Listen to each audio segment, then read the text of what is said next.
Alcatraz in Florida, reaffirming our commitment to law and order in our country. And he visited the great state of Iowa to kick off a series of celebrations across the country to celebrate next year's 250th birthday of the United States. And finally, Congress worked hard to deliver the one big beautiful bill to President Trump's desk. This bill means no tax on tips, no tax on overtime, no tax on Social Security, and a big beautiful tax cut for everyone. It's on the way. And for those of you celebrating our nation's birthday, the cost of a 4th of July cookout for 10 people skyrocketed by more than 20% under Joe Biden, but that cost has dropped under President Trump. This 4th of July, we are celebrating not only the birth of our great nation, but the birth of a golden age of economic prosperity for you and your family, and the best is yet to come. We'll see you for next week's MAGA Minute. Happy Independence Day.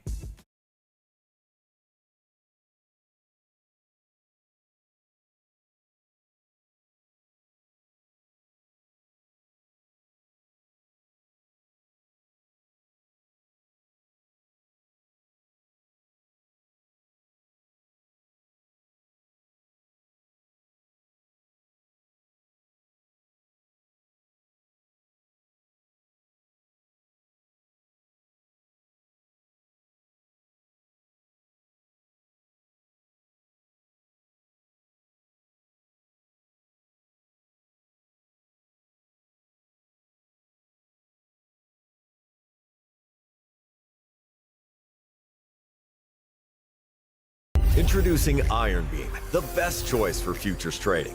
Iron Beam is the industry-leading broker catering to traders worldwide. We don't want any more politician playing politician because maybe they tried something else in life and they failed and now they're going to try and be a politician. Like that kind of stuff. No, that doesn't work. We have to have successful people, winners. And President Trump's a winner.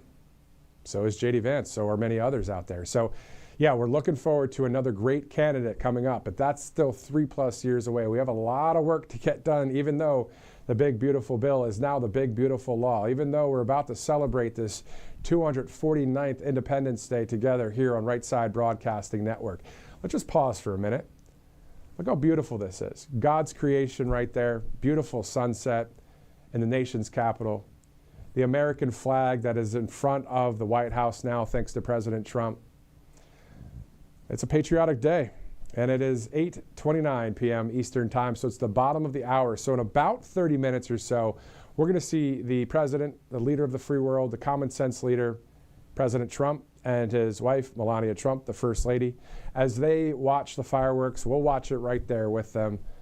Thanks so much for streaming with us right now on Right Side.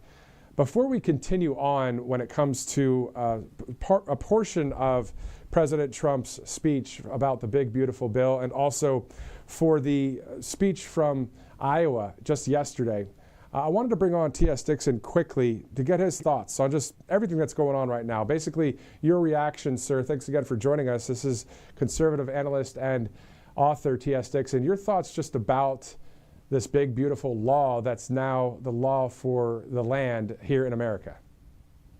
Yeah, I loved it. I mean, this is really a celebration day. It's symbolic.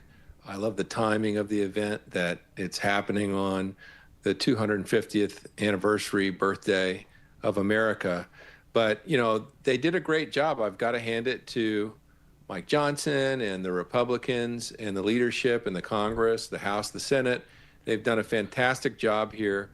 And Trump should be very proud of this legislation. It's a huge accomplishment. Yeah, I mean, today, you know, his speech, which we'll play a little bit more of it, I mean, you can tell this is something that is a massive historic piece of legislation, and it's now law. So we're going to see for we the people moving forward. Let's shift over to Independence Day. Of course, it's our 249th Independence Day. Of course, I was saying earlier, thank God for our founding fathers. 1776. Your thoughts? Yeah, it all happened there on July 4th, 1776, when they got together and ratified the Declaration of Independence to declare our freedom and separation from the British Empire, that set off the movement, the liberty movement, that would see us become the first free nation and experiment with the Enlightenment and awakening ideas of free republican government and create the American experiment, which was the first of its kind, that then over 119 other nations would mimic when they saw the success of our movement and of our freedoms over the next 100 years. So it's just an incredible thing. You know, mankind has been around more than 6,000 years, and for most of that, people suffered under tyrants and rulers and kings and dictators and despots. And only for 250 years now, on this day, have we, as a people, been experiencing freedom. And so it's a really special, wonderful day. It's great to share it with your kids, with your family, and teach them what it means to be free. I know we've all been born and grown up in it our entire lives, so it's hard to imagine that it could be any other way, but it really is in other parts of the world where they're not free. And for most of the history of mankind, there wasn't what we have today with this system of government. So happy birthday, United States of America. Amen, amen. And you know, you bring up a good point. Like, our country didn't just roll over when we're like, you know, Biden is in office and here's Harris and all that. No, everybody was saying, oh, no, hold on now. This is the U.S. of A., man. You don't do that here, right? We came close. You know, they were conspiring together to put Trump in prison on false charges. There were a couple assassination attempts, and an assassin's bullet grazed his head and his ear. And you know, along with, you know, nonstop lying and slandering and smearing and defaming by all of these corporate media entities, which are now paying tens of $million lawsuits and settlements.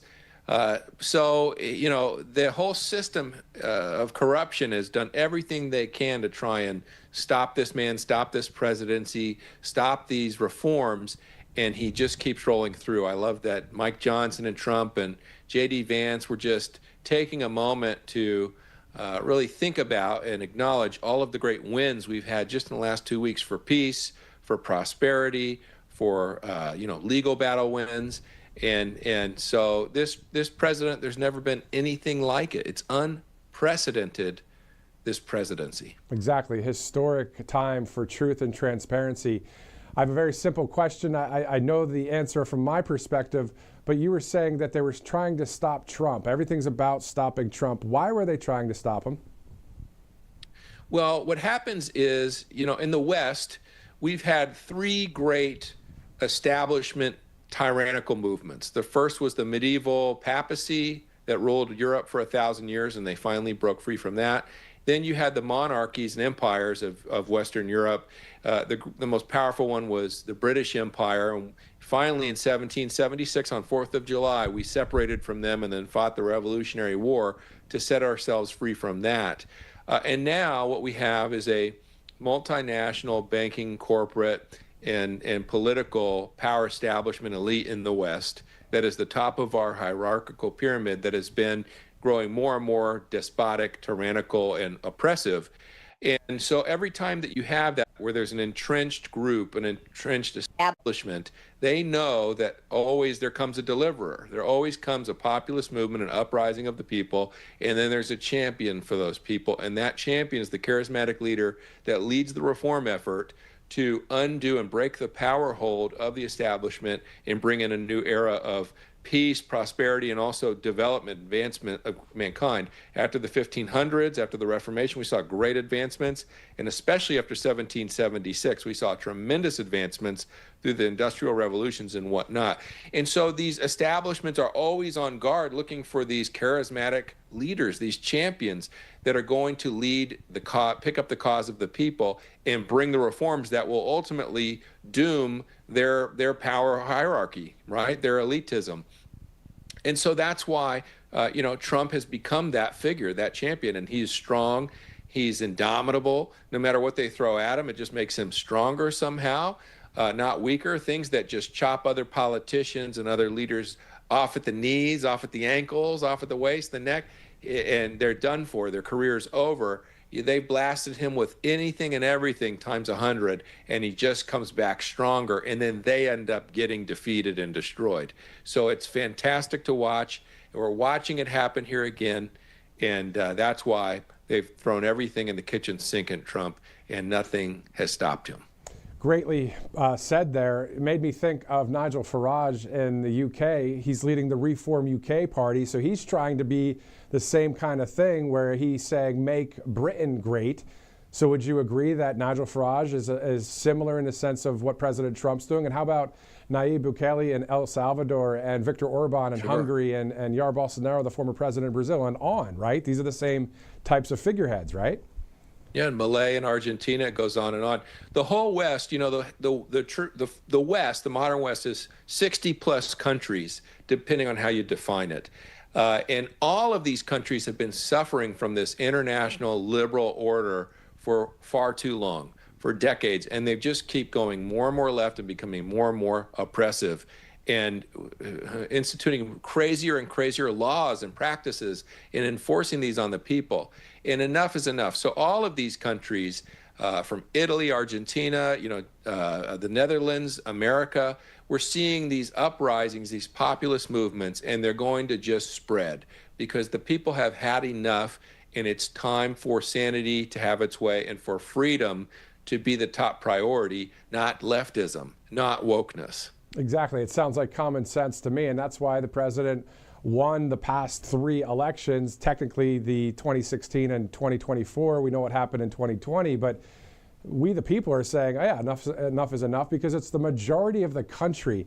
And isn't it interesting, TS, that the mainstream media, because they had, I don't think they have it anymore, because we the people have woken up, that big megaphone that's saying all of these things that are so wrong with, you know, MAGA Republicans and President Trump, they're talking about, what, 70% of the nation? Like, they don't have that many people on that side. I get there's some mob wokeness mobs out there with, you know, LA and that kind of thing, but most of them are paid protesters too. So it's a strange thing that we see happening. Yeah, and I think the numbers will go down even farther now that the beautiful bill has been passed and the border wall is fully funded.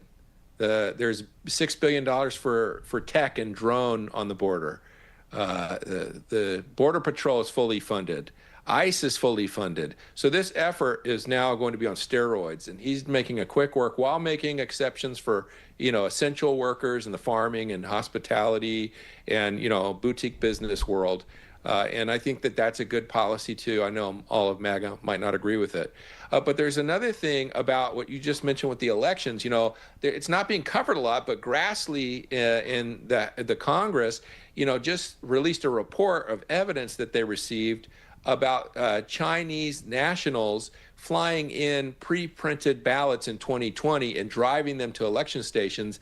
And these are also for many that signed affidavits. There's like over 1,000, I think, that signed affidavits. And one was a Pennsylvania truck driver that was driving a load in the middle of the night over the border of his state, and he checked the back to see what the cargo was, and it was all of these finely boxed, pre-printed ballots. And now we have the evidence that was coming from Chinese nationals as an election interference operation that they were doing in coordination with people in our country and our government. And so people that were saying that the 2020 election wasn't stolen, well, the evidence is just beginning to pour out. Exactly. And then you look at the various documentaries that were done by Dinesh D'Souza and others. And to your point about that specific story there, you know, got to give credit where credit's due. John Solomon reporting on what you were just talking about. Yeah, but, and you know, it's interesting. I guarantee you're not going to hear that on the mainstream media, right? Well, we need to force the issue so they can't help. They're forced to report on it. But the big thing is we need press conferences. And again, I'm going to beat this drum. We need Kash Patel and Pam Bondi on this as a top priority, because if we don't, like Trump said earlier, you know, if we don't have a border and we don't have elections, we don't have a country. Exactly. 100%. Conservative analyst and author T.S. Dixon, thanks for spending the time with us. Have a great weekend. Happy 4th of July, sir. Happy 4th. Happy birthday, USA. Yeah, amen. It's awesome to see that, you know, with people just all around the country and around the nation here, just enjoying the 249th birthday of our nation, Independence Day, right here, right now. And look at the beautiful White House. You can see the red, white, and blue, the colors of the White House there. And Director, can we pull that up a little bit larger just to take a look at the White House there, as it's 8:41 Friday, July 4th. Thanks so much for streaming in. Look at this beautiful White House there. Red, white, and blue with the American flag there in the front. There's one in the back. There's one on top of the White House. Looking forward to seeing the President and the First Lady watch the fireworks we're going to watch together. And if you also are interested in knowing more about T.S. Dixon, I believe it's tsdixon.com. Great conservative analyst and author. Dude's just on point. That's why I wanted to bring him on quickly. But 8:41, and there's a lot of people, of course, that we bring on the broadcast during the week when we're covering all sorts of news. It's just wonderful to be able to have the technology like this these days. You know, no longer are the days needed for a multi-million-dollar huge facility and satellite trucks and all sorts of stuff. Trust me, it works even without all that, and it's great to see it. And it's awesome because it's grassroots. RSBN, come on now. Grassroots from 2015, kicking butt all the way to 2025 and beyond. So wonderful to be a part of conservative media here at Right Side Broadcasting Network. Looking live at the Lincoln Memorial, just to the left of that picture there, the wonderful Jefferson Memorial. Awesome presidents, Thomas Jefferson, Abraham Lincoln, and then the bottom right, President Donald J. Trump. Guys, thanks so much for streaming. We're looking forward to this event there in Washington, D.C. Meantime, let's shift gears. Let's go back to just a quick soundbite from President Trump from earlier when he was speaking about the big, beautiful bill right before he signed it. He had a number of things to say about the big, beautiful bill. Let's take a look at that video right now. We have officially made the Trump tax cuts permanent. That's the largest tax cut in the history of our country, added to substantial other cuts, which is you're going to see like a rocket ship. You know, we're setting all sorts of economic records right now, and that's before this kicks in. After this kicks in, our country is going to be a rocket ship economically, and we've delivered no tax on tips, no tax on overtime, and no tax on Social Security for our great seniors. The president earlier today. And if you want to watch that entire speech, you can on various places that you watch Right Side Broadcasting Network. You can actually watch all the replays of RSBN, including that one from earlier. Had quite the viewership on it, of course, because the big, beautiful bill turning into the big, beautiful law. And then tonight, as we see the firework display there in Washington, D.C., and if you're watching this on replay, what a night we're about to have here at 8:43 Eastern Time. Let's go to Kalshi.com/RSBN. You can see who President Trump pardon this year. There's other questions on there as well. When you look at this is the markets that are saying with Kalshi that they're the largest U.S. prediction market about what President Trump will do in various situations like this. So will he pardon anybody? Also, there's weather and science, technology, all sorts of items that you can check out. These are real money markets, people trading on what they think will happen. They're often actually more accurate than polls because money's on the line, of course. And Kalshi has more than 1 million users and has facilitated, get this, more than $2 billion worth of trades. I like to check out the app here and there just to see what people are talking about, what they're trading on, whether it's inflation, elections, all sorts of different topics there. It's a great way to sense where the public is leaning beyond the headlines or the vibes. So if you want to try it out, Kalshi is actually giving $10 to anyone who signs up using the RSBN link there and with trades of $100. So it's Kalshi.com/RSBN. And then also you can get the Kalshi app if you'd like. Let's shift over now to one more sponsor. It is angelpaste.com, headquartered in Spring, Texas. And of course, there's the Miracle Cream there, and there's a lot of other products as well. So all you have to do is go to angelpaste.com and check out all of the products if you'd like. And if you'd like to purchase a number of them, always remember, use that RSBN promo code. We'll get you a percentage off. So hiring military veterans there at angelpaste.com. Great to see that at 8:45, Friday, July 4th. Let's go to Iowa from just yesterday. President Trump had plenty to say during that great speech. Great coverage there with Robert McNeely and Christina Loren. So it's America 250, right? So yesterday was the kickoff to the 250th birthday of our country. So today we're exactly 365 days away, of course, from that kickoff on July 4th, 2026. But 365 days, a lot can happen in a year. So looking forward to the coverage here in conservative media as it's 8:45. Let's go to President Trump from just yesterday. I directed the reinstatement of all patriots expelled from our military by the Biden vaccine mandate, returning them to their former rank with full back pay. And I signed executive orders to abolish critical race theory and transgender insanity from our schools and from our military. And I made it official policy of the United States that there are only two genders, male and female.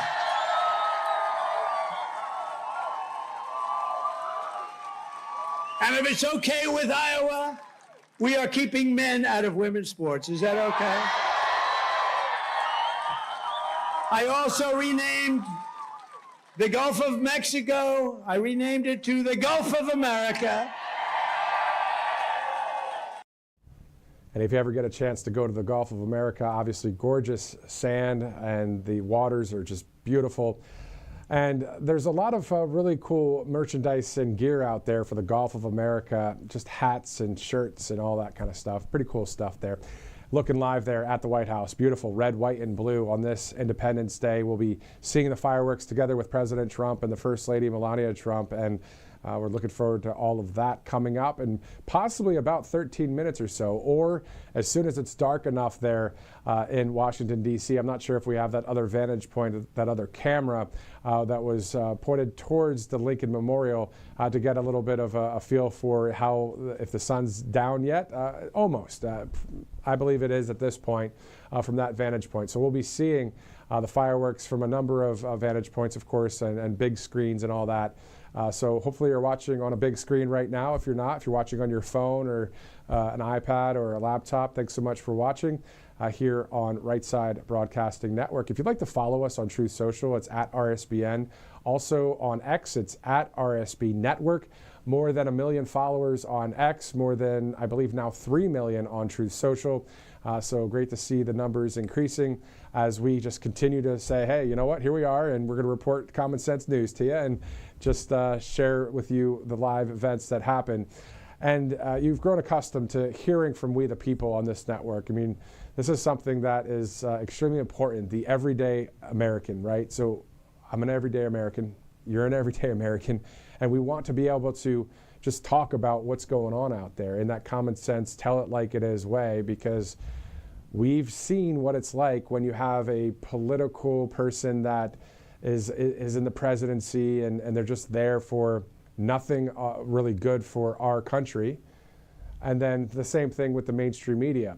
What are they doing? What really is their job? They are some of the biggest fakers and actors on earth.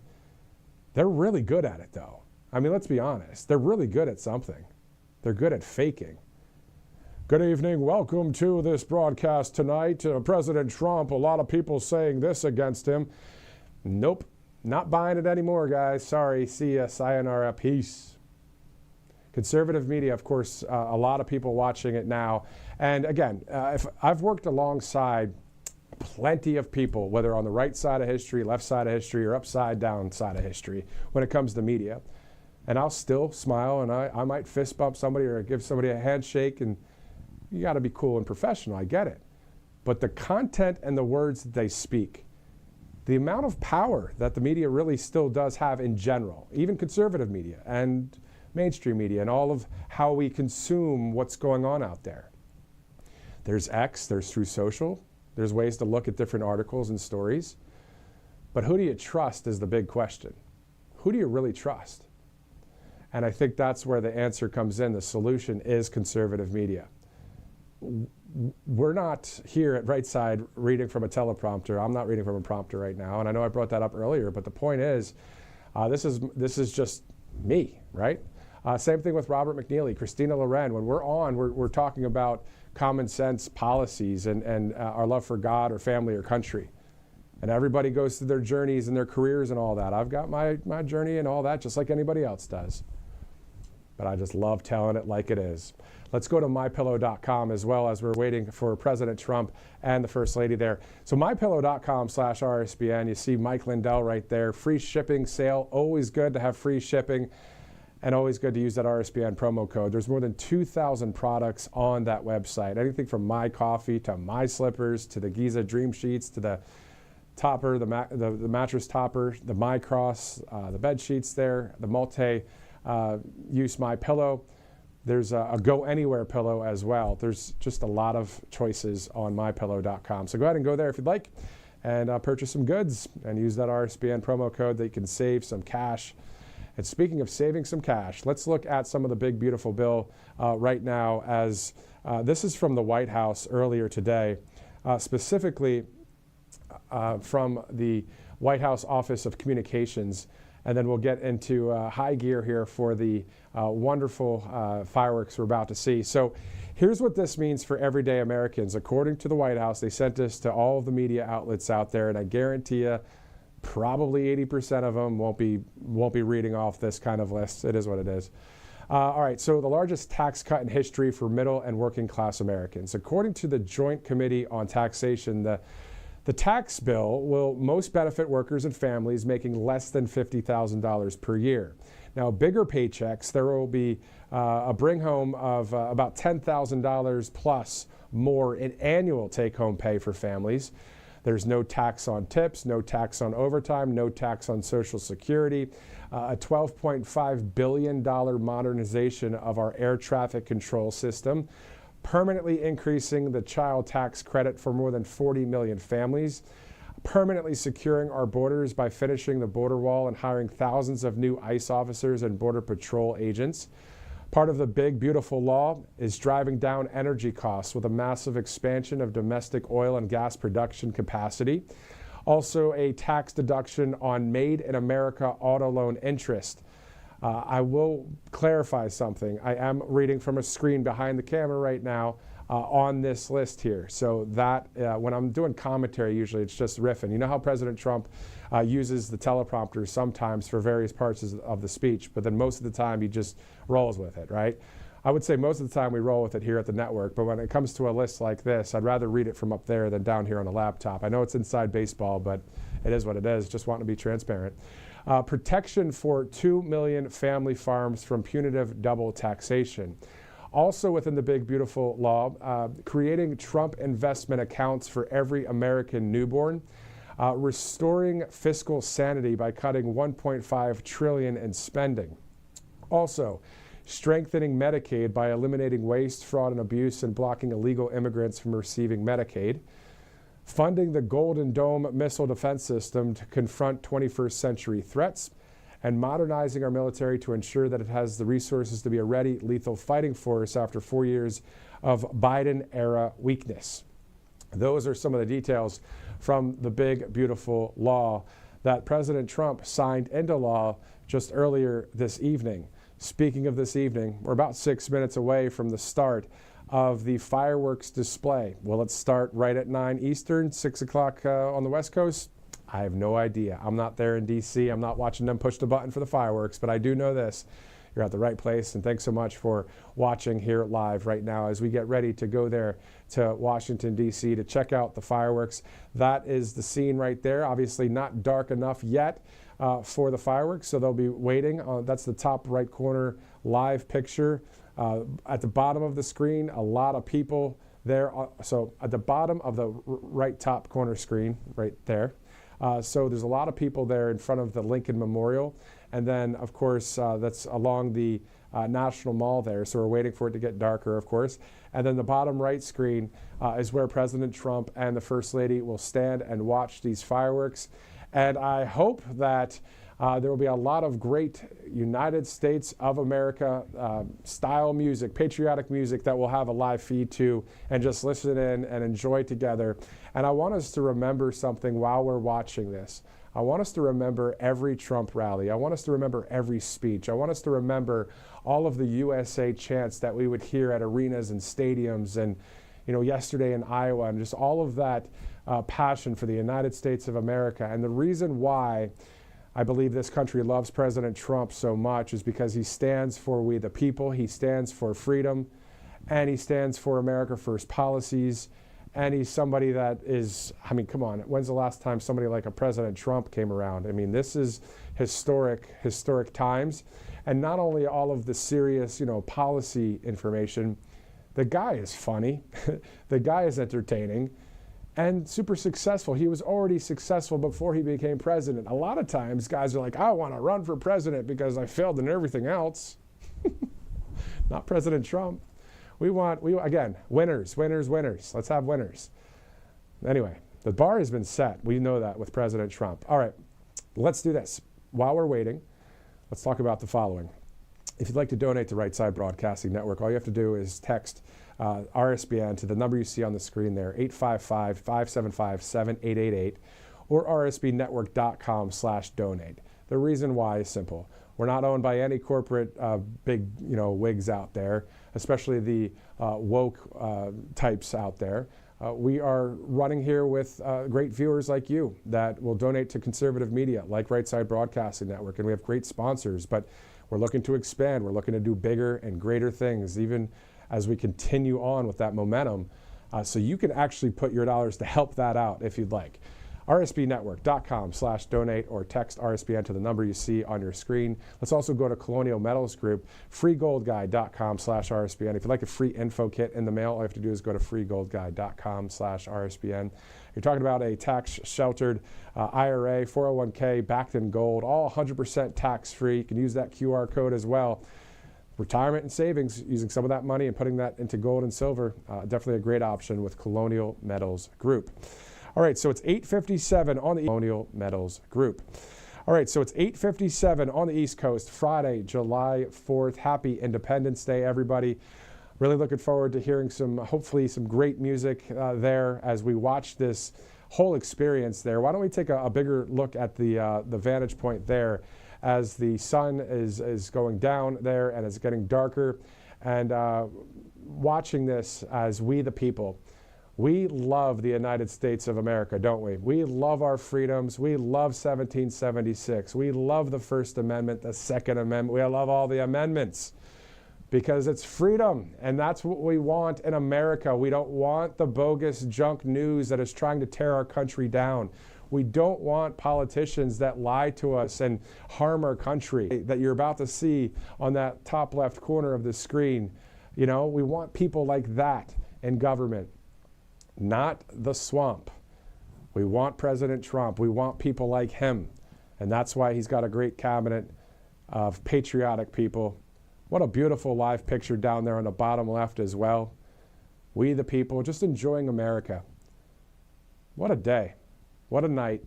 Glad you're with us. I'm Matthew Alvarez. Thanks again for joining us live. We're about 2 minutes away from the 9 o'clock hour. As soon as we hear any music or any announcement, something like, ladies and gentlemen, and now the President of the United States, that kind of thing, man, we're going there live. Kind of wish I was there right now in Washington. I haven't seen the new American flags that are outside the White House. It'd be kind of cool to see that. And just this patriotic night. And on my Truth Social, I posted a number of country songs, a Toby Keith song, the late, great Toby Keith, the Made in America song. I remember the courtesy of the Red, White, and Blue. So many great songs. Obviously, Lee Greenwood with God Bless the USA. And then all of the old school patriotic USA type of songs. I mean, the Marine Band played earlier outside the White House there, the Big Beautiful Bill. So we're looking forward to all of that here on Right Side Broadcasting Network as we're just 1 minute away from this great event right now. So it's going to be a nice night. And it's awesome that it's blue skies too. And the sun's going down. Great to see the Washington Monument there, the White House, the Lincoln Memorial. And then just to the left of that Lincoln Memorial, never want to forget one of the greatest presidents of all time. Of course, Abraham Lincoln, George Washington, and President Trump. So it's kind of cool that we have three of them right there. I just wish we saw Thomas Jefferson's memorial because those are my four favorite. GW, the leader, the number one president, and then of course Thomas Jefferson, the third president, Abraham Lincoln, and then of course President Donald Trump. We the people, a government of, by, and for the people. That's what it's all about. I remember going to Gettysburg, Pennsylvania. I used to live somewhat close to that area and went to the Gettysburg Memorial there in Gettysburg National Park, and where President Lincoln spoke the Gettysburg Address, and towards the end of that address, as he's speaking to the Union Army and others there, and towards the end said that a government of the people and by the people and for the people shall not perish from the land, shall not go away.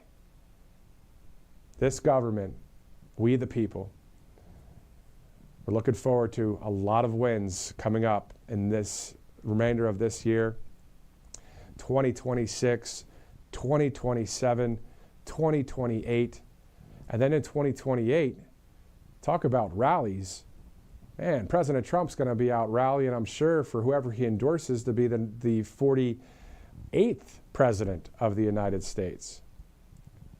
Many names go through my mind, I'm sure with you too. I'm not here to endorse anybody. I know who I like. I like a number of people. We're not going to get through that now. We're just enjoying this live coverage and really looking forward to watching it with you guys. And again, let's just remember what it's like, those rallies, all those moments with President Trump since the Golden Escalator when he came down that, and back in the day, 10 years ago, in 2015 at Trump Tower.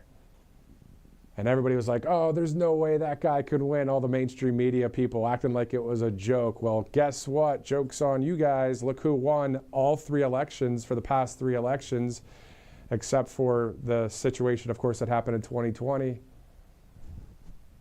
But I'm not trying to be divisive either. I really would like to see as many Democrats decide, hey, you know what? Nah, I'm not into that extreme stuff. No more of this woke and you go broke stuff. No more of this anti-free speech, anti-God, anti-Constitution, anti-the majority of the country. You know what's interesting? I think about the free world, and I think about people all over the world, like China, right? There are people there that would love to speak out, and they probably would be like America if we had an American type of leadership there, where it's just simply a Chinese leader that loved freedom. And they would want to fight for freedom too, just like we do. I mean, we got the glimpse. We got the peek behind the curtain and be like, oh wow, this is what freedom's like? Holy smokes, we got 249 years of this stuff? No wonder the people of El Salvador are loving Nayib Bukele. Viktor Orban in Hungary. No wonder the people are saying, oh my God, we need to have freedom. The Polish leader that just won, a conservative leader there, President Trump, a supporter of him. It's time for the land of the free and the home of the brave. And of all times, right now will be a perfect time to start a USA patriotic song and take it away there in Washington. So glad you guys are with us right now. And I know you're watching from all over the country. We've asked that question before on Rumble and other sites. And we're like, where are you guys watching from? And it's all across the United States. Isn't it awesome? Those of you watching in Arizona right now, in Texas, in New York, in Pennsylvania, in Maine, right? Idaho, Iowa. I'm sure a lot of people watching in Iowa just from yesterday, that great speech in Des Moines. How about those of you in Florida or Georgia or right here in Alabama? This is a family thing. This is called faith, family, freedom, all of those things. You're not going to hear it on the mainstream media, and who cares anymore? Their ratings are going down. The conservative media ratings are going up. And I'm not just talking about right side. Our ratings, man, we're getting a lot of people watching. I mean, there was 500,000 just on the broadcast that was just a couple hours ago on just one site. That was just one site. And that number is probably going to be in the million. But the point is this. It's because you guys, and if I were in your shoes and I wasn't, in conservative media or have had years experience on TV or whatever, and I worked in sales or I worked in something else, I'd be wanting to watch a network like Right Side and other conservative media to give me just truth, give me common sense, give me something that's real. Can we have somebody that believes in God, believes in family, believes in country, believes in freedom? Can we just have somebody? And that's what's great about this network. And that's what's great about conservative media as a whole. And those that are not in a network, those that have their own shows and influencers. I think it's time, to be honest with you, that though, yes, in business there's competition, we get it. But let's just give each other a little bit of a pats on the back a little bit and say, hey, great job with that story. And even if it's with someone else that works somewhere else. I know that's not the greatest competitive business model, but holy smokes, our country needs to be saved. So we need to be on the right side of history and together, bond together here and be supportive of each other. And that includes every real deal MAGA Republican in Congress and in the Senate. We should all be working with each other to just take this freedom to the next level in the sense of prayer, hard work, getting out the vote.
At Primrose Schools, your child's love of learning begins in their first science lab and by sharing stories with a friend. We understand how your child learns and build their social and academic skills to get them ready for kindergarten and beyond. Primrose Schools, this is the beginning of something big.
that was going like backwards.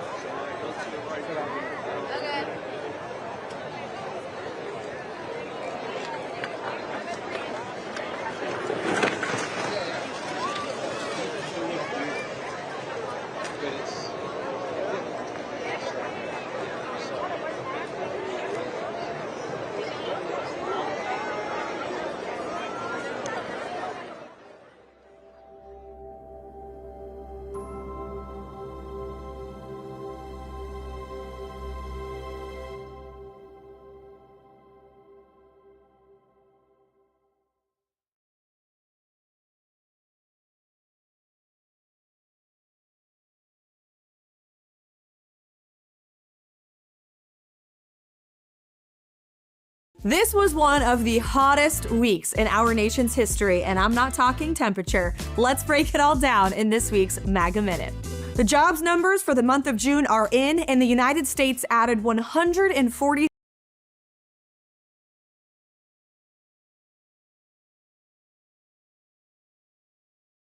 Rates go up the closer you get to your moving date, and waiting could cost you.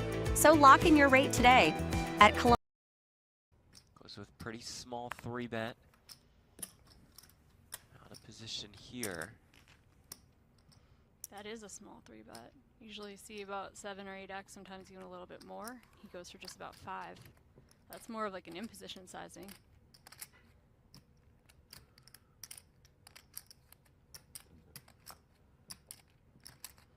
Do you read into this as Baldwin?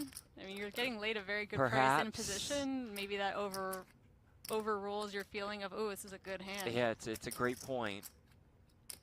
Also, we know that, and this is no insult, it's just the fact that Smith is a less experienced tournament player. Perhaps he would just make it somewhere around this amount with all of his hands. Could be. Is Baldy going to try to It's pounce? definitely possible. This is a $3,500 buy-in, though. Like That's true. You know, so it's like he's. Oh, although they ran a ton of satellites to this too, right. so. Oh wow. 8-6-3 with 2 spades. Action flop for Baldwin's hand.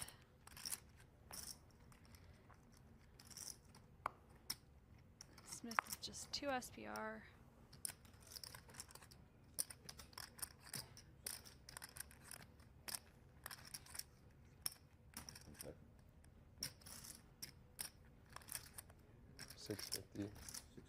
Goes very large, 2/3 pot. 650 into about $1 million. And this is where if you're Baldy, it doesn't matter how strong this all looks. You're just like thinking Right, about Vegas and you get effing Mirage.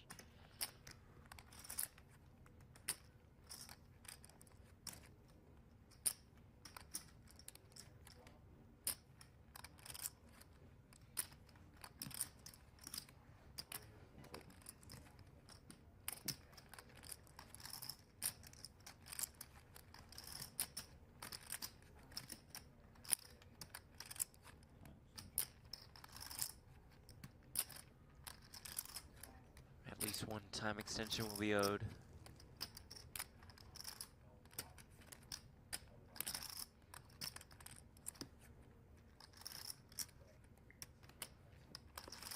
All in. And we're going to play a big one here, folks. As Baldwin does jam.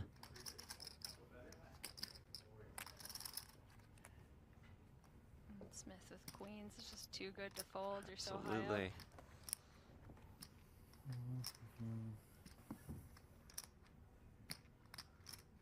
Perhaps a bit concerned he was being trapped. A fair concern, but I still see Oh, no yeah, path I'm never to folding folding in queens. my life. Yeah. There's Makes the the call, call. and here we go. Smith with queens. Baldy the ace-9 suited. More than 5.2 million in the middle. Huge pot. Basically a flip. There we go.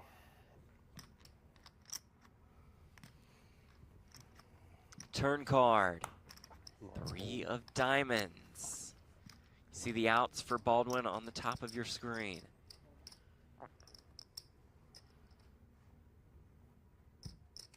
River card is the deuce of spades.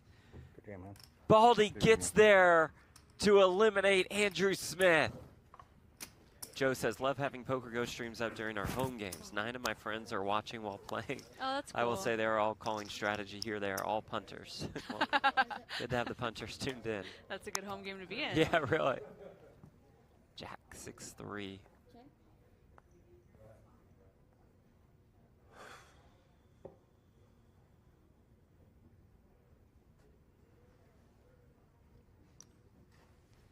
Sure, whiffing this flop is going to take a stab at it. Romero going nowhere with top pair.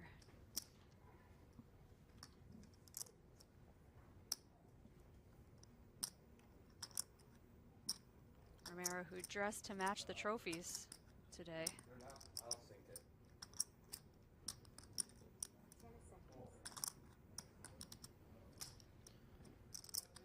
Does check call.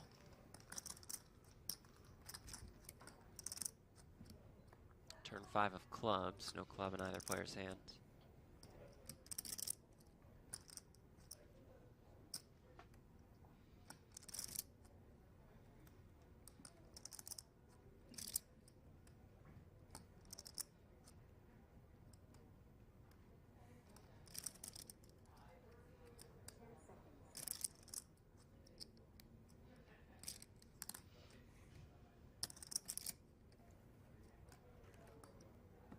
Time extension used by Romero for an additional 30 seconds to act.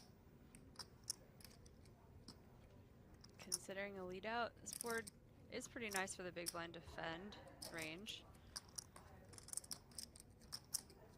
He does just have top pair.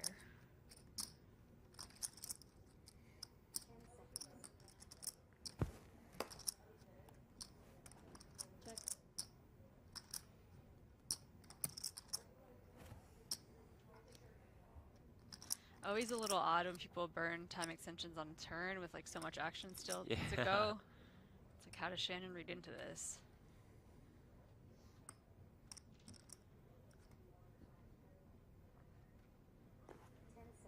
Let's go check, check. River brings the king of clubs. Will the door be open? For sure here. Not Romero's favorite card, and yeah, with Shannon just probably not trying to show down Queen 10 high.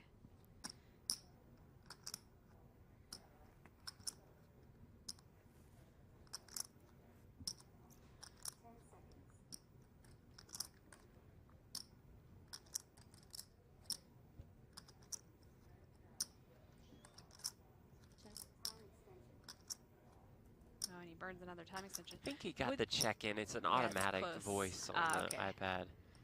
Would this be a credible story? Would you expect Shannon to be betting turns? That's a good point. It's a good point.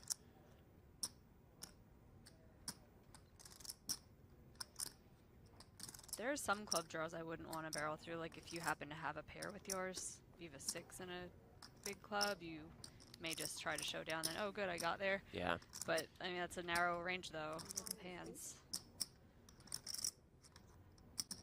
Shore will come after it here.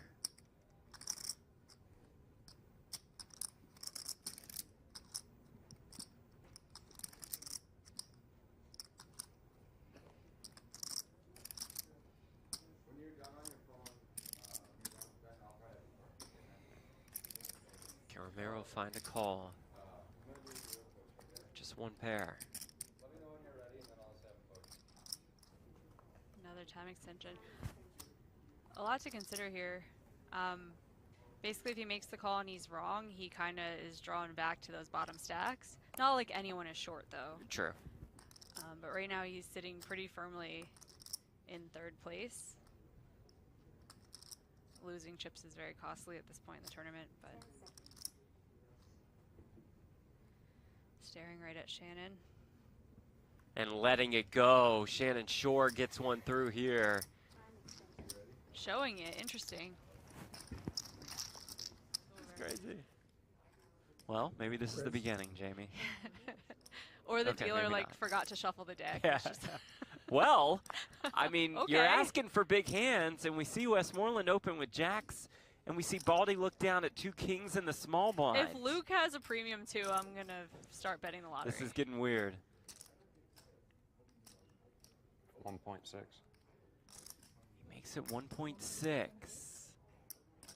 Oh. Darn. Well, good news, I'm not a witch. Still debatable, perhaps. Westmoreland, not a comfy spot to be in with pocket jacks. Just intense ICM pressure. Starting Assume the he's hand just with gonna- 30 bigs. I would assume he just makes the call here. He's going to be in position. But yeah, 30-ish big blinds to start. I mean, you can't fault him if he wants to just jam these either, can you? I'm on. And does jam. Baldy will snap it off, and here we go for a pot worth 15.5 million in chips. 2 jacks versus 2 kings. Hate jacks.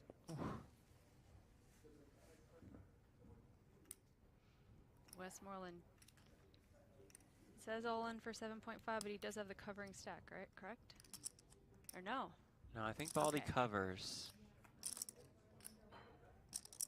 Ace Oh Jack my God. 5! Now we saw a king already in the muck. So we know there's only one king remaining. It does not come on the turn. Baldy will need it on the river, or else he's down to less than 3 big blinds. River card is a 9. I think I covered. Oh, do you? Wow, that's Oh. really sick. To just a min raise, I like to defend a hand like 10-6 suited from the big. Malcolm's queen 8-7 with 1 club. Ace king just being done dirty at this table. I feel like it bricks everything. Keeps missing. Red ace king 3-handed on the queen 8-7. Doesn't look terrific.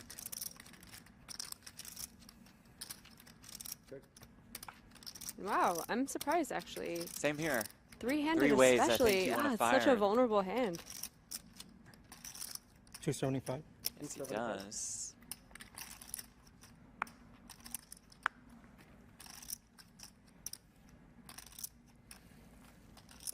Cool. Makes the call. Brings another 7. And you 650,000. have all the 7 6s, 6 5s, and he's going to fire here. I'm leaning towards him making this call. I don't think you could play the hand this passively and then make a hero fold. And yes, there's definitely 7s, yeah. In the Does range make the of call. It Rodriguez. is the correct call. Big pot for Hoofer, and he's right up there with the chip leaders now. All in? And that it does.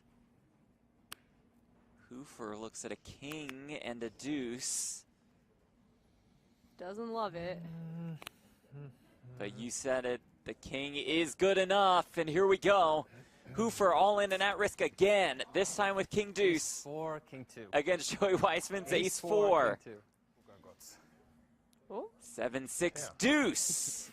Hoofer Poker takes the gods lead. are listening. Weissman looking for an ace or a 4. Also has backdoor straight draws. Just cannot get rid of Hoofer.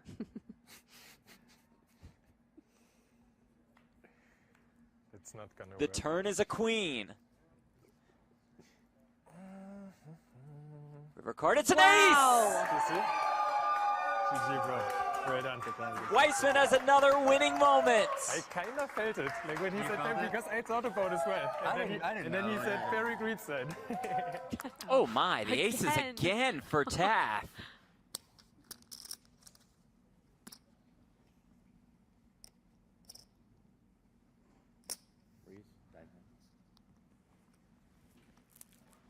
It's a 900K veneer in there with the 5-3.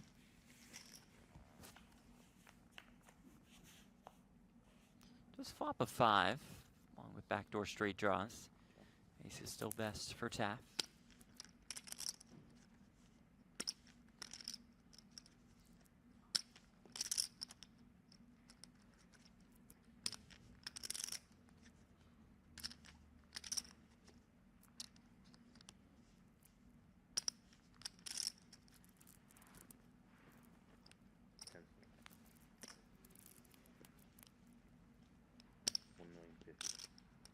Goes about half pot.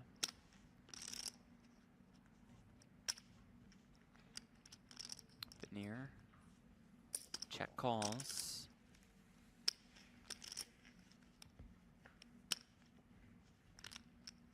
Turn brings a king.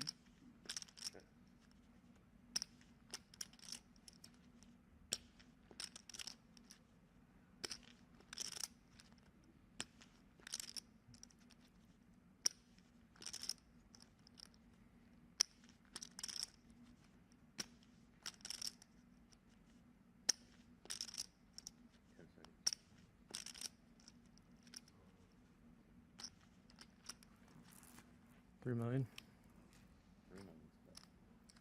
Taff betting 3 million.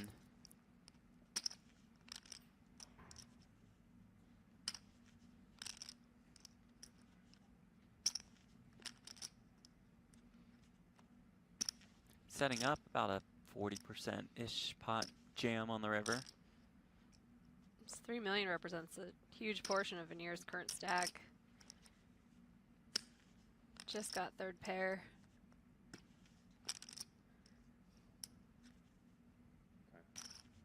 Oh, and Veneer jams.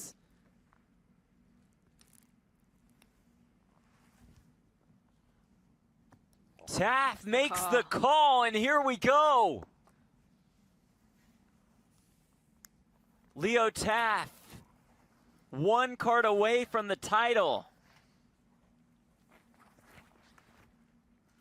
Veneer needing a 5 or a 3. The backpack is on for Taff.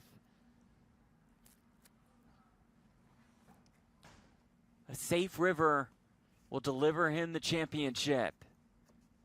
Wow. Wire to wire for Leo Taff. Another nice hand for Dan on the button. Sizing 1.15. Shannon's an influencer. He is indeed. S'more also goes 1.15, and Shore has ace queen. About 40 bigs.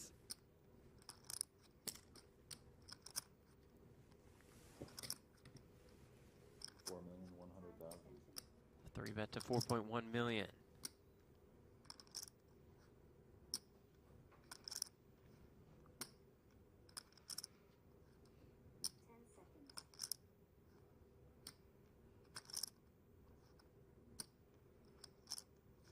Call.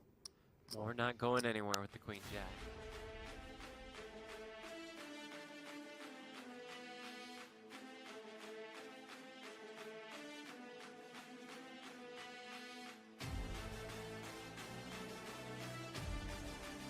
All right, welcome back to the 2025 BetMGM Poker Championship.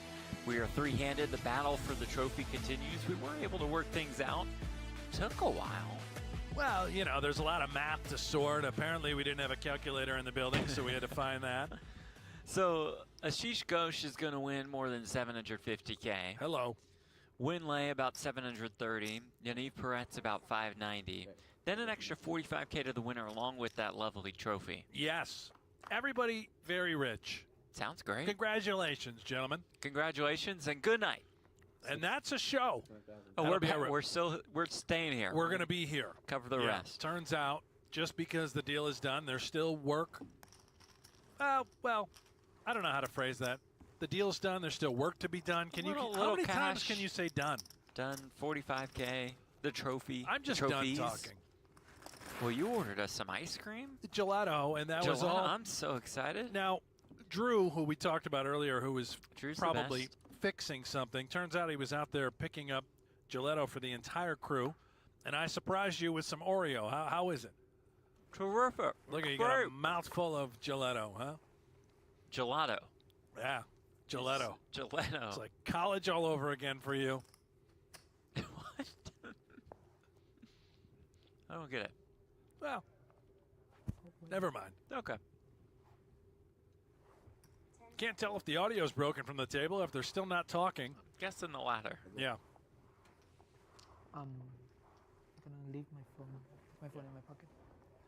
We'll take this phone and take it off the table.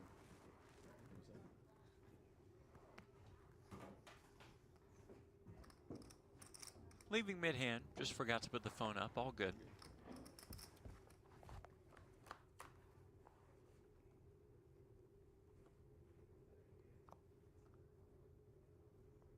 Check. Check.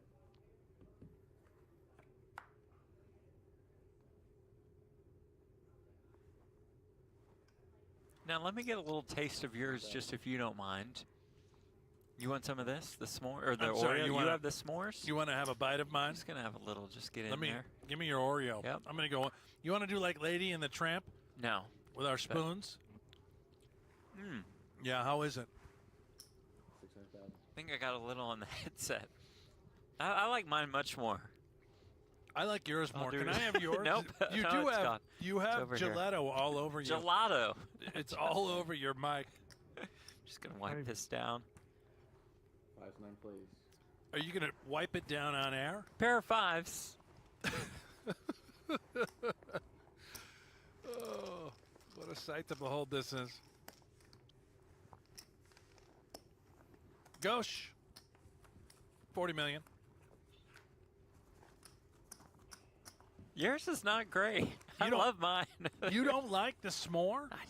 And I love s'mores. Big s'mores guy. Yeah. Well, I'll tell you what. I'm such a gentleman. When I secretly surprised and ordered this for the two of us, I said, how about a s'more and an Oreo? I'll let Jeff pick whatever one he wants, and I'll eat the other. Well, that was very nice of you. I might have picked the s'mores, but the Oreo's been terrific.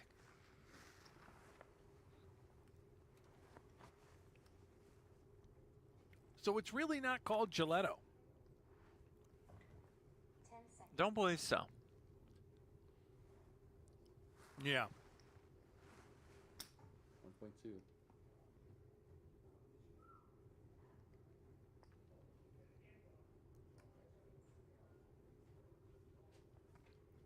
Did you mention we're only playing 30-minute levels now after the deal? No, but that's terrific news. That's great news. They've reduced the levels to 30 minutes. Terrific here from Lei with the King 6. Gets it through.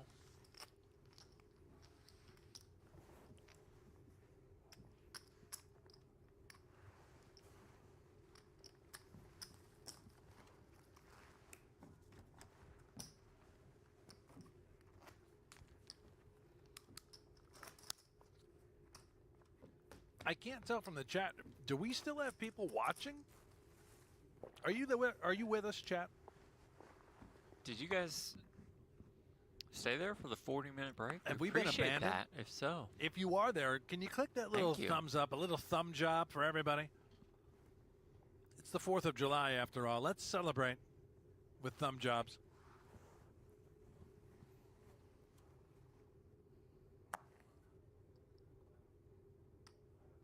Smart to ask for the likes after a 40-minute break. I'm sure the people really enjoyed that one. Check. Heads up.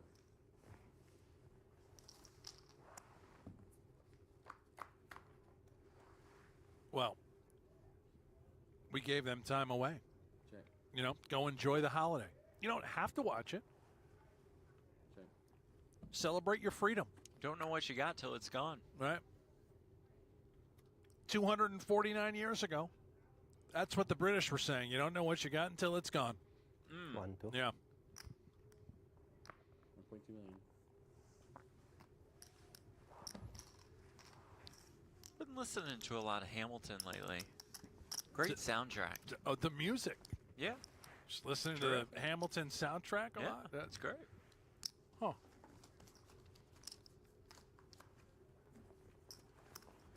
Lin-Manuel. Very talented. Flamingo, did they chop? Yes, they did. Ashish wins 752K. Winlay 732. Unique Peretz 590. That leaves 45K in the trophies to play for.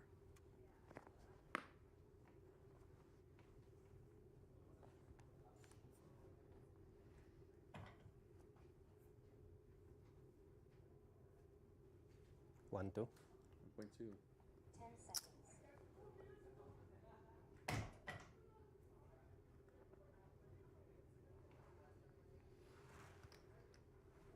Call. Well, that gelato was terrific. Drew, I'm wondering if you don't mind just making another run to just go get some more. 10 seconds. Call. Don't you have an issue with lactose? No. I mean, you're going to have the runs for weeks. No, I could have 6 cups.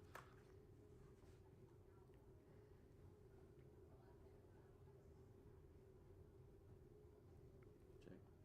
Queen 8-7. Gauche, middle pair. Check. Lei, 7's backdoor clubs. Peretz, not really too much going on. Does have a couple of overs to the pairs on the board, and most importantly, does have position. How about 7's up for Lei? Check.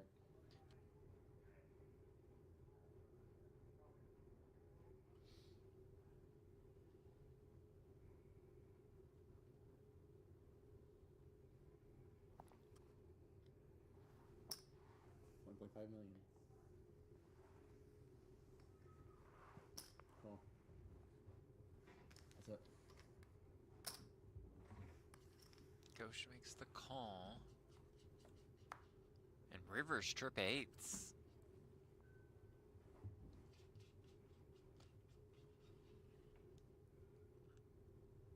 How's the gelato?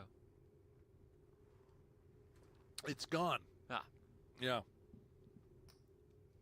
Pretty good. I'm a big gelato fan. Gelato, yeah. 10 seconds.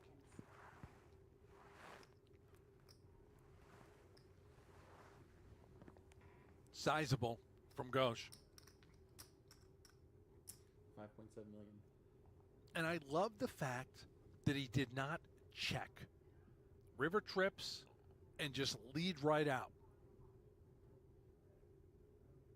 I don't know if Lei is going to pay this off. There are a plethora of draws, I suppose, that have missed as far as straights are concerned. 10 seconds.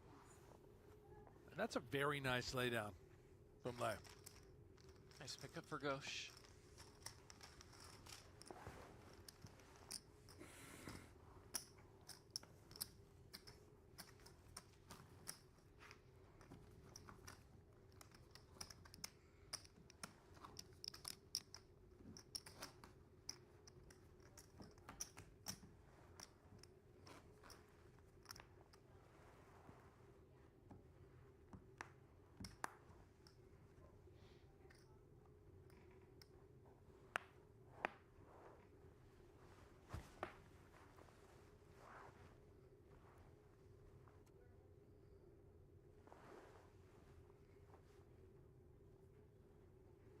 Oh, my turn. 10 seconds. It's too fast.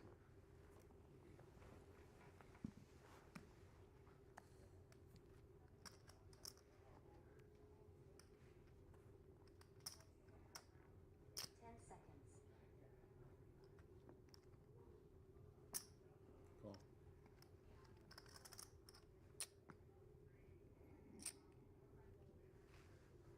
King 5 off after this Lei limp blind versus blind. 10 seconds. 2-1. It's going to take it to 2.1 million. I don't believe Lei's going to allow this to happen. Nope. Seems like a limp, let's just give it the hammer sort of holding. However, does just limp call with ace-3 of spades. I thought with Barrett's being under 30 bigs and the deal, of course, being done, the variance might be a bit higher, but no. Just calls, flops the ace. Easy game.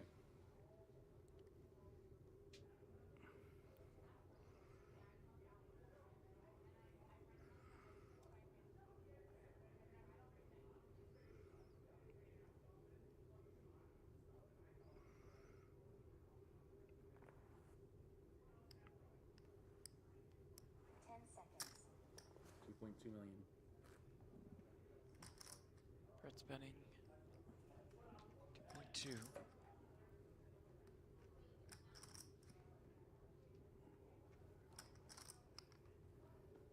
Call. Lei check calls.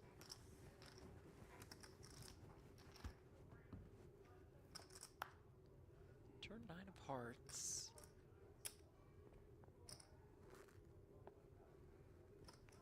Check.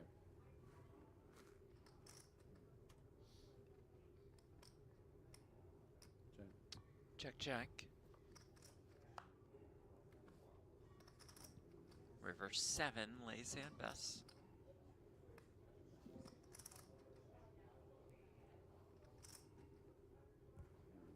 Check. Check. Checks down. Ace. Instant shutdown from Barrett's. Sevens with 10. Well done.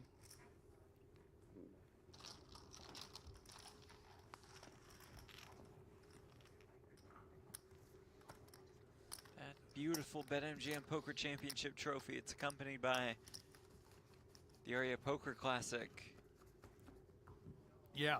trophy and 45K extra to our winner after we've chopped it up three-handed. That trophy right there is priceless. I would pay $45,000 for that trophy Yes, you alone. would. Of course, that would require you having $45,000. Well, someday.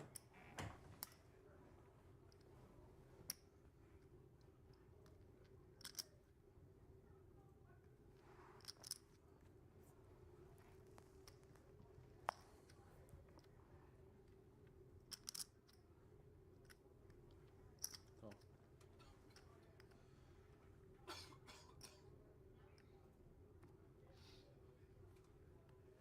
Check.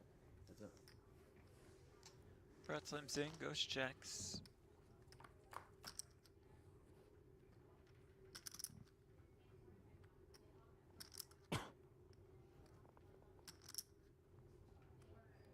Nine. 900,000.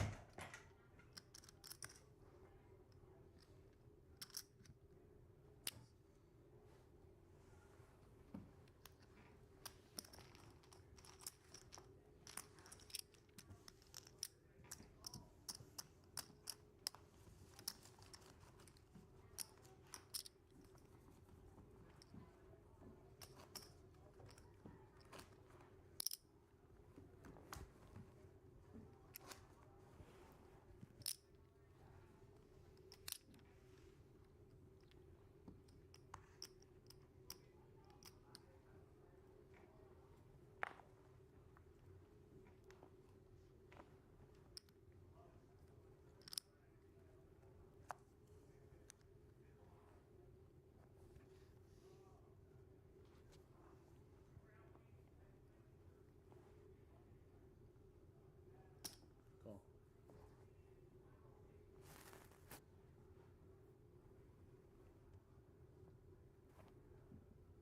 Two pretty ones here.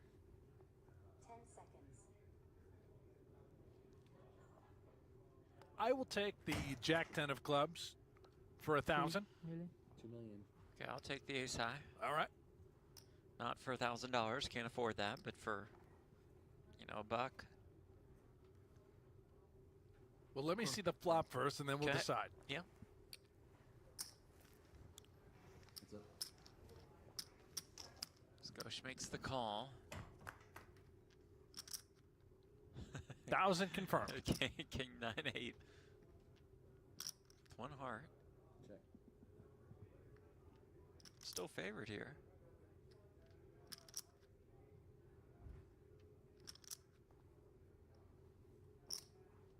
$1.5 million.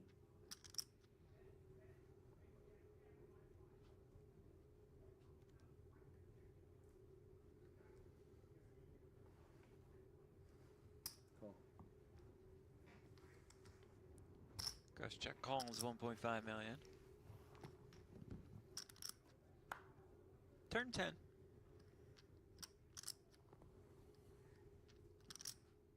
Check.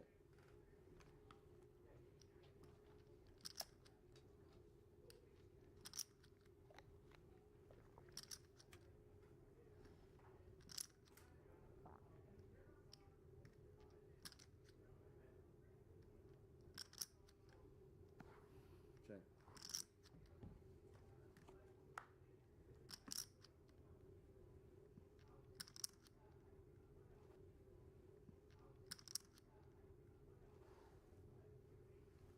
Ghosh. 2 million. I believe, sort of mixing. His 10 is the best hand, but he's going to bet despite all of the spades arriving.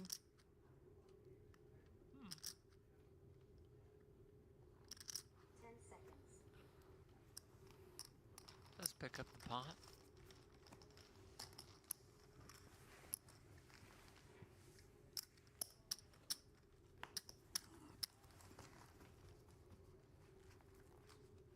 I feel like this is a trap in the chat for you from TJ. I'm going to ask it anyway. Yeah. Brent, settle a bet. What's the better name, Linda or Lizzie? Well, oh boy, that is a trap, but I'm going to go, Lizzie. And why are you asking me that? Yeah, I'm very curious.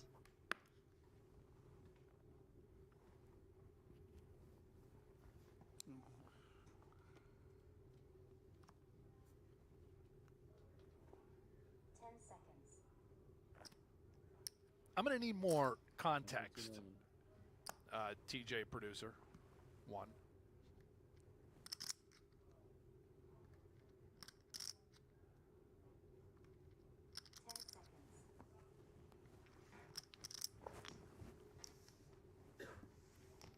He says his wife and I are arguing over baby names. Well, the only reason I ask is because my wife's name is Liz, and her mom's name is Linda. Yes, it's wild that you So it asked got very weird and personal for a moment.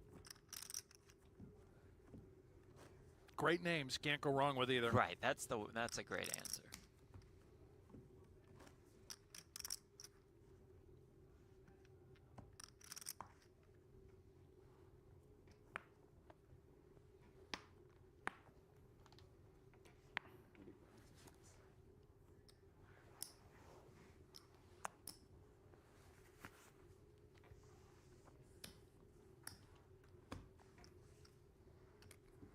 King.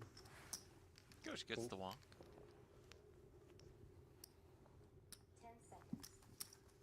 Redo is offsuited. With a good kicker. It's okay. It's not a card attack. King winner, king kicker. King winner, king kicker. Not king kicker. King kicker. Same suit, but below 10. It's okay. It's a good hand.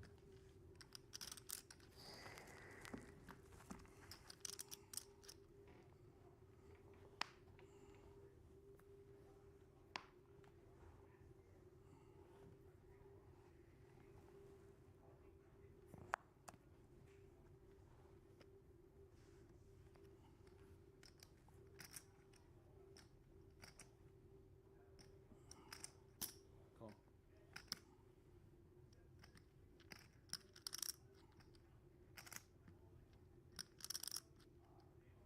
Check. Heads up.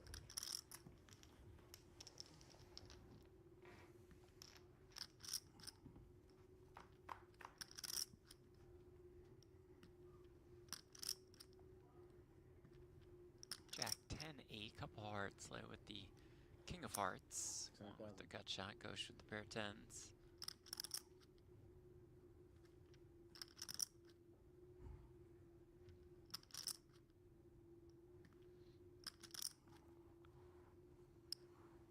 Call.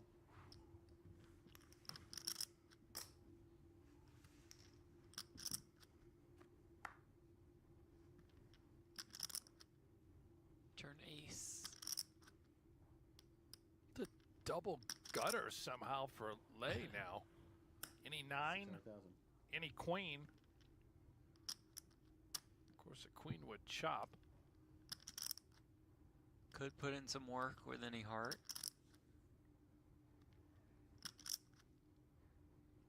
Could put in some work right here, right now with this type of hand as well. Minimum bet from Ghost, 600,000. Remember, there are sizing tells here that certainly Lay has 4.5. picked up on, and he is going to pounce. 4.5 million, I believe, has been declared. Yeah.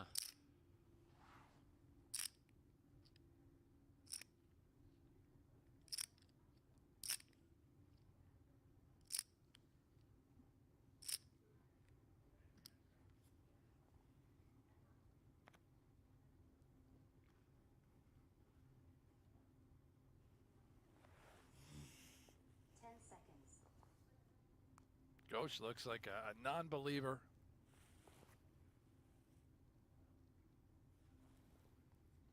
Does give it up. Nicely done by Win Lay. Coming off a win at the Borgata Poker Open Championship. Maybe he's just a BetMGM poker tournament specialist. Could be. A brand ambassador. Yeah, chop that one for 425K.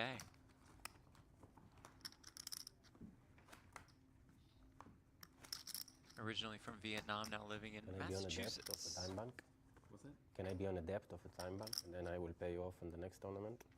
You shut off your mic when you said that. I'll allow it. Just a joke. I know. It's still funny. I like it. Thank you.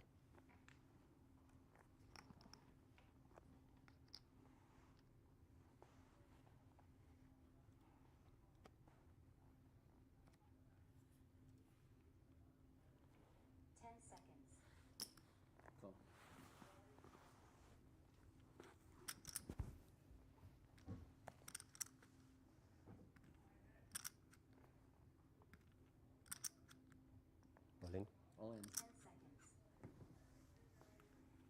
So just rip it in there. Ghost tried limping in on the button. Access denied. Hovering right around 20 bigs for Peretz.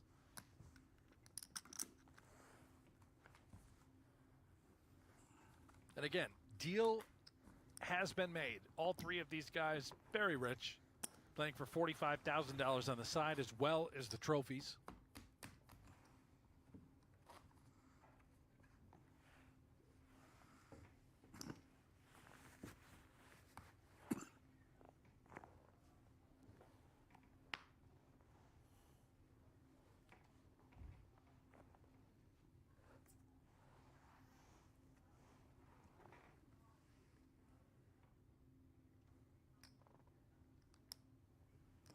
Cool.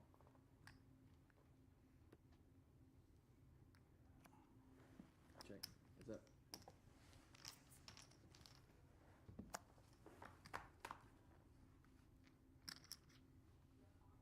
Check. Check. Check.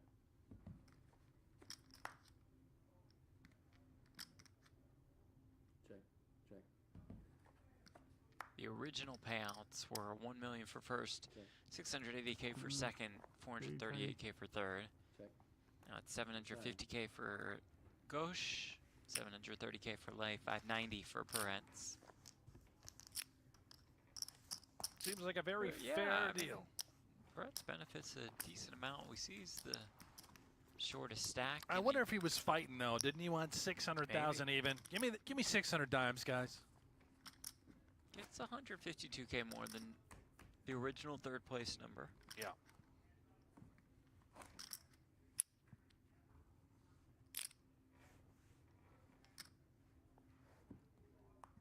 Now chance to pile 45K more on top and take home the title.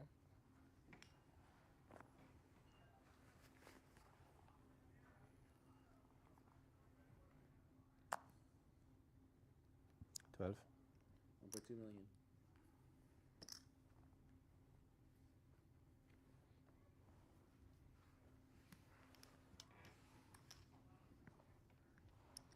$2 million. Lay will defend the 9-5 off.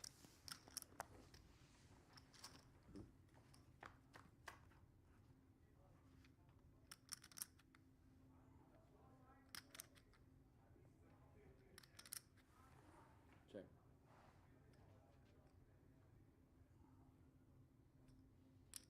$7. 700,000.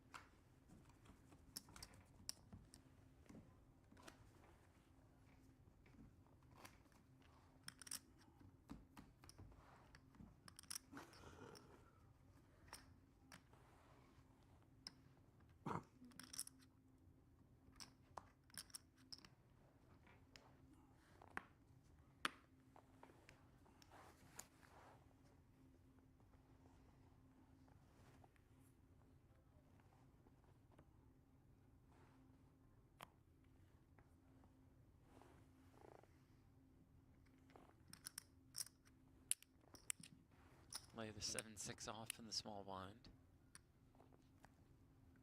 Comes in and Peretz looks down at the birds and the big. 10 seconds. 2-1. 2.1 million. Makes it 2.1 million. That'll keep Lay as a customer. Okay.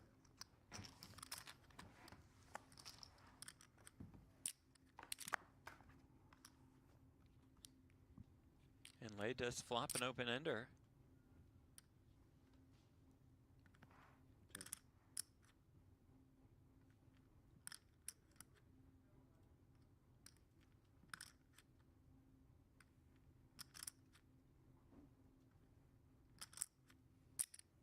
$3. 3 million.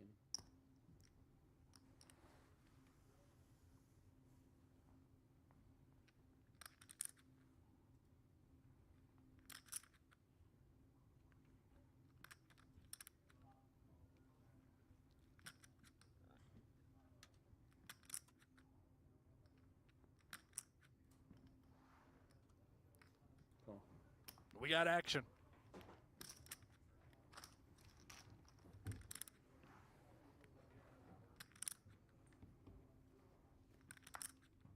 Oh, hello. Just drills it on the turn. Trouble brewing for Peretz with about 11 million in the middle and with him having about 11 million behind.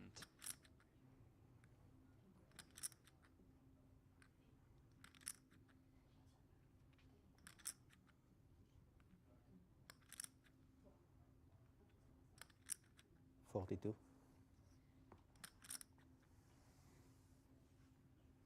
4,200,000. Peretz betting 4.2 million.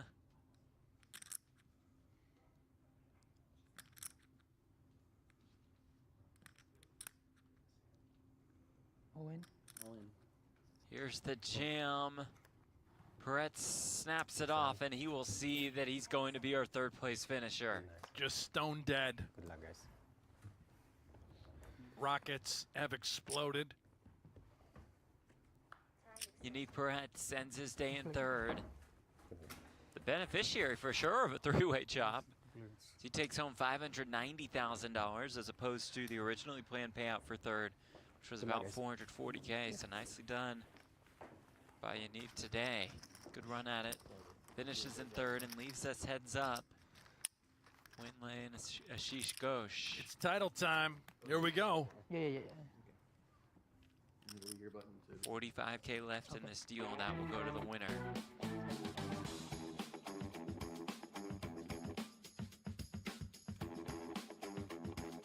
As we remind you to follow at BetMGM Poker on Instagram, stay plugged in to the live events, the online series, the nonstop cash game action, from big winners to behind the scenes content. It's all there. Don't miss what is next at BetMGM Poker.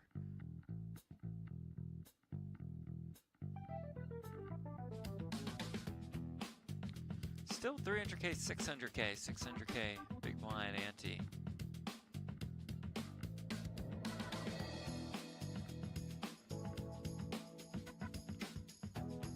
Fixing the clock as we did reduce the levels to 30 minutes each. These two, as you might imagine, a huge upswing in their day. Ghosh now at 27 million more than what he started the day with. Bring the lion in. More. Yeah, there we go. Front and center. Look at that big, bright, beautiful beast. Beautiful. Gold shines.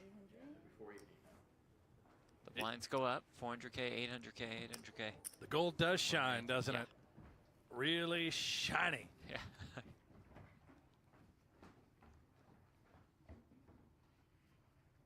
And again, yeah, they just hit the cumulative winnings one more time here. Yep, what they've accumulated thus far. Aria Poker Classic trophy making its way on the set as well. Yeah, it's also a pretty one, isn't it? That we've kind of left this one off for right, the but now most we part, see it. but It's nice. yeah. Oh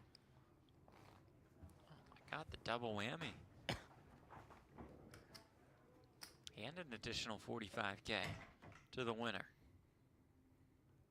Here we go, heads up, 120 big blinds deep or so.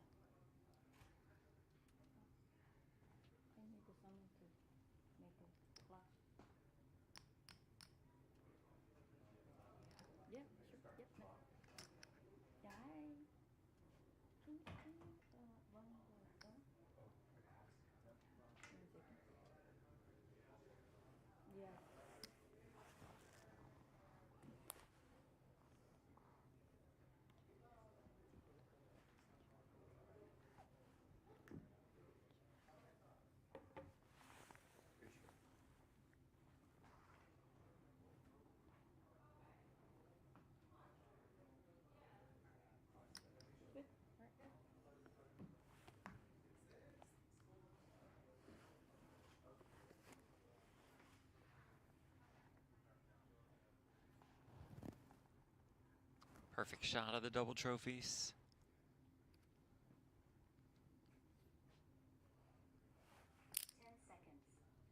16. Lay to 1.6 with the 6-4.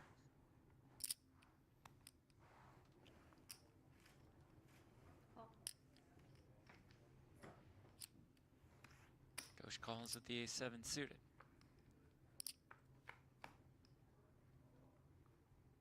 Does flop a pair of aces in the backdoor flush draw.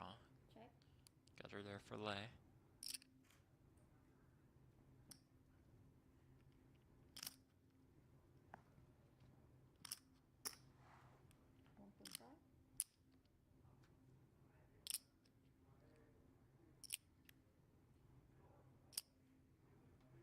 $5.5. 5.5. And the check raise from Gauche to 5.5. 5.5.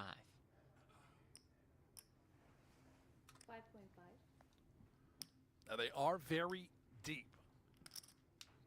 Not clear if Lei will ever peel. The problem is whenever you make the 5, it's pretty hard to get paid off, right? It's just a visible one-liner straight. Ace-X is never gonna pay you off, even if you were to hit it. You'd almost want the rolls to be reversed, where you're the one check raising the gutter with 6-4 up against ace-7, and then finding additional routes to earning more chips, if you can make it.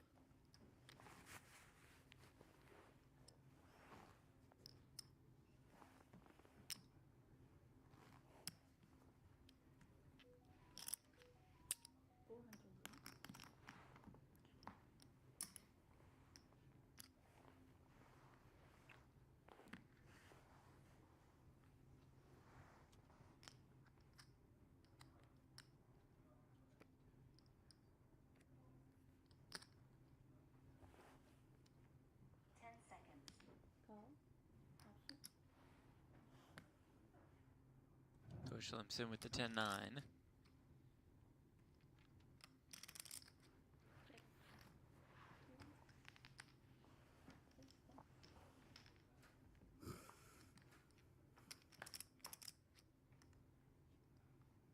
King 7-3.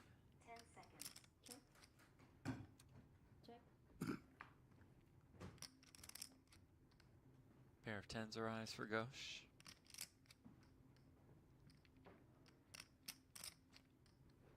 Check. 1 million. Now bets 1 million.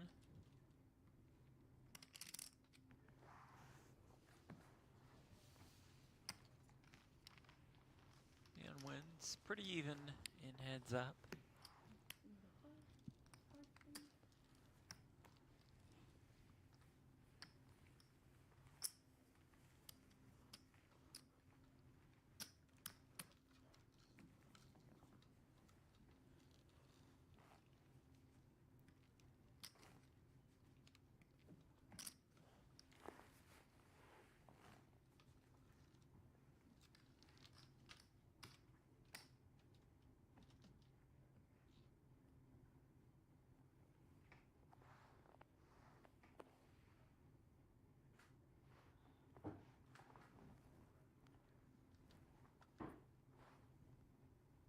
Not sure if these two will go out for cocktails after the show. 10 seconds. Call option. Check. Well, you know, maybe not cocktails.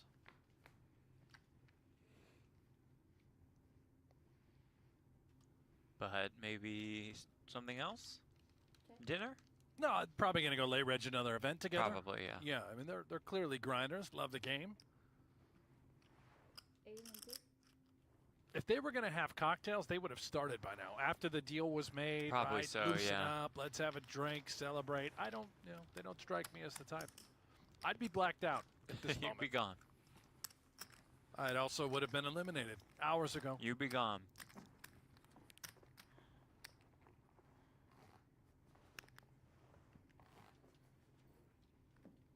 Essentially neck and neck.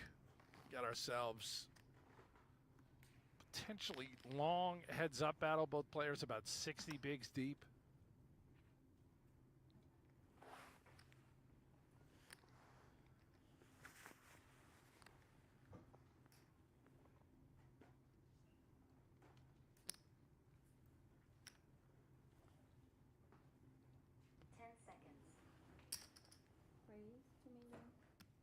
No, 1.9.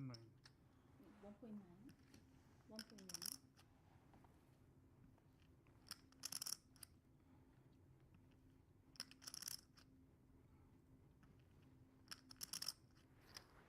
Call.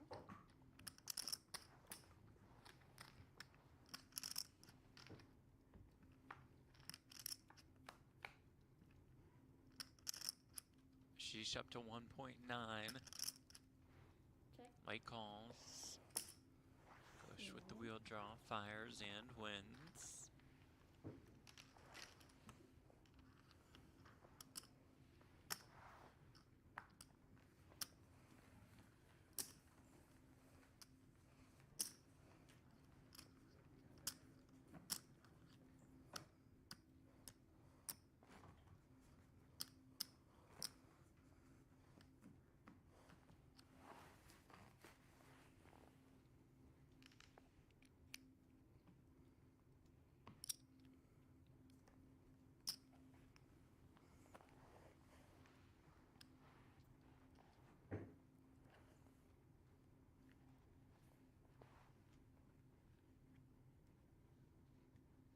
What are you having over there? Another snack? You already had some gelato. Now what?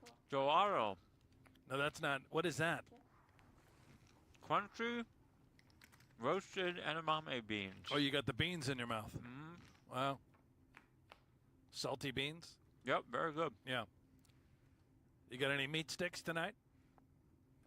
Not tonight. Ran out. You already pounded that protein, huh? Yep. Good for you. Thank you. Good for you. Call. I've decided that every morning I'm going to start doing at least 5 push-ups and 5 sit-ups. That's great. Good luck with that. Check. Thank you. I thought you'd be a little bit more encouraging. The 4 slides home. Check. Pair of 3s, first pair of 6s. Small pot, Jeff. 3. 6. You're too busy with the beans in your mouth. Go to Showdown here. Lay shows the goods.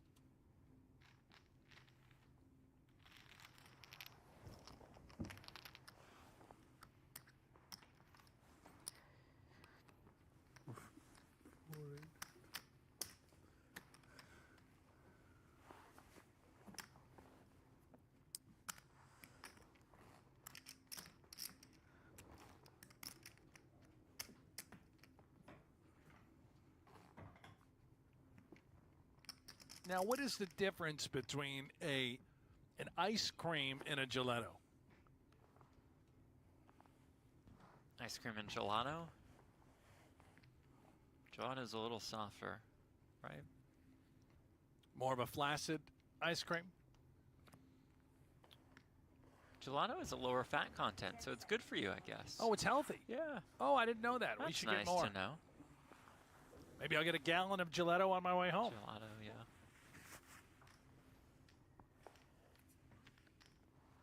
It tasted way too good to be healthy. Yeah, it did.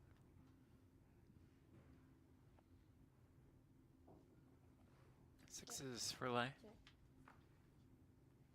I just thought it was like, you know, it's an Italian ice cream, right? So maybe it was Italian cows. Create, you know, Yeah. the milk.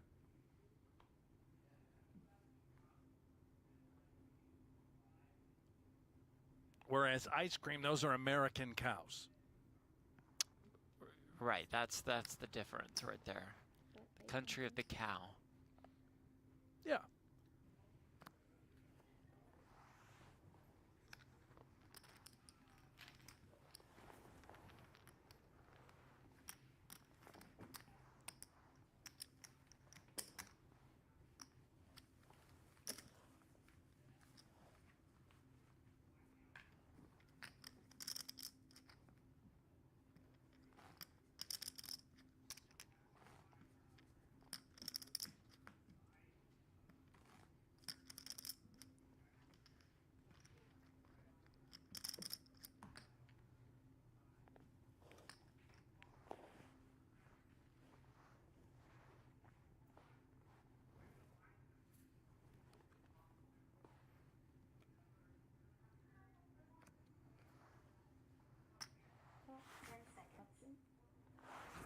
118.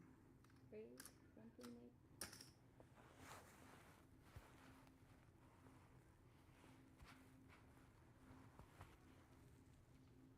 Now, producer Aiden has just chimed in, Jeff, just to lay down the law here. It's important, but just to let you know that... Well, he said not that it's important. Fair.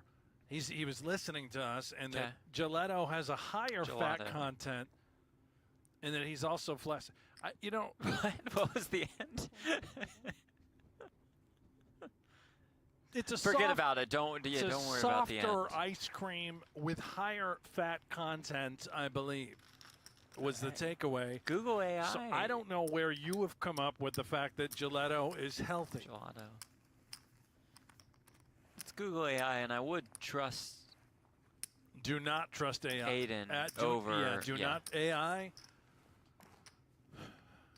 AI is a problem. Yeah. I think we all know that. We've seen Terminator, seen iRobot. There's a lot of issues.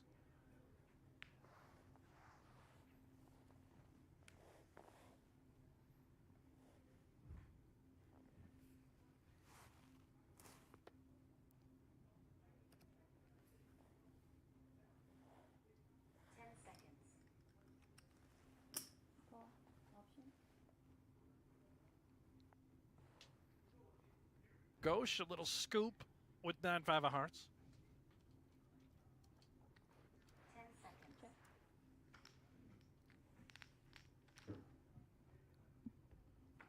Oh, that was good. Scoop. What? You said scoop because we're on the gelato ice cream thing. Check. Check. No, I don't get it.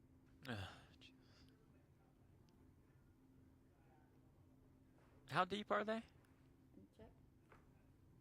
I'm sorry? I said, how deep are they? Bit personal. What?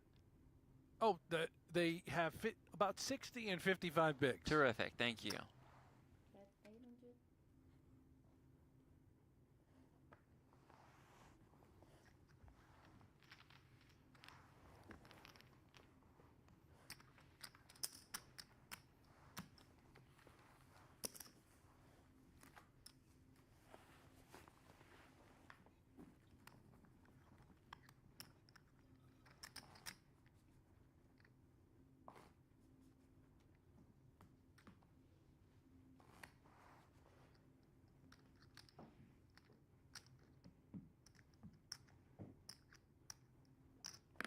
So we're still about dead even. Well, you know, slow and steady. They're not all big whoppers, you know. They're not all coolers. I don't think we've seen one big whopper, heads up. No, and luckily, I mean, it's a lot of conversation keeping us on our toes. Raise 2 million. I think I have some more edamame beans. Nice. Oh, good. More beans. That'll be great. You want some? No. You want one? You're housing a lot over there. We're in this little room. Yeah. If you have any sort of urge, I would recommend just go right to the restroom. Okay. I can't have it happen in here. A very sensitive stomach. Check.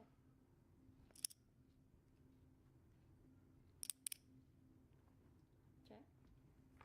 I'm worried about your abilities to drive home. Trip Queens for late.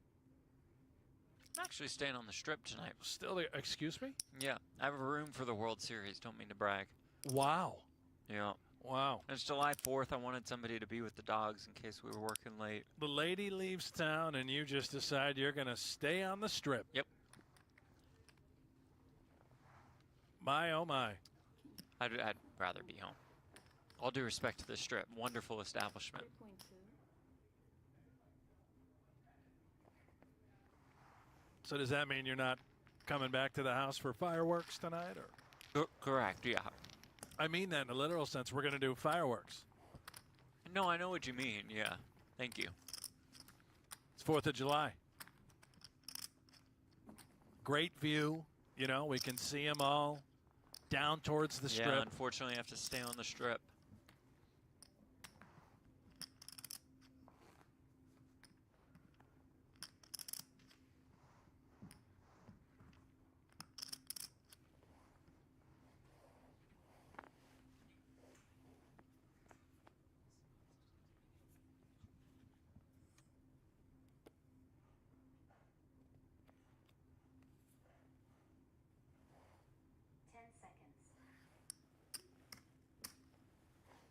1.9. Can you tell them? Oh, 2 to the Royal versus 2 to the straight flush. Nice. King What a Jack battle. versus King Nine of Diamonds. This is actually a bit of a This cooler. is for heads up. These are Right. two, These are two big good hands. ones. Go nuts, gentlemen. A lot like Jeff with his edamame, his beans. Just go Sorry, bananas. My mic on? Yeah, it's on. My Yeah, bad. it's on. Mic is fully on. Diamonds for leg. Check. Check.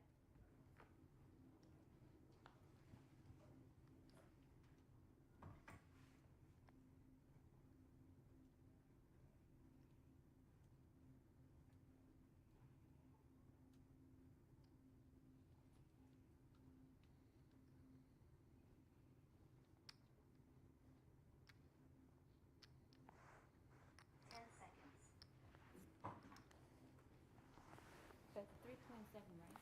You said 3.7. 3.7 million draws the quick fold.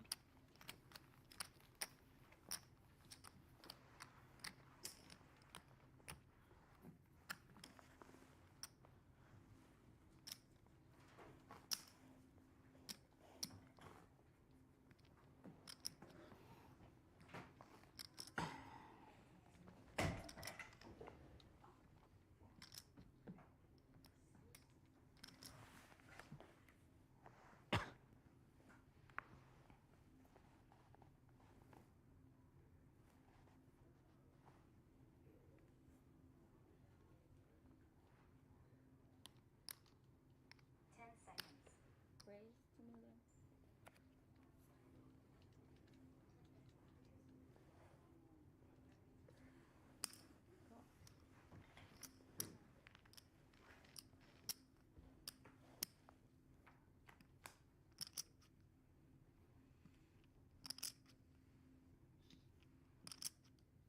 Check.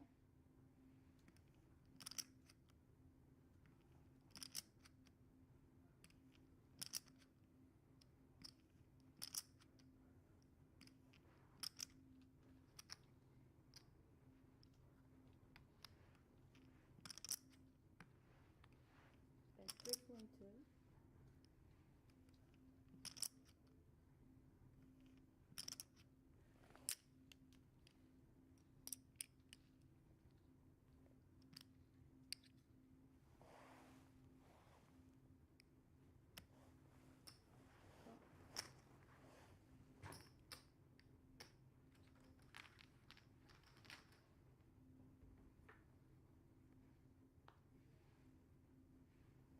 Check.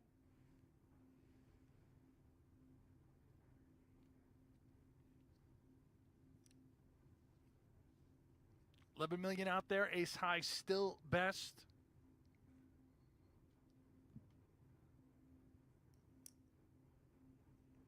Up to lay now. Can he fire a second shell with just King 10 high? And if Yes, he's he going can. to, he's got to size it up.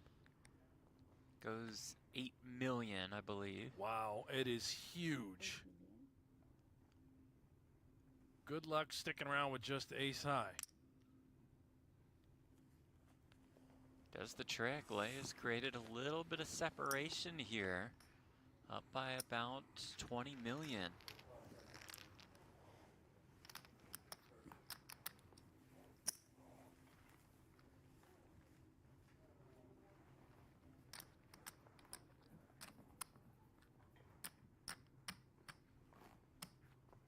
Okay.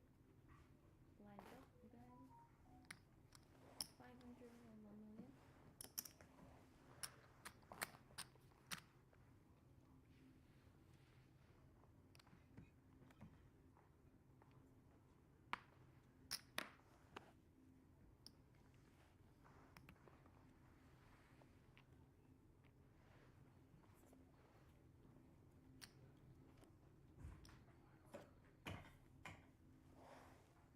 You excited for football season?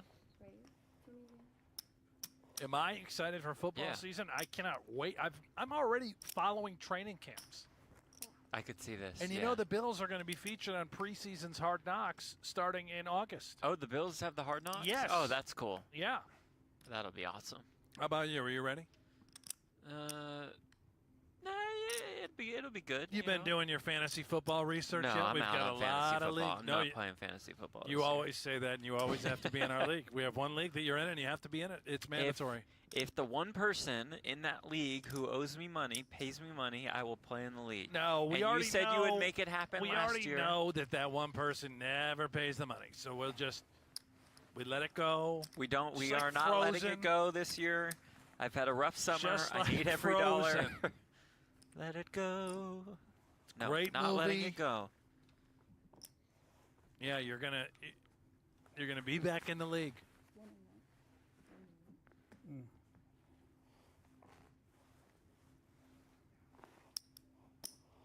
We need you in there. The only football action for me is going to be on BetMGM Sportsbook. I'll give the money to them instead of to the fantasy Are you league. gonna do some futures bets? Oh, yeah, I'll be all over the board. You got to be all over the Bills. This is their Okay. year, Super Bowl. I'm in. Yeah. I mean, I was in last year and the year before when you told me the same thing, but I'll be in this year for I sure. didn't say it last year.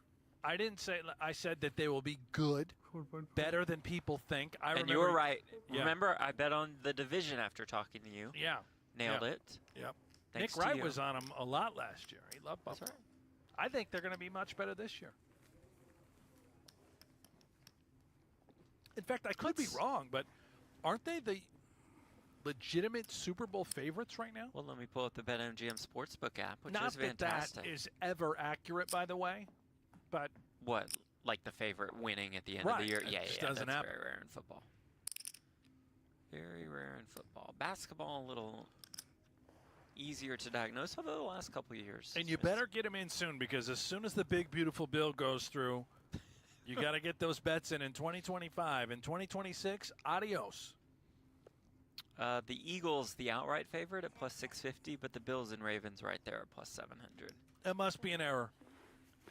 I mean, I don't think it's an error. Where are you looking on BetMGM? BetMGM, yeah. Yeah, that must be an error. 4 million. Sounds like great odds then. Yeah, you're in on plus 700. Well, yeah, because I think in every other book that they're the favorite.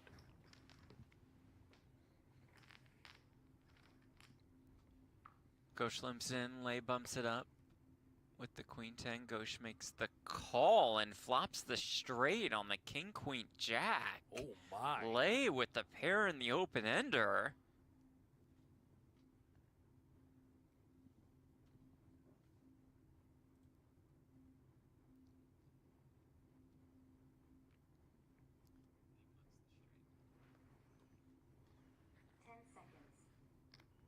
And Lay will lead here. How nice is this to see if you're Ghosh? Now remember earlier in the show he folded a straight, not recognizing that he had it. I believe this time he's fully You aware. think he knows this time? Yeah. And I think too, whenever Lay faces resistance on this type of texture, there are zero bluffs coming from Ghosh. Lay knows this. He is not going to get married to Queen 10. I suspect the nature of the draw, maybe you have to take one off. Yeah. Seems fine. But I don't believe he's going to get carried away with this hand at all. And there it is. Just call. Calls quickly. Right. 29 million in the middle.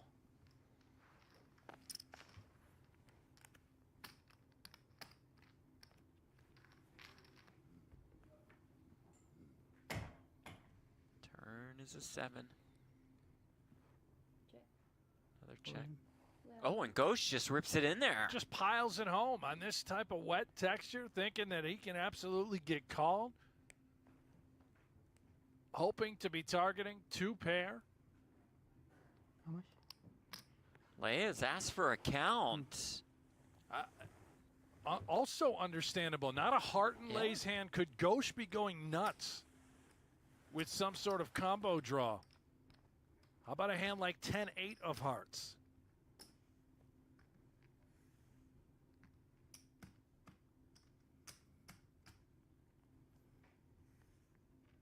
Having the 10 in hand, it's a little harder for Ghosh to have an ace-10 or a 9-10.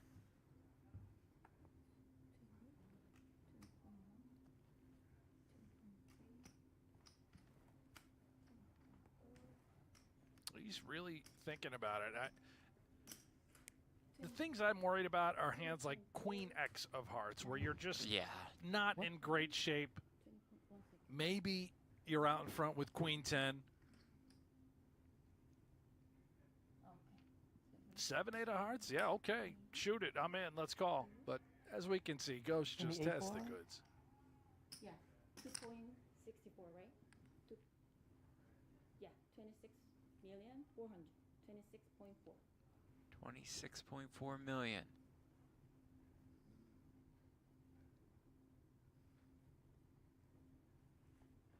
Lay looks disturbed.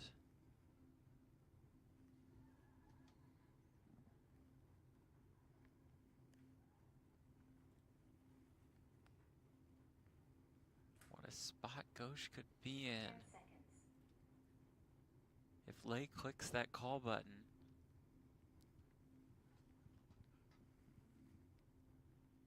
Time extension.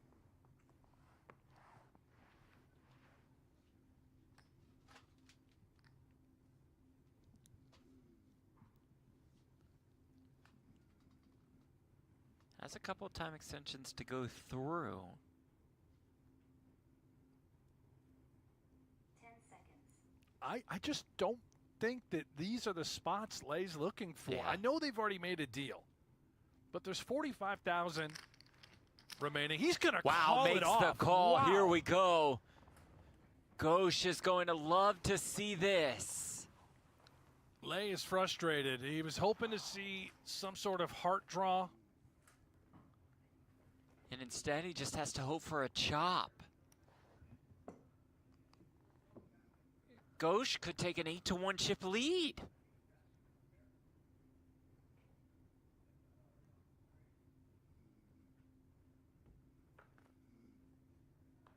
But the river is a 9, and they will indeed chop it up.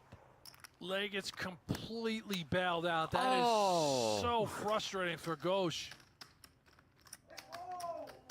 Wow. A brutal one for Ghosh. He is devastated. I know the demeanor always seemingly happy-go-lucky, but mentally that is a tough one to recover from. It's a painful one. You feel for him there. You said it, Lay, the bailout. Play on with Lay maintaining a slight lead. And I do not like Lay's call whatsoever.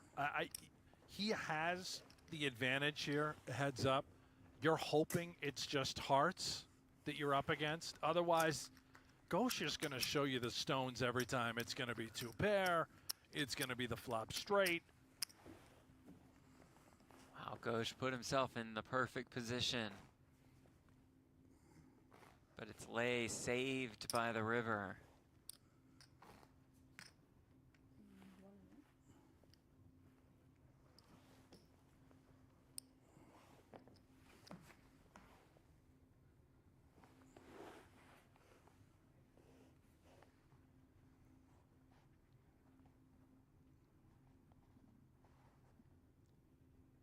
And it might just be destiny, right? You get bailed out like that if you're Lay.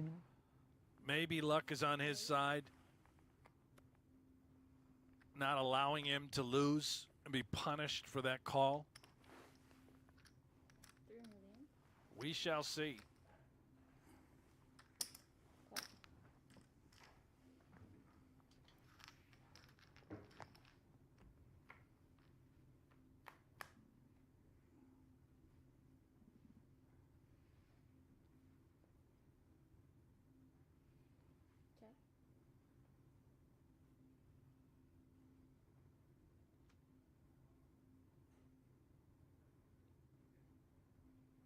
$1.8. That 1.800. 6.5. 6.500.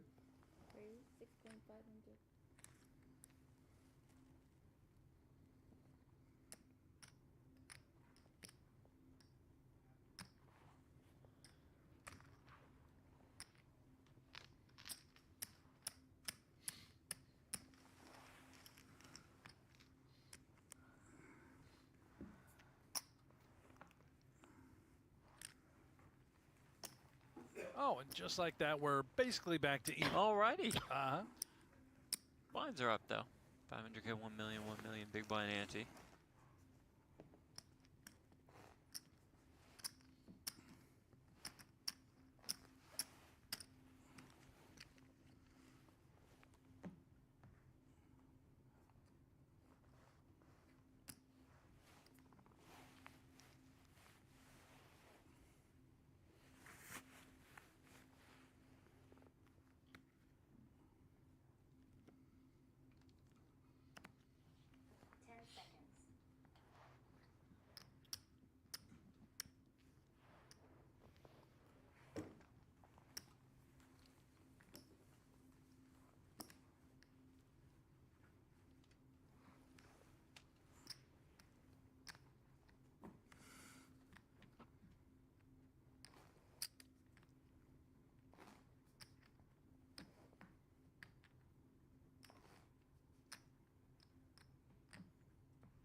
Raise 2.5. Call. Lay up to 2.5 million. Ghosh calls with the queen 5.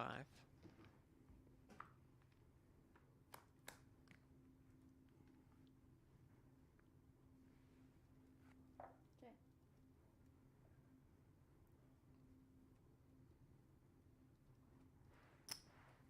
$1.5.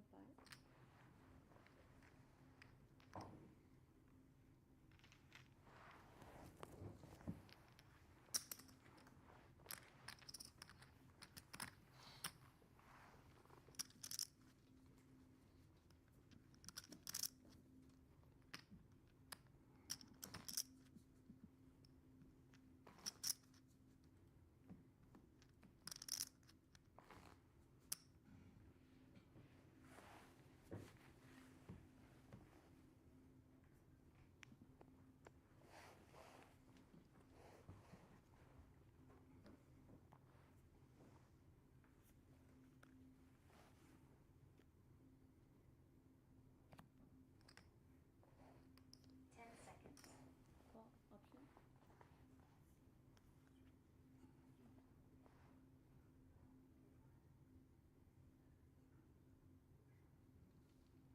$4 million. Raise 4 million.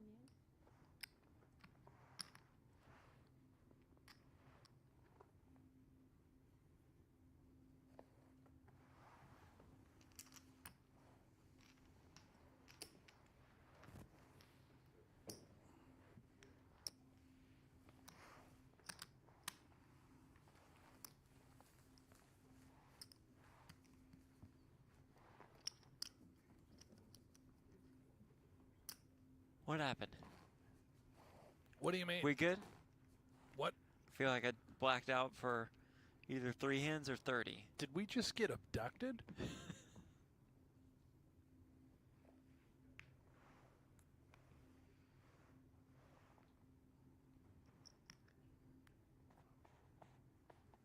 And again, this is why I did not think that Lay's call with Queen 10 was good. Against a great player, sure. But he has a clear advantage heads up. Continuing to pull away, get back into the match. Nickel and dime, small ball. As Ghosh is still relatively new to poker. He's been playing live tournaments for about 2 years or so. And that's the only reason I say that. Yeah, I'm not taking shots at Ghosh. He's very new to the game. He's had a terrific rise in a very short amount of time. But, you know, if you're up against the Alex Foxons of the world, yeah, you know what? Call it off with Queen 10. Middle pair in the open ender on that board. He's much more liable to show you the bluffs.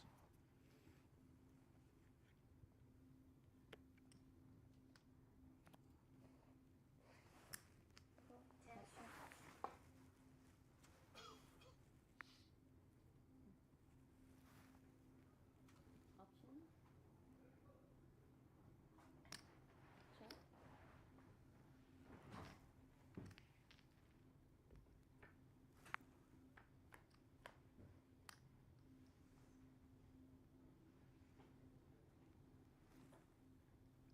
We got action. Gauche top pair, lay, middle pair. Betting 2 million is Gauche.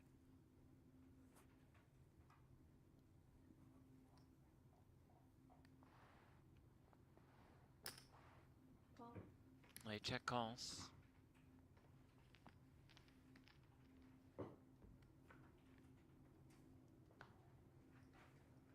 Turn is a 4. Check. And it's these spots right here where I think lay just has to be making adjustments. Whenever you get barreled into twice and it looks and feels like significant strength, avoid these spots. You can throw theory out the window. in You're these spots. just completely throwing Just theory like out the way. that. And that's lovely. a nice A goal. great adjustment, and I expected that from lay, which is why that queen 10 hand was really caught me off guard.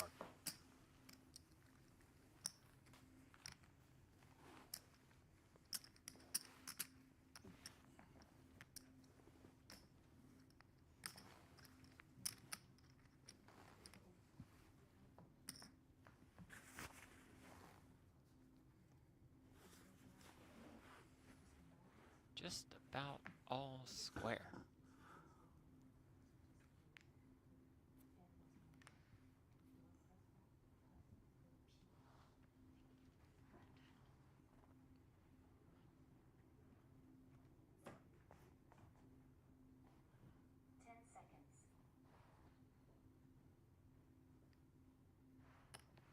Call option.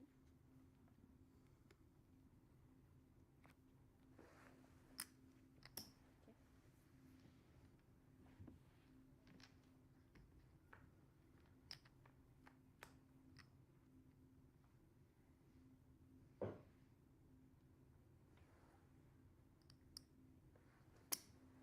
$2 million.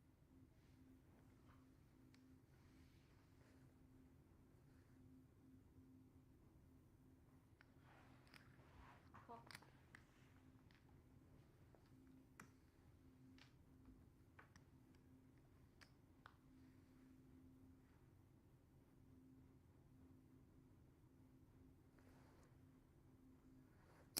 Sevens and fives for both. Gauche in a really good spot here. Bets 2 million once again.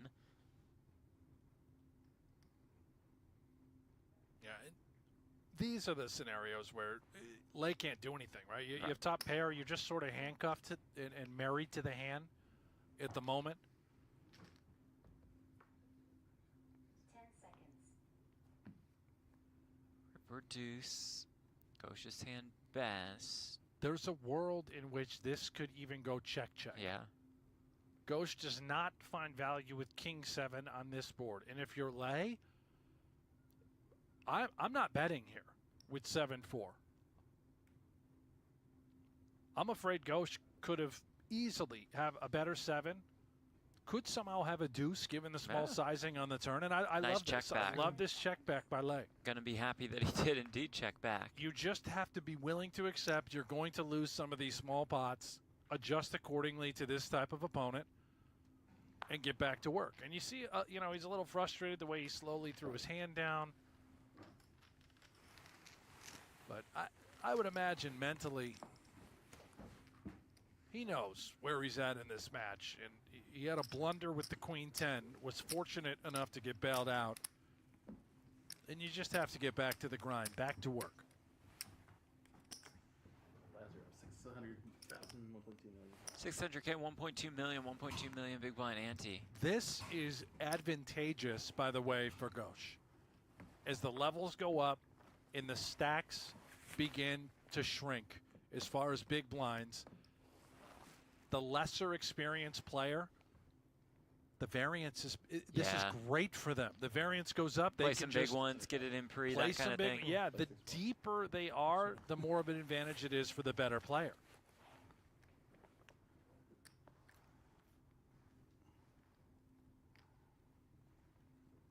I don't know what happened during the negotiation. We simply heard the prize amounts for the chops, but the levels did go from 1 hour to 30 minutes. From what I was told, one of the players, which I don't know who, and nor did the production know, One of them requested 10-minute levels. My hope was that was gauche. Yeah. Because if they all agreed and it was 10-minute levels, that gave him the best chance to win this tournament. Yeah. And, of course, they settled at what we know is 30 minutes. And Gauche continues to run hot trips now. No matter what happens in heads up, Gauche will take home at least 752K. Lay at least 732K. It's an extra 45,000 for the winner, along with 2 trophies, one from the Aria Poker Classic, one for this BetMGM Poker Championship. And look at this. Gauche is not getting... He's checked twice? He's checked twice. He's trying to get action. And maybe this works, but I don't care for the sizing. I believe he's betting 4 million into 3.6. He's over betting the pot. Lay just quickly gets out of there with king high.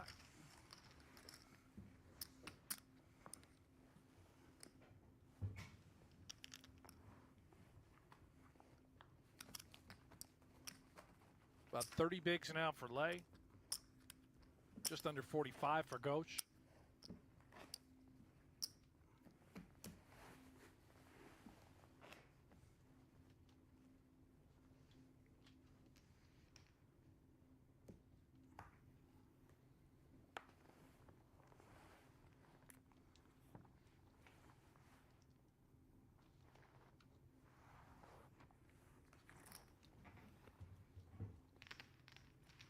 Lay folds and Gauche at 2 9s. Sure laugh about that one.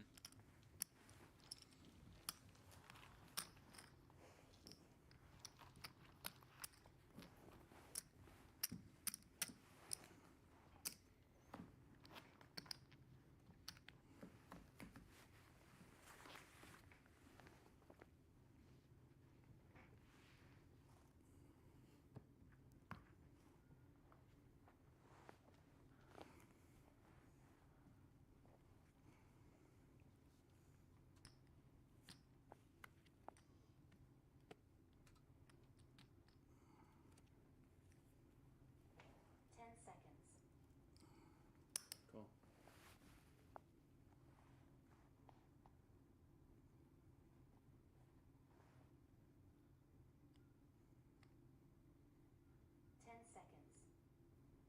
$5 million.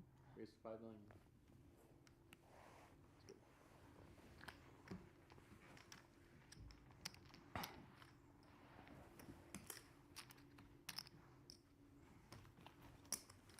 Back and forth we go. Incredible turnout here at the BetMGM Poker Championship, a tournament that guaranteed $1 million for the prize pool years ago. It's transformed into one of the premier events on the poker calendar. More than 1,800 entries, prize pool of almost $6 million. $1 million first place prize, which has been negotiated a little bit down. 2 10s for Win Lay. 3 million. King 3 for Gauche. Makes the call. See the sizing, by the way, at this level 6. The levels are 600K, 1.2 million. Lay did go up to 3 million with his pre-flop opening with 2 10s. That's the overpair here.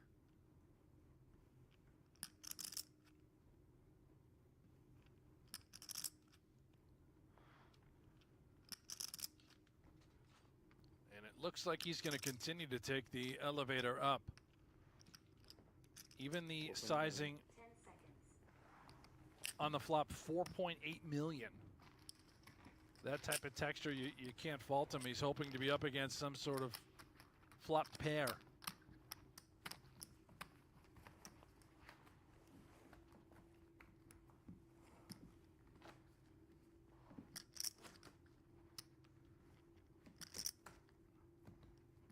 Just about even again.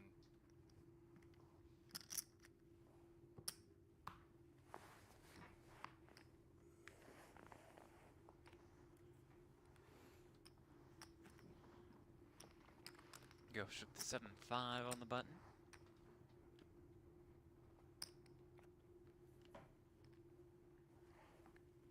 This is short. This is a 1.2 inch. You're short enough. You have Oh, seven. oh, 7. He's we're right now. You call. That's your option. Limps in. Good. Check. He checks the 8-4.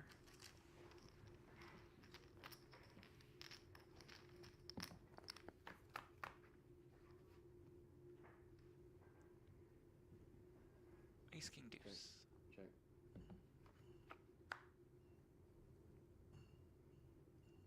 Pair of 8s for lay.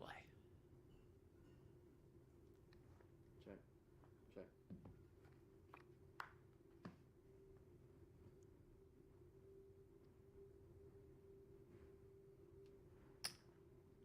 .2.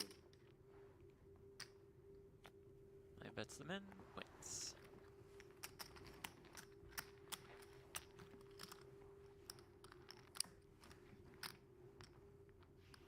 And there's no fight, by the way. You said Gauche, he was just content with checking it down. He was going to...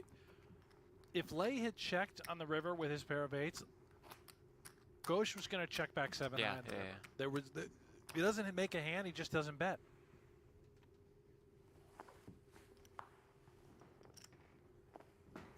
There's Tony Burns walking through. Used to work at Seminole Hard Rock, then ran the show at the Moneymaker Tour. I can't believe you could work with Chris Moneymaker for so long. Thankfully, he's over here now at Aria with the staff for the Aria Poker Classic. Now, is this new? Yeah. So he's but I think back he's in only Vegas, here for or I think this he is has like bigger temporary? plans. Yeah, I think it was a temporary stop at the Aria Poker Classic. Great to have him here. Still with Moneymaker? No, out. All done? Yeah. Is that tour come to a conclusion? No, the tour's still going. And Moneymaker, I think, is chip leader over at MGM Grand. Wow.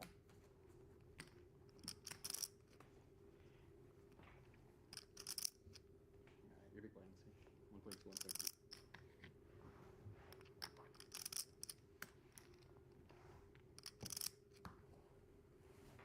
See that Lay has taken over the chip lead slightly.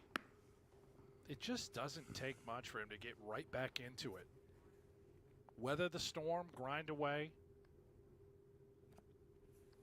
and eventually try to close this thing. And if I'm Gauche, again, you just have to up the variance and gamble. Lay with the ace-jack.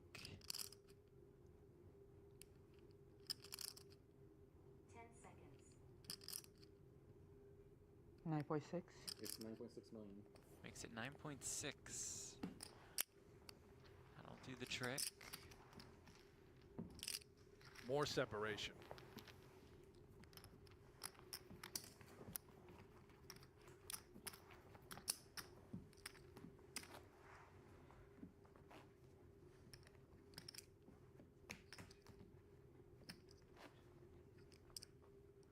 In a way, Gauche is free rolling. He got the lion's share, no pun intended, given that trophy of the chop.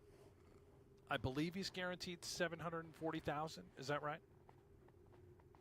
Yeah, 750. 750K. So they're playing for an additional 45K, and of course the title. 10 seconds. 3 million. Lay makes it 3 million.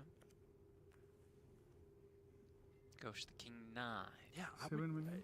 You know, I like this. I like this with even with King Small. 9. Even the sizing isn't particularly wonderful. You're pricing in Lay, who's gonna take the price, right? It's 4 million now for him to call. Look at the odds in position with Jack 10. You're fine putting a little more in the middle in this situation. If you're laying, he does make the call. Yeah, I would have loved to have just seen, believe it or not, just rip it. If you get called, so be it. You're probably going to be 30% at worst. Instead, there's top pair for Lay.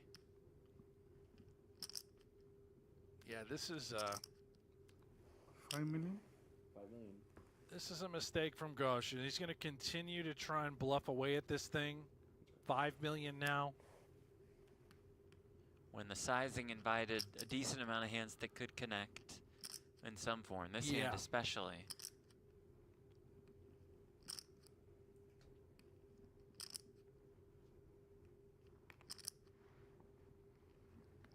Lay makes the call. 25 million in the middle, Ghosh with 29 million behind.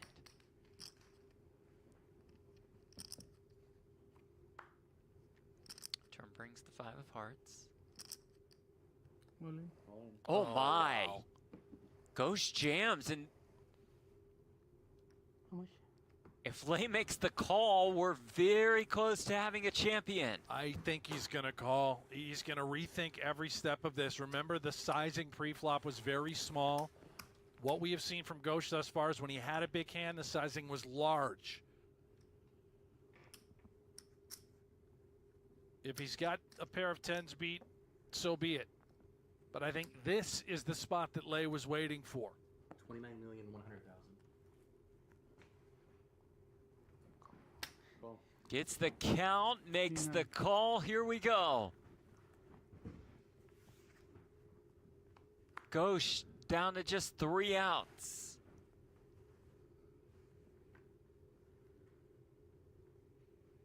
For the title, for everything.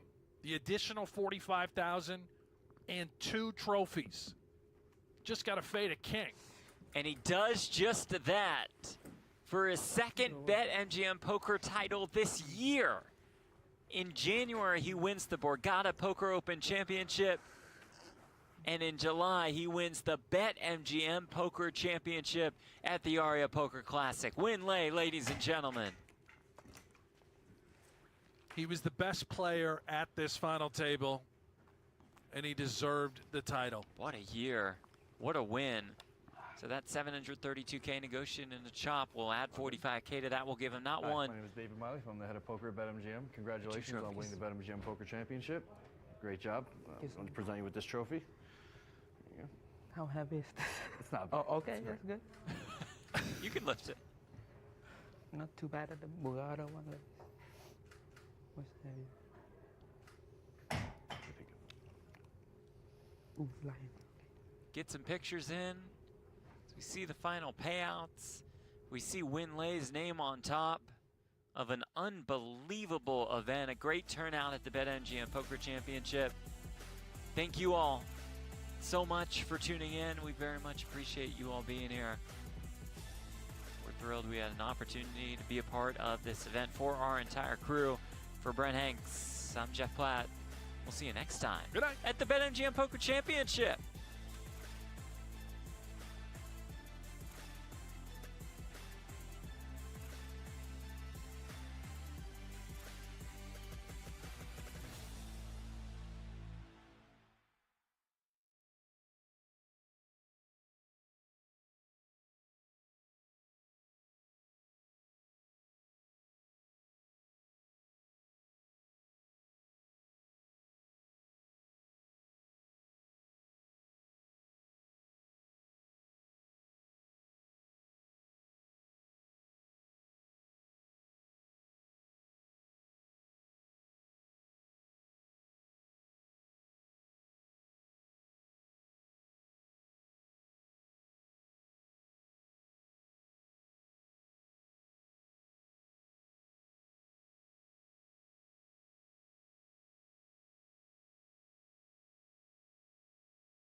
Introducing Iron Beam, the best choice for futures trading. Iron Beam is the industry-leading broker catering to traders.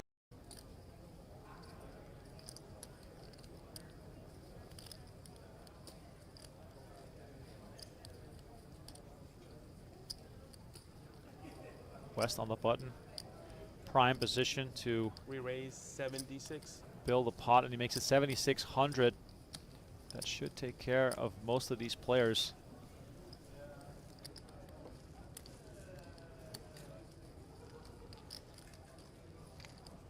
He's right. Thank you. And 4-bet ends it right here on the spot. West probably not too unhappy, just taking this down and not having to battle multiple streets with ace-king, ultimately. As I always like to say, still a drawing hand.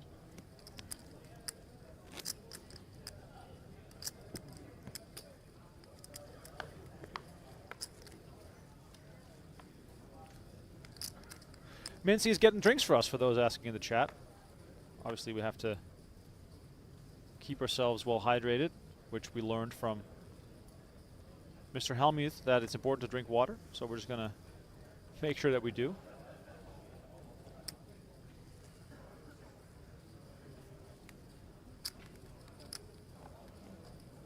How's everyone's 4th of July been? Anyone else eat about 70 hot dogs, or is that just that one dude on TV?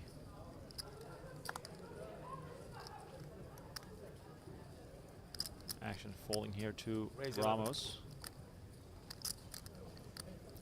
They've got one child, Luna, 5 years old.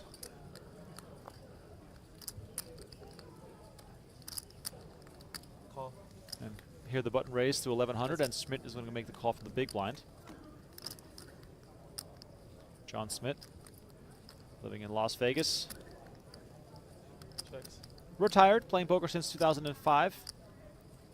He's got one cash at the World Series of Poker in the Million Maker back in 2014. Better 11.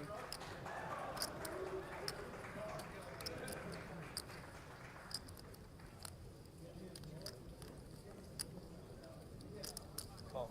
998, and Ramos continues for 1100. Schmidt is going to make the call. Good spot here for Ramos, as the 6 on the turn gives Schmidt some showdown value. Checks. See if he wants to continue looking up Ramos, and she decides to check back. Check. I got a 6. Action gets checked on the river as well, and Ramos gets to table the 8 and is slowly creeping up to 100,000.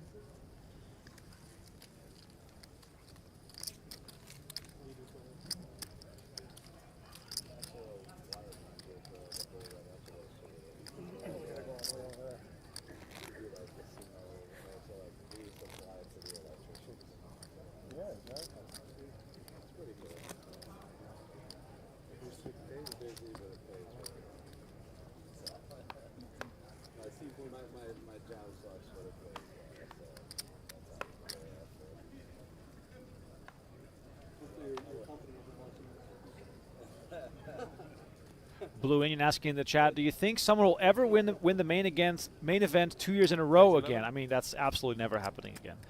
We saw Mark Newhouse, of course, finishing 9th in back-to-back years. Recently, Joe Cata made the final table of the main event again after winning it many years ago. But you know, runs like that are few and far between, and the amount of variance needed to even cash this tournament 2 years in a row is absolutely insane.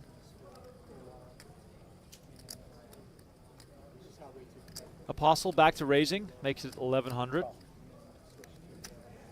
Ioana Apostle from Timisoara, Romania. Playing poker since 2016, playing for a living.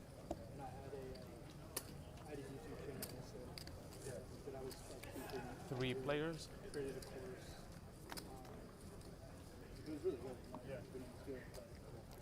King 9-6. Checks. No set for Apostle. Schmidt with the best of it.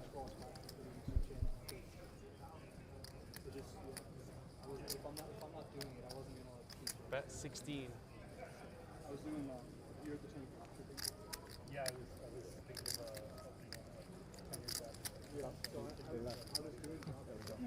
Button is right.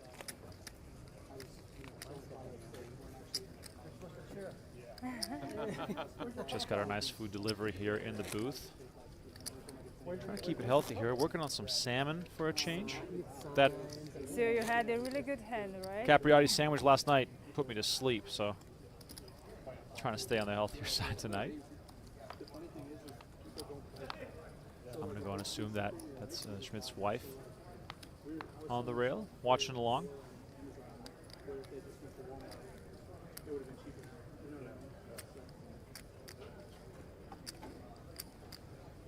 Players coming back from dinner. As I mentioned, we skipped through the dinner break, but you can definitely notice that the players are still, I guess, trying to wake up a little bit again.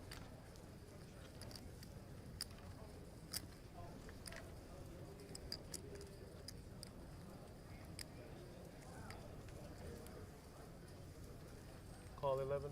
1100 from West. Gets a call from Ortiz in the small blind.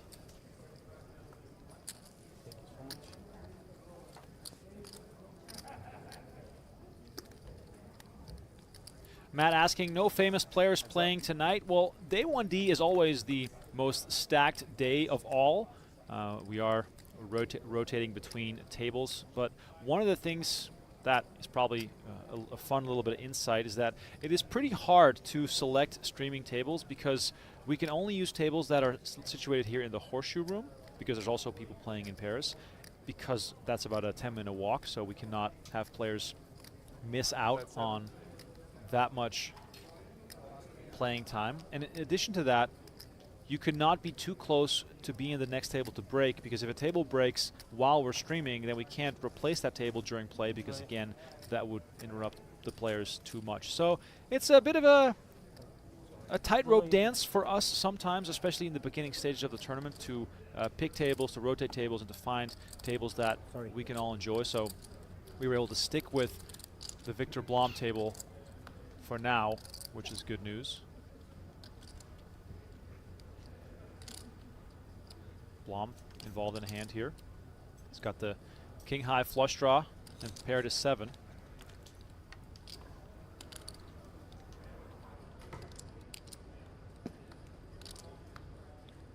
And look at this. Clubs come home for Blom versus Zacconi, who's got ace-9. 10K in the middle.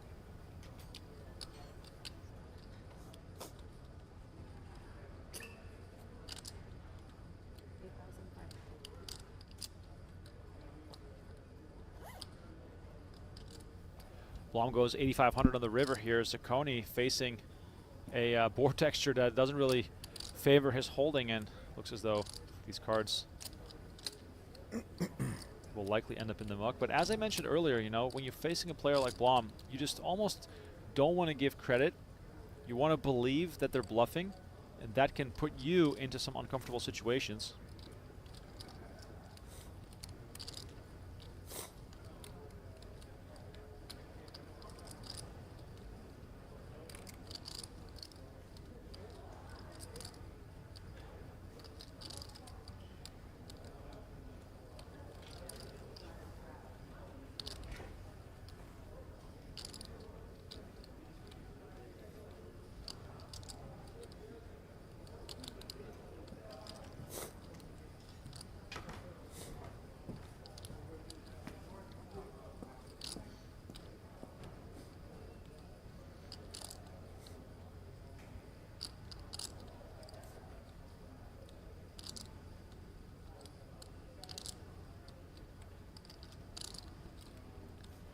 Zacconi doesn't want to give up, and this is the Victor Blom factor here.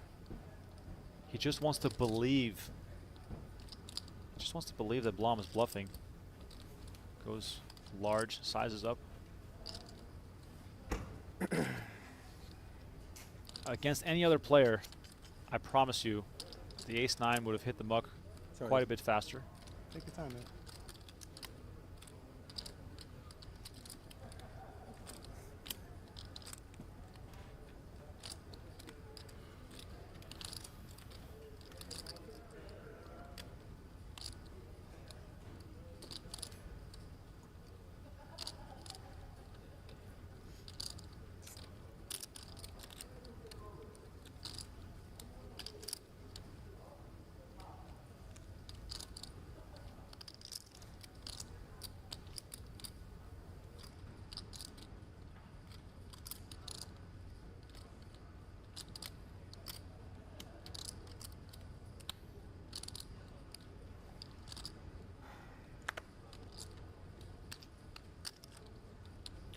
Saccone with a very long tank, but ultimately does decide to let it go. Feel as though he just wanted to not believe Victor Blom, who rakes it in, is now up to over the starting stack. People asking about the field size. Of course, registration is still open all throughout today, tomorrow, and into day 2. Good to know that tomorrow is 1D on Saturday, then our first day 2 flight on Sunday, and then you can still register on Monday as well. Once again, look at the bio sheet of Victor Blom, 3rd on Sweden's all-time money list. This man needs no introduction. Isildur 1.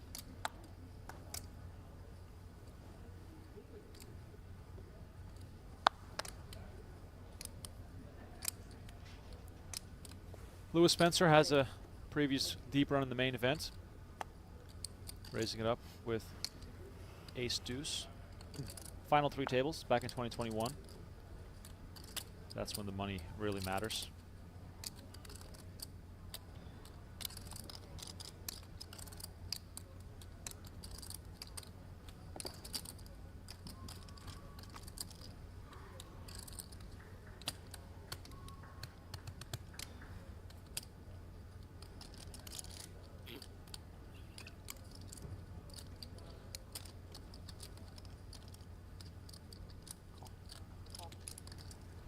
Silverberg with clubs as well. He's going to make the call from the big blind. Thank you.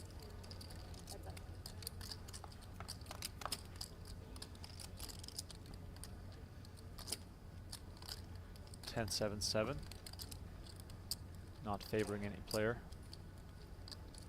Aggression from Spencer could shut this down right away.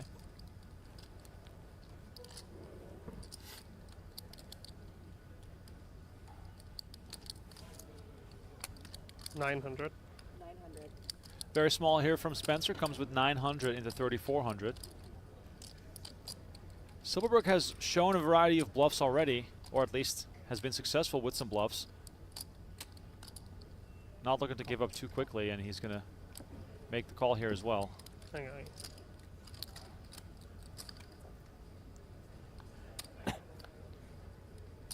Queen of Hearts on the turn, and Silverberg all of a sudden takes control of this one. Would not be surprised if he wants to let Lewis continue to bet at it.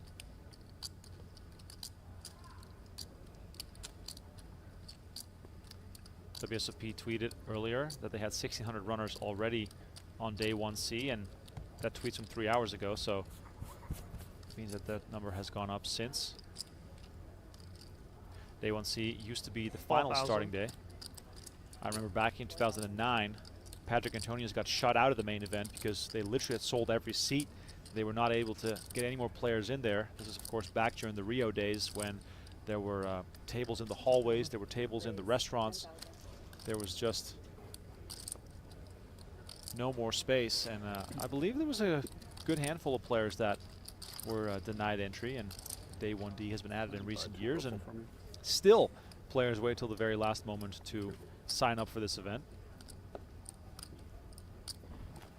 The day 2 thing you mentioned is really interesting because they actually used to, you could reg at the beginning of day 2, but now you can reg through 2 levels day 2. And what do they always say in the poker world? If you got 10K to get out of your wallet, they're going to find a way to get you in this thing. Absolutely.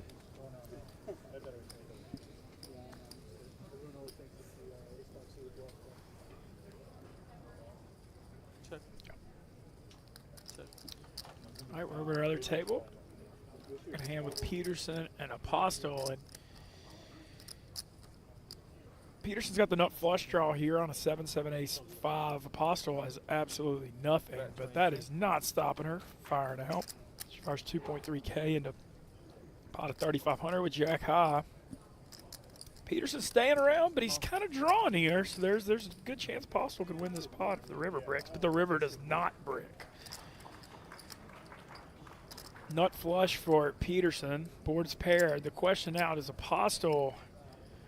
I mean, you're really trying to incinerate some chips if you fire here because, I mean, he's calling you if he has an ace, and now the club's got there. There isn't much, but you got to admire the heart.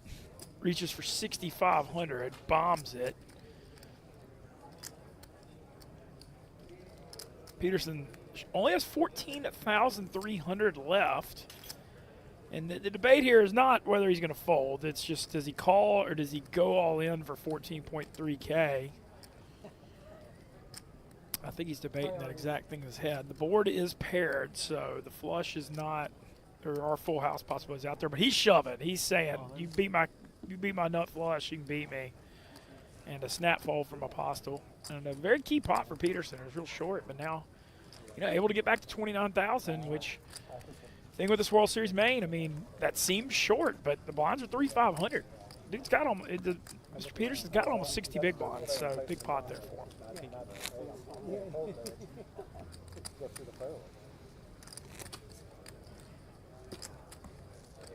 Wow, what a biograph for Iona Apostle, world traveler, dog mom. Sounds like a jack of all trades. We've got to respect it. Oh, there's a picture of a Dalmatian. It's like one of the 101 Dalmatian dogs. Good looking dog.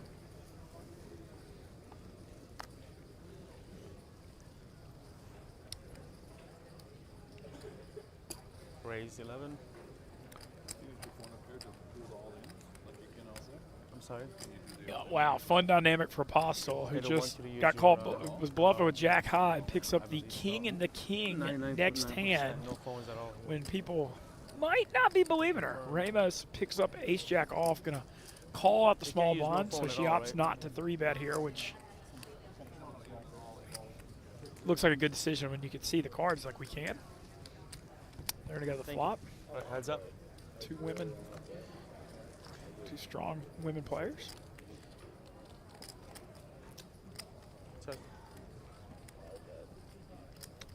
No improvement for Ramos' ace-jack on the queen 4 deuce flop.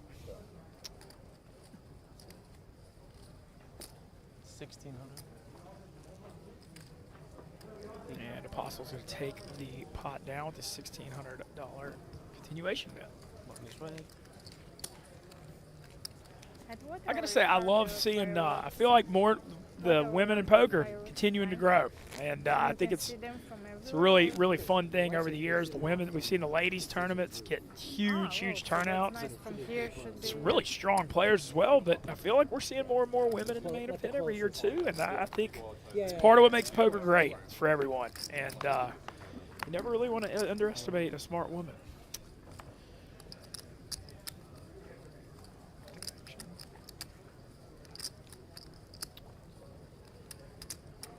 Ortiz with king queen, gonna make a kind of a tighter fold here, but he was in early position. Folds the king queen offsuit. Ortiz only has 14,900 though, so he's trying to protect the stack.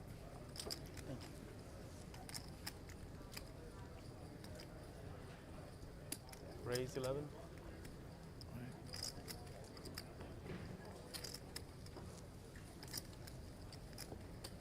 Call.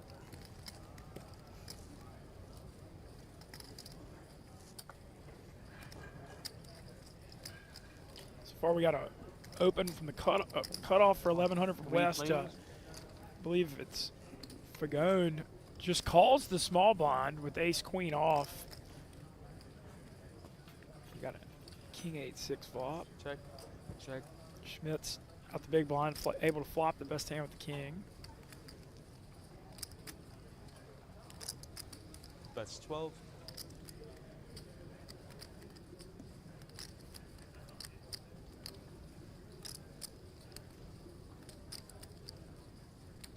Call.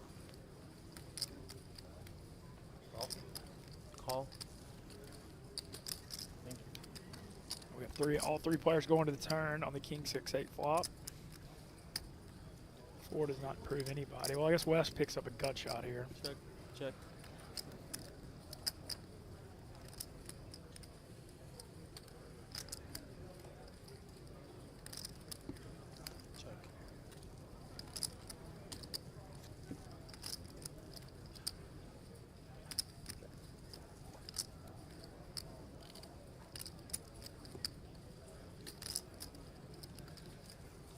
And Schmitz is going to win the pot with a king with a bad kicker. Everybody gets checked through the turn and the river. And he's right at starting stack, 59,900 chips, 3,500 level.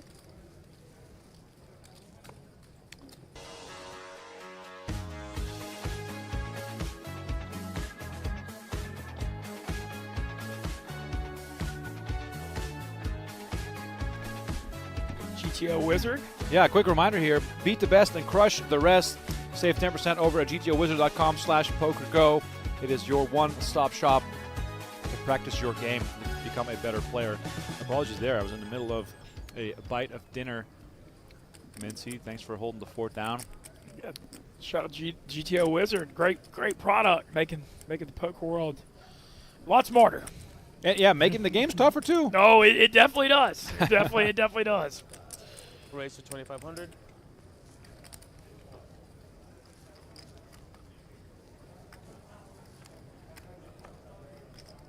Action definitely a little bit slower here the last couple of hands that we've seen, and as poker is sometimes, it's a waiting game, a game of patience. But I will say, though, the PokerGo coverage, I love that you get to see the whole everything. Right. Because a lot of the shows back in the day, they'd be clipped up just for the all-ins, and maybe it's higher, more exciting, like a shorter product, but you want to learn the game, you're getting to see it all here with PokerGo. You want to start a new trend? The new trend is 2,500 now. Well, 1,100 was, I was trying, but you guys don't need to start doing that yet. Yeah, but you're showing us the way. Alongside Mike Baldwin here on the floor, who won his seat through the PokerGo sweepstakes. Where were you when you found out you won a main event seat? Well, I just got home from work and got an email from Donnie Peters and was surprised. Were you in disbelief at all? Oh yeah, my wife and I were watching the main last year. My subscription cut out in the middle of the week, so I just bought one and I bought the yearly because of the giveaway, and then honestly forgot about it until I got the email in January or February. Absolutely incredible. For so many people, this is a dream come true. Was it the same for you, and when did you initially get into poker? Yeah, I usually come out and play some smaller events and stuff, but obviously the main is the main, and so yeah, winning a seat was awesome. When did you originally start loving the game? What was the birth of that? I don't know, I guess probably like everybody else my age, moneymaker area. Very cool. And now you have a seat in the main event. Congratulations and best of luck the rest of the way.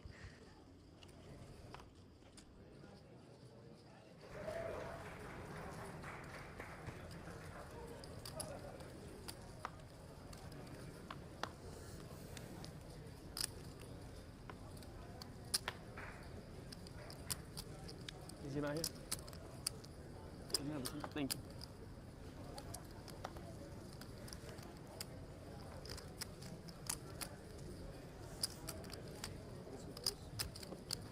Raise 11.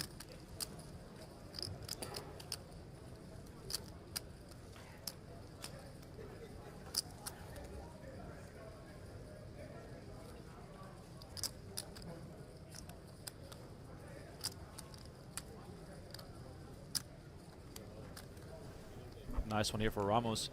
Makes it 1,100. Fijoni makes the call with King Queen, and we're going to see heads up action here.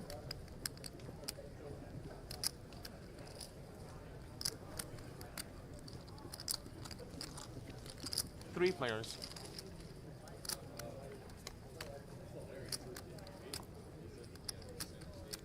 Nine, 4, 5, and we're not heads up because Peterson also got in the mix, and he's got the 9-6, actually flopping the best hand here.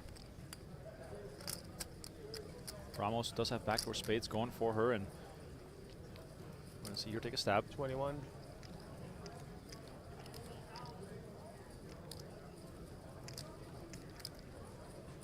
Call.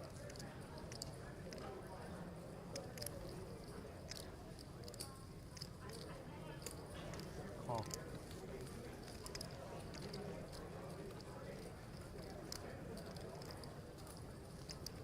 Checks. Queen comes up on the turn. Absolutely wonderful timing here for Ramos. Not only does she make top pair, top kicker, also she's going to find a customer in Fijoni who's going to think the same. He's going to think this has my name written all over it. But the Second barrel here is going to look very strong. Ramos betting flop and then turn, but of course for Fagioni, improving in this fashion is going to make him stick around, as Peterson is going to double check that 9-6, and that's going to end up in the muck. So Fagioni now in dire need of some help as the 10 of diamonds completes the board. Ramos probably wondering, what am I up against here? Can I go for value on the river?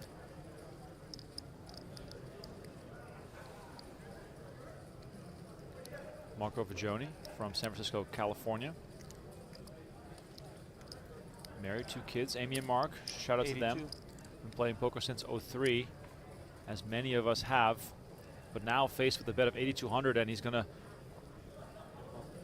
come with a quick call here. Great value for Ramos.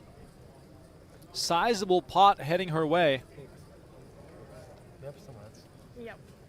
Ramos, meanwhile, up to 116K. Getting herself set up for a deep run. That is a great stack here with 4 hours roughly of play left on day 1C of the main event.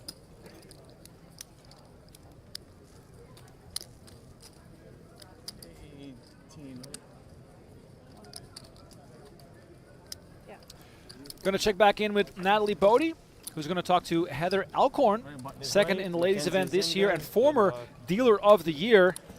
Let's see what she has to say about the main event.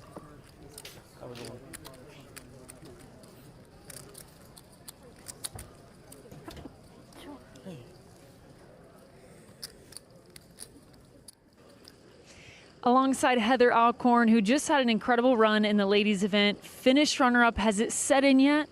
It has, yes. Thank goodness, because I had a couple days to take off and get some rest.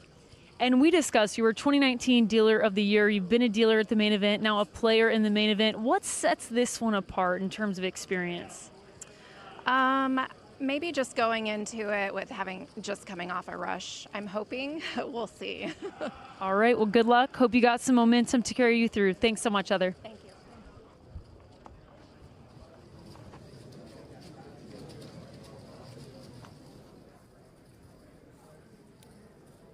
Raise to 11. Hold. Hold. 11.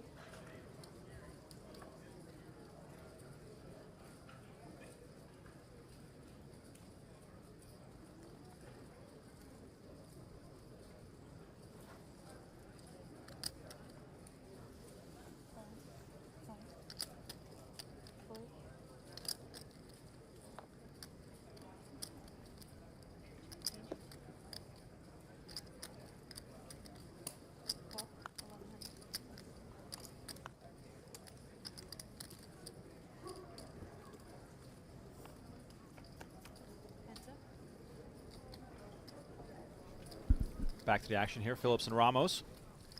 Phillips flopping top pair with the king kicker.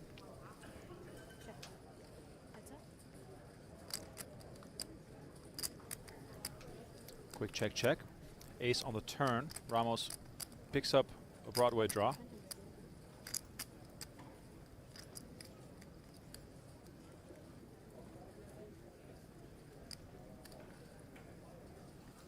$1,100 here from Ramos as Phillips is playing his 10 very conservatively. Just comes along and makes the call.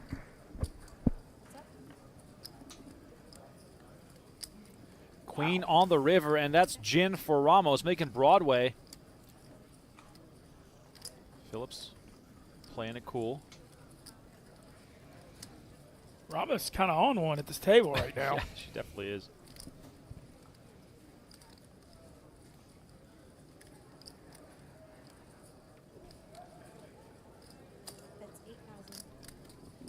Ramos going with the we've been talking a lot about the overbet thing. She just fired 8K into 5,200. Ultimately didn't get called because Phillips had third pair, but we're seeing a lot of some overbet strategy being employed here in the main event. It's an interesting thing. Yeah, Ramos now up to 118,000, almost double the starting stack. By the way, Mincy back in the hunt. Got that steak down, got some protein going. It's funny, you know, when we don't get any breaks, we just got to scarf it down real quick and keep you guys entertained. Hope everyone is enjoying the coverage here. It's a little bit different than what you might get elsewhere, but we're happy to call the action for you. And while you're at it, while you're watching, don't forget to sign up to playpokergo.com. Play free, play from anywhere in the world, and come play with me because I'm playing the free roll every single hour. And so far, 0 for again, just like last night.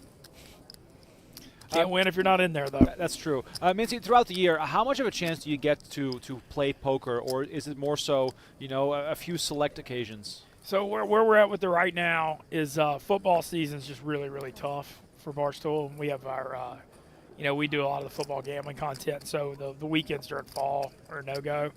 But I play the World Series. Luckily, Chicago, we got World Series.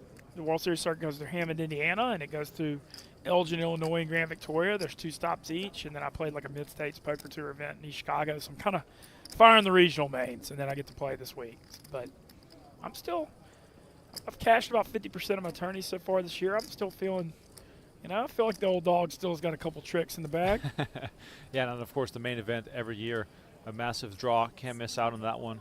No, I'm lucky. It's, everybody talks about it all the time, but the World Series main event, man, it's got that same brand that you see in the Super Bowl in football and the Masters in golf. The World Series main event the brand is just, everybody knows about the main event in all corners of the world, and that's why we're seeing over 10,000 people again in it, I would think, once again this year. Yeah, I think that 10,000 is sort of the new floor for the main event.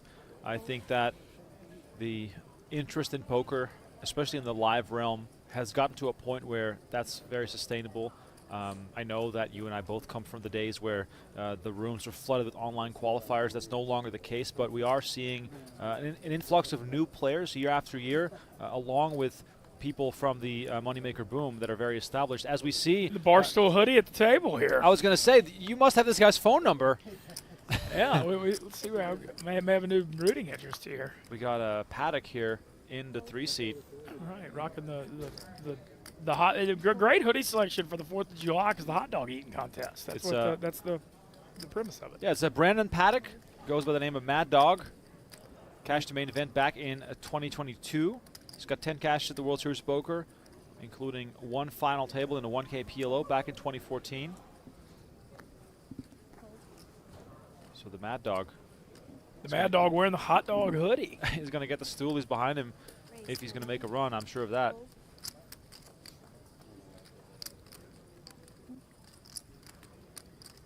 I saw a comment in the chat from Melissa Thompson. Says, haven't heard Remco for a while. Thought PokerGo gave him the boot. No, actually, on the contrary. They were gracious enough to give me some time to get settled in with my firstborn. My son Teddy was born on May 31st. Oh, it's my birthday. My wife and I... Teddy and I share a birthday. There we go. We're 42 years apart.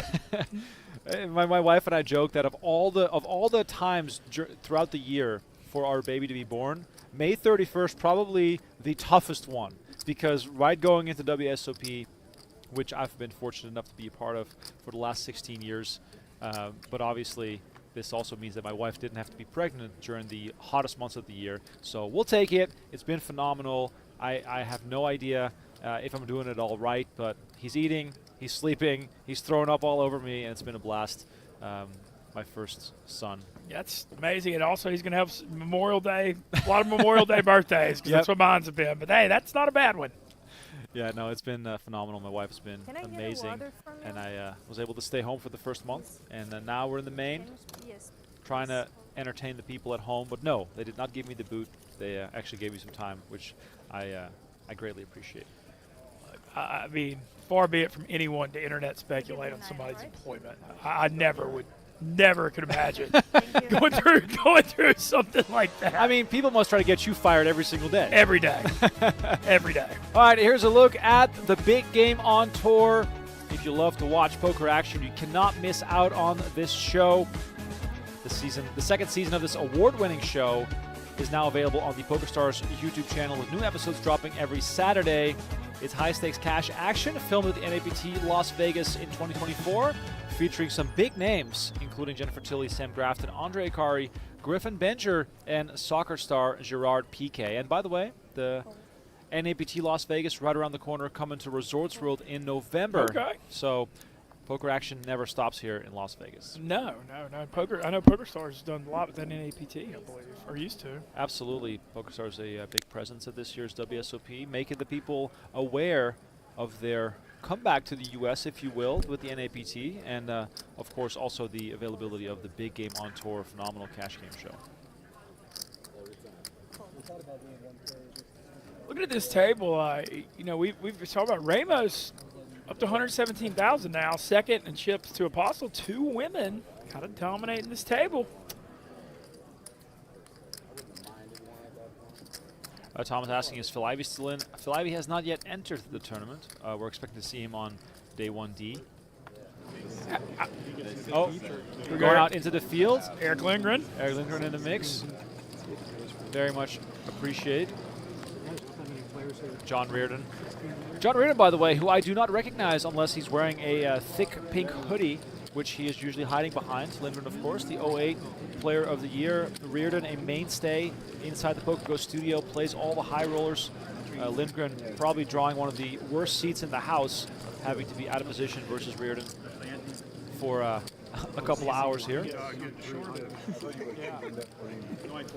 World Series Maine, people always ask about it. Table draw, everything, man. I mean, you can end up at a table full of killers, and then a table full of amateur players is right around the corner, and there's no real rhyme or reason to it, but that really is ultimately a very big deciding factor on how things go.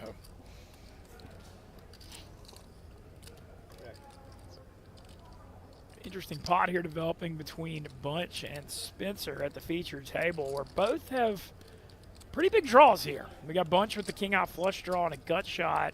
Spencer has an open-ended, and now Bunch gets there on the river, gets there twice, basically, hit the flush and the straight. Spencer does hit a pair of jacks here, but can't imagine you feel too good about 27. a pair of jacks on this board.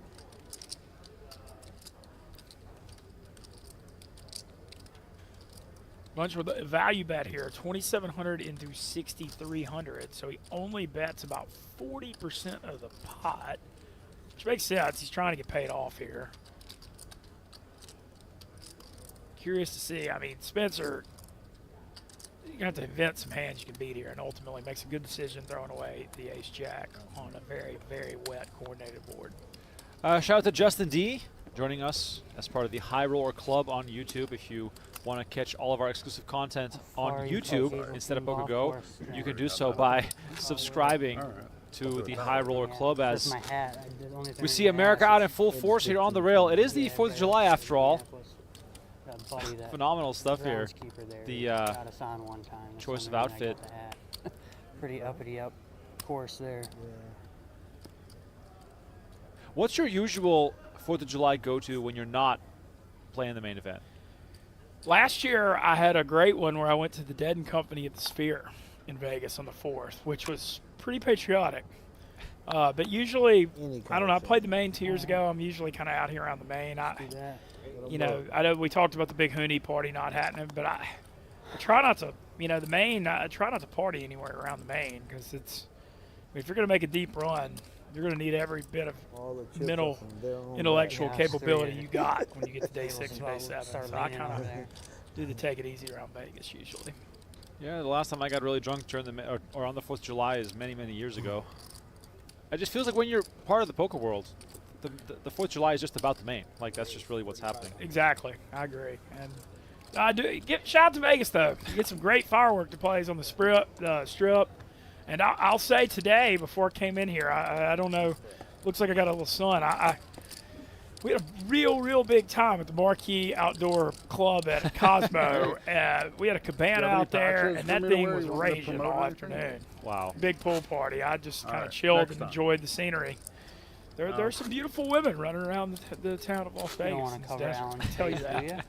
I'm texting with Donnie Peters on the side asking, are there any good tables out there around you? Do you see any superstars? Donnie's saying it is dead out there. So maybe the best value would have been to play today. Not many superstars out in the field. We're expecting to see lots of those on day 1D. You're making me want to go grab 10K and pop in for this last couple levels. Yeah, why not? No, I played the 4th 2 years ago, and I actually remember I decided last minute because I was walking around and I didn't recognize anybody. So maybe the 4th is like all the Americans are partying for the 4th that are good poker players. I don't know.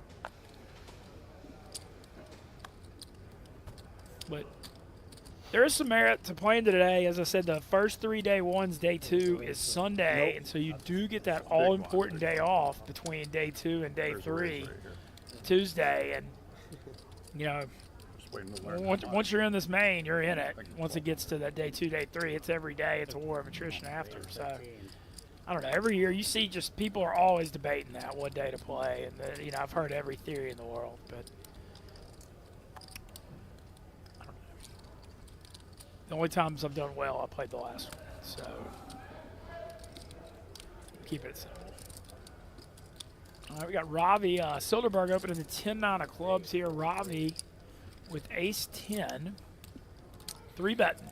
Oh, wow. Wow, and Hudson wakes up with jacks behind a raise and a 3-bet. Now, Hudson has been very quiet and tight, and that might be a big factor here. And calling here is a very good choice. Because if he 4-bets, not only does he open himself up to trouble, he also signals, given his tight approach, that this is an absolute monster. Can't really win there. Yeah, no, the only thing, though, I will say, there's a big merit debate on the – when people cold – like when there's a raise and a 3-bet and somebody just cold calls it, I mean, jacks and 10s and 9s are like what people are guessing you have a lot, specifically, those 3 hands. And if you go ahead and 4-bet, maybe you can figure out a little more if you're up against a bigger pair. But still has the best hand here, though, on the King-9-4 flop. Ravi 3-bet the ace-10 off out the small blind, but it's going to be very, very hard to continue into 2 people on a King-9-4 flop with absolutely nothing. So we see a check. How Hudson plays jacks. He checks. Middle pair here for Silderberg. Could take the lead, but also could be content to take another card here. He's got backdoor clubs. He's got middle pair. 3-way pot. 13,400 already in the middle. But hey, if we've seen anything about Silderberg, he takes the lead. He does it again here. He fires 6K into 13,400. And now Hudson's got a real tough decision here. And this is kind of what I talked about when he just called the 3-bet. With jacks, he's just guessing.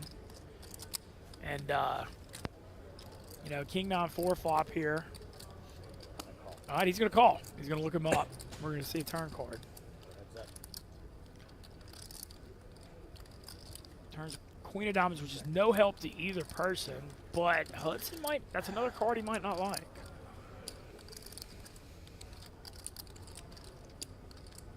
Hudson has 31,200 chips, and there's 25K in this pot. Goes check, check, turn. And river 6. So Hudson jacks are good here. He checks. Does Silderberg try to turn this 9 into a bluff, or is he check for showdown value? He's thinking about that as we speak. Backdoor diamonds also got there, even though neither player has it. I have a 9. 9 no good here.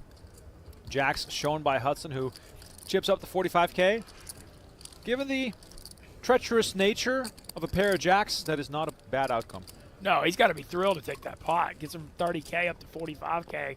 Now he's back to 90 big blinds. You know, plenty of chips to work with.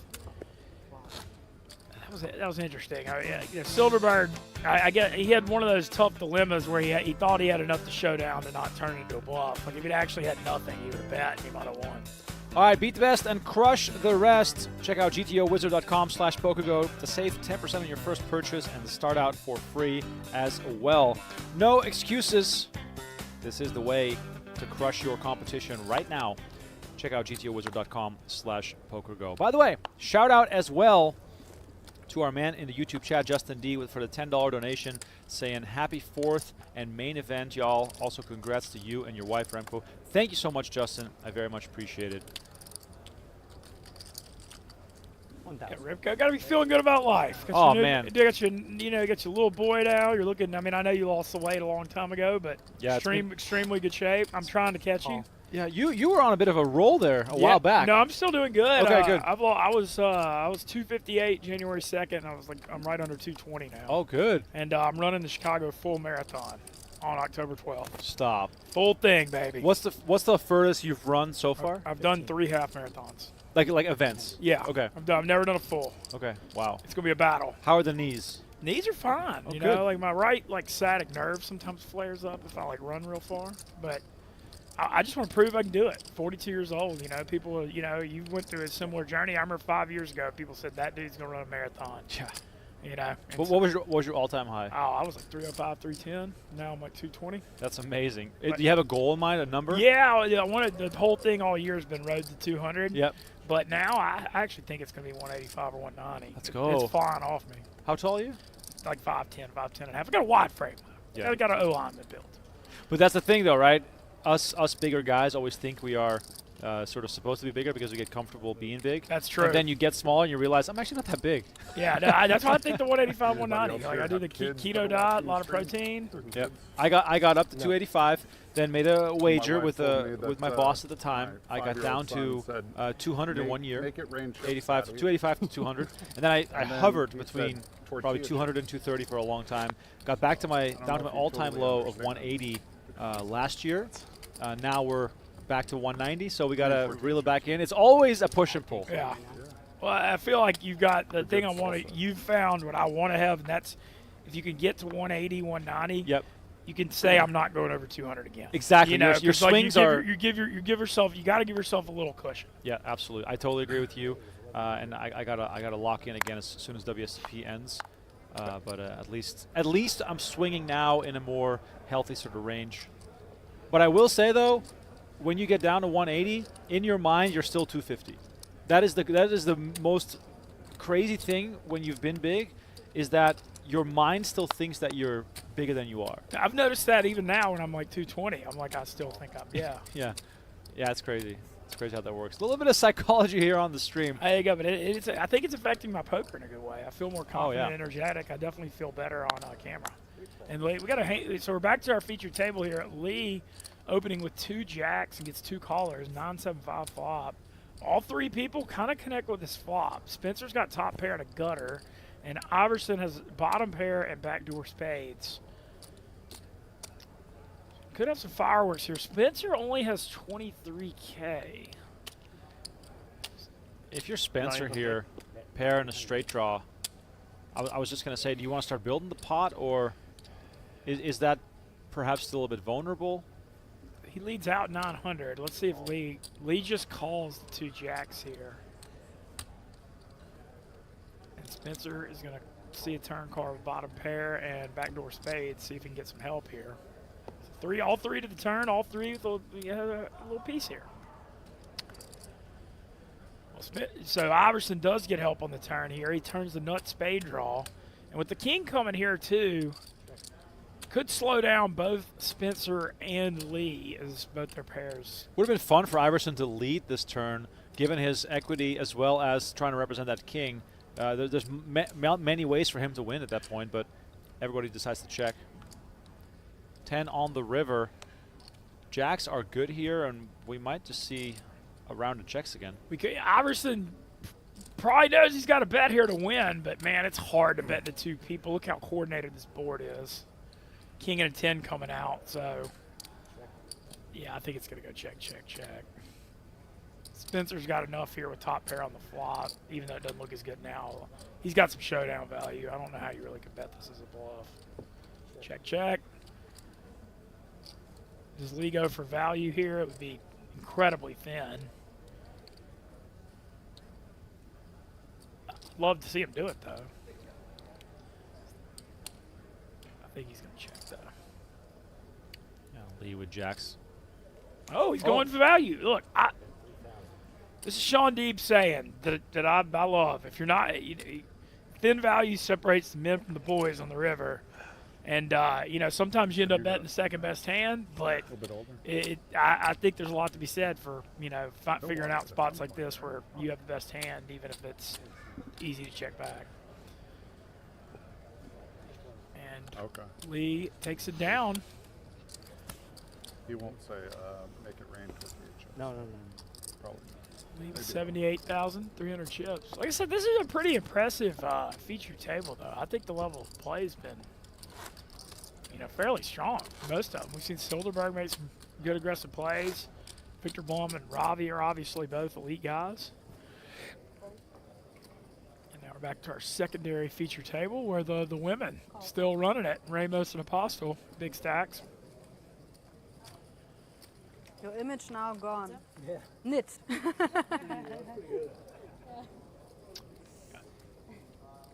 Pot here between Phillips and Paddock.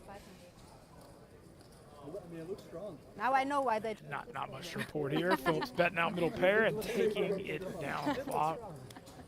Anti-social dads club shirt. Got to be a story behind that. I'm not really sure what it means, but. You're gonna make the replay. They're gonna be talking about that for a while. They're gonna replay that the whole time. That's on YouTube. I was terrified of her. I think she raised original. She folded aces. Yeah. Really terrified. I thought you have jokers, so I folded aces. I am a joke. I wish. Looks like a pretty fun table. Everybody's kind of, seeing a lot of smiles. People are conversing. I always love to see that. Poker's a social game at its heart. Raise to 1100.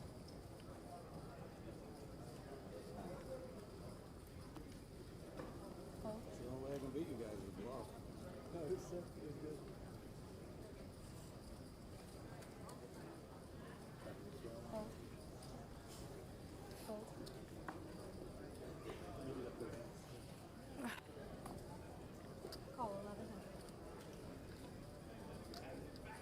We got a little bit of a situation here. We got a raise and a call, and Phillips wakes up with 2 jacks on the button. Got to think we're going to be seeing some kind of a raise here. How big will it be? No, he just calls with jacks on the button. And not criticizing that at all. Just it's a little surprising, but it's the main event. People are always setting traps everywhere. It's part of it.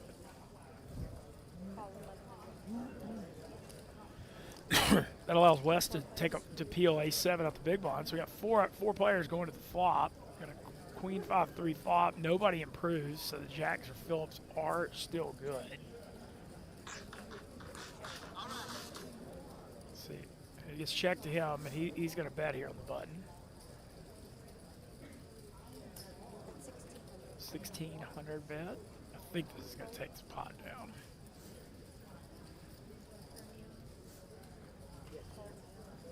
Yep.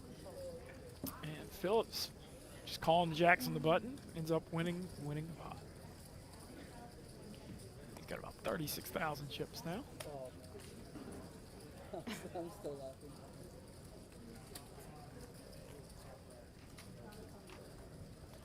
Do want to shout out Sean Deeb winning the 100K PLO high roller last night. A man, 7th World Series bracelet, and we've seen him win I believe he's won the 25K PLO twice, but 2.9 million. Real serious number. Beat Ike Axton heads up. Star-studded final table. But congrats to Sean Deeb, and I believe he's in the lead for the Player of the Year. Him and Cabrillo are fighting pretty hard. Benny Glauser also in the mix there for the main. Doesn't he have 3 bracelets, Benny? Or 2? 3 this year. Yeah, crazy. That's the same level as Ted Forrest and Jeff Losandro.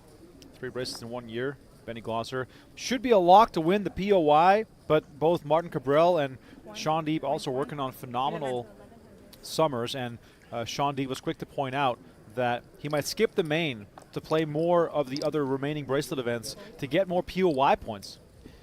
Okay. Every year, Deeb likes to crap on the main and say he's worried about everything else because he does the POY points. You try 25 and then you go. Come on, we're not fooled. He was really dead serious about it. He always does he takes the anti-main angle. So. Scott Seaver skipped the main last year to play more side events, resulted in him winning POY, as we see 3 pocket pairs potentially heading to the flop. 4 players. 4 players, excuse me. Ace, Queen, Jack, no sets. You're going to see some mortified hands on this flop. 3 overs for all 4 players. By the way, shout out to Chase in the YouTube chat. He said his entire family is watching the feed on their 4th of July barbecue. Chase, hope you and the family are doing well. Thank you all so much for tuning in. That's what it's all about, being with family on the 4th of July. Barbecue in the World Series main event. Sounds like a good 4th. Oh, Chasing the family. Lovely. Yeah, it's kind of silly that you had a steak and I had a little salmon here today. We should have just ordered a dozen hot dogs. Yeah, well. Steak was lovely, though. And Apostle probably shocked to be taking this pot with 9s with the 4 overcards out there, but somebody had to win it, and nobody else had anything. And Apostle, 133,800 chips, leading this table. Ramos with 122K. Yeah, the women are in control here at the table, and you love to see it. And talked about it with Jared Blesnick last night. We are all rooting for a woman to make the main event final table. Hasn't happened since Barbara Enright back in 1995. Almost had one last year. So close. Krista Fox came very close. We've had 2011 where we had 2 women very close. Technical Feeling with the question asking us on YouTube, are all days covered on YouTube? No, the final couple days are exclusively to PokerGo, or if you are a High Roller member here on YouTube, we know that some people enjoy the YouTube environment more, so we offer the YouTube membership in the High Roller tier, where you can watch all full coverage of the main event. Yeah, well, I'm out here shilling for PokerGo, but I mean, if you love poker, I mean, support them. It's I believe it's $14.99 a month. It's $19.99 for the month, and treat it like a pay-per-view. You get what is it, like 120 hours of the main? Oh, it's when you watch a fight online, you get like what? 3 hours. 3 hours? No, and look, the thing is, PokerGo, it's year-round. I mean, there's great content all year long. I pay my $19.99 a month proudly, and I will continue to do so as long as the product exists. I can't say much on this because I'm not allowed to spoil, but I was present for the recent taping of a new season of High Stakes Poker, and it kind of sucks that I can't say anything, but it was out of control. That's going to be released in the fall as well, so look forward to a lot more exciting content. All right, we got Peterson and Ramos heads up here. King Queen for Peterson and Jack 10 all for Ramos, who's in the small, who's out of position. Oh wow, good flop for Ramos here though. 9-8-3 rainbow. Check. She turns top pair with an open and straight draw. Hand just keeps improving. She's reaching for chips and gonna bet. 1,500. Peterson's got 2 overs and a gutter, so he's getting a little stubborn here. I'm going to the river. 5 of clubs on the river. Ramos still best here. She's been on the right side of things today, and that's what it takes sometimes. Get those hands to hold up, fading the outs that your opponents often have.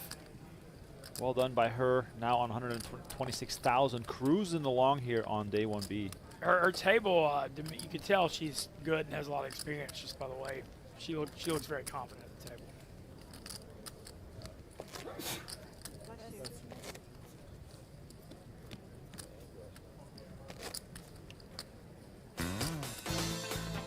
All right, that tune means that I have to say something and pay attention to my sheet here. And this time it is about the Rags to Riches promo that we are doing in partnership with True Classic Tees.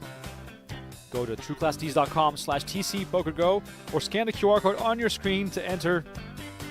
This is your way to potentially play in our PokerGo studio for our season, or excuse me, for our signature end-of-year event. We're giving away a 5K package, and we're giving 15 people a shot at that. So tell your story, take your shot. Free to enter. trueclasstees.com/TCPokerGo. While you're at it, while you're watching, you might as well put your name in the hat. And as you've seen earlier on the broadcast, people do indeed make it out here after winning some of our promotions. Earlier we saw Michael Baldwin. He won his seat through the annual subscriber raffle we did last year.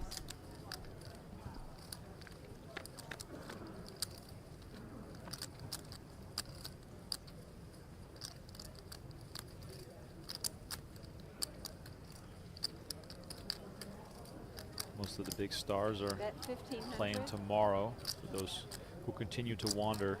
Yeah, like I said, I keep watching these fields and hearing all this talk about it, and maybe playing the forced move. The last day is always, and it's, you know, and I know the numbers have been good so far, but between the last day and the day 2 registrations, I mean, what do you expect, 5,000–6,000 tomorrow? I mean, I find it so hard to predict those kind Alongside of Bill things. Fagerbakke, who you just heard it, he's Patrick Star in SpongeBob, if you don't know. And if someone didn't believe you that you were Patrick Star, what would you say to them? The inner machinations of my mind are an enigma. I'm freaking out. That's awesome. We're so glad you're here. I've got to ask you, Bill, how did you originally get into poker? Oh, God, but when I started my career back in the 80s in New York, I had some good buddies, and we played nickel, dime, quarter, and then I found myself reading a book called The Biggest Game in Town, which was a very early book about the World Series, and it was by a man named A. Alvarez.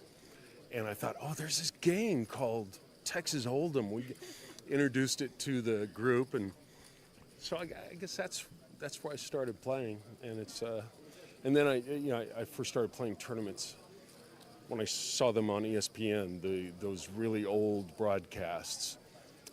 Even the ones where they didn't have the lipstick cameras, you know, where they were outside of Binion's, and I was intrigued by tournaments, and I just fell in love with it. I find it very satisfying in a way that cash games aren't satisfying. Yeah. Totally. World Series, biggest one of them all. And I got to ask you this just because I'm curious. When did you know SpongeBob was going to be a huge hit? You guys recorded that thing for so many episodes, so many years. It was about season 2. And my daughters at the time were 1st and 3rd grade. And when I started coming up to the, at the end of the day to pick them up, and there'd be a wave of 25 8-year-olds going, Patrick! I went, oh my, something's happening here. So, yeah, that was a good indication. And then just the joy we all experienced simply recording the cartoon. Certainly added joy to my childhood. Thank you so much for taking the time. Have fun the rest of the way. Natalie Bodie with Patrick Star. Bill Fagerbakke, good to have him here playing in the main event. Well, love the World Series main. Just never know. Never know. Athletes, actor, just anybody. Never know who's going to be in it.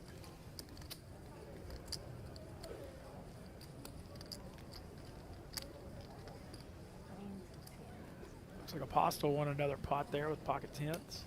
Continuing to stack chips almost to 137,000. Doing very well.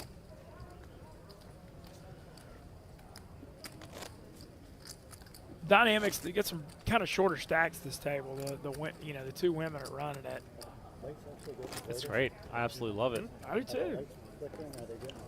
Don't underestimate the women. The women in poker, there are a lot of good players, more and more every year. I didn't see the change. By the way, sitting next to Bill Fagerbakke, Eric Ethans, the founder of Suja Juice. Had a pleasure to play with him many years ago during Run It Up Reno. Shout out Jason Somerville. Give you very good advice with the sweater. Eric It's really Ethans, hot, yeah. big poker fan as well. First it felt like Every now and then, running into him. It's very good. No matter what. Yeah, it gets hot.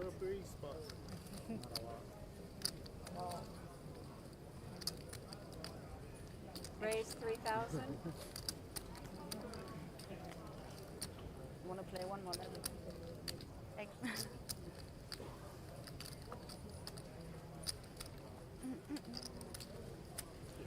West here comes with a 3-bet with Ace-King. You saw him pick up Ace-King before. That time he took it down with the cold 4-bet pre. It'll be tough for Phillips to continue here with Ace-7 of clubs.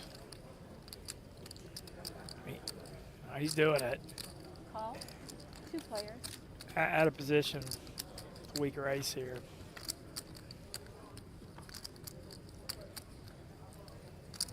Jack 10 deuce. 2 spades. Okay. Fine flop for West to take a stab on. Got backdoor spades. Broadway draw. By the way, West giving me shades of Jeremy Osmus as the 7 of diamonds on the turn pairs up Phillips.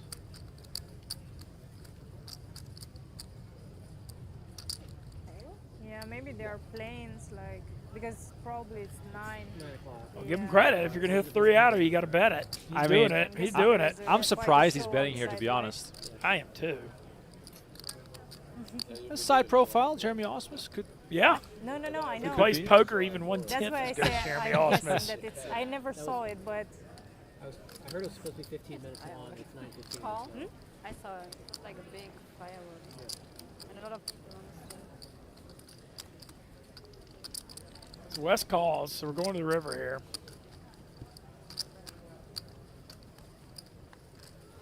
Nine of clubs on the river. Phillips gets That the is check not raise. a good card for Phillips. I'm curious to see what happens here. If he checks, does West turn this ace-king into a bluff? 3-bet pre, can you know, an 8's a straight here. I don't know that you're going to be able to sell 2 8s. Well, nope. Check, check. The ace-7 going to take it down. Sevens West, with an ace. West kind of kicking himself maybe that he didn't bet the flop.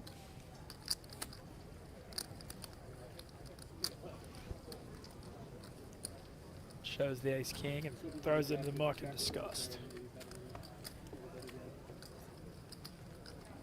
Phillips back up to 41,900, so kind of back in the mix here. 84 big blinds. That just kind of said this during this broadcast, but that's when you're playing the main and you get down to 30K and you're like, oh, I started with 60, I got to chase it. You still got plenty. Right. You know, and you got to just tell yourself, like, you can't be in this, like, there's a mindset because you always want to replace the chips you've lost. It's like a human nature thing. Got to take it all in stride. Patience. The one thing, too, is that you can get down to 10K in the main, double up to 20, and all of a sudden it feels like you have a massive stack. That's true, too. Shout out Natalie Bodie, by the way, hanging out with us in the chat. Natalie, you've been doing an amazing job with the interviews, and I'm very excited that you also spoke to our guy, Donnie Peters.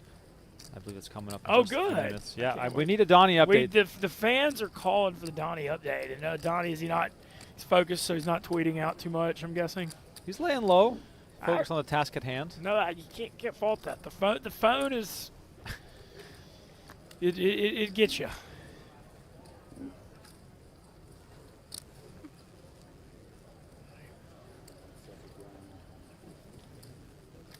Gonna walk here, but not much to say on that hand.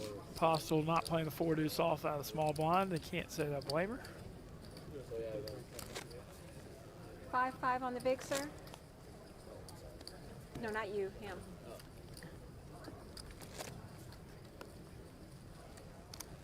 Thank you. Like it has Back over to our main feature, which has been very quiet. We've been away from this table for quite a while. Check. 5-way action here on 8-8-6. Hudson flopping trips. Not much out there for the other players. No. We are going to get a bet at a Blom. Even if you, I mean, bet even if it's if you fives. don't need to use it for your work, I'd suggest just like trying it out for like even things you don't think of. You gotta love blobs. I That mean, it's something you would fires use, into 4 just people here try it and with see. the under pairs. Not Pretty concerned. impressive.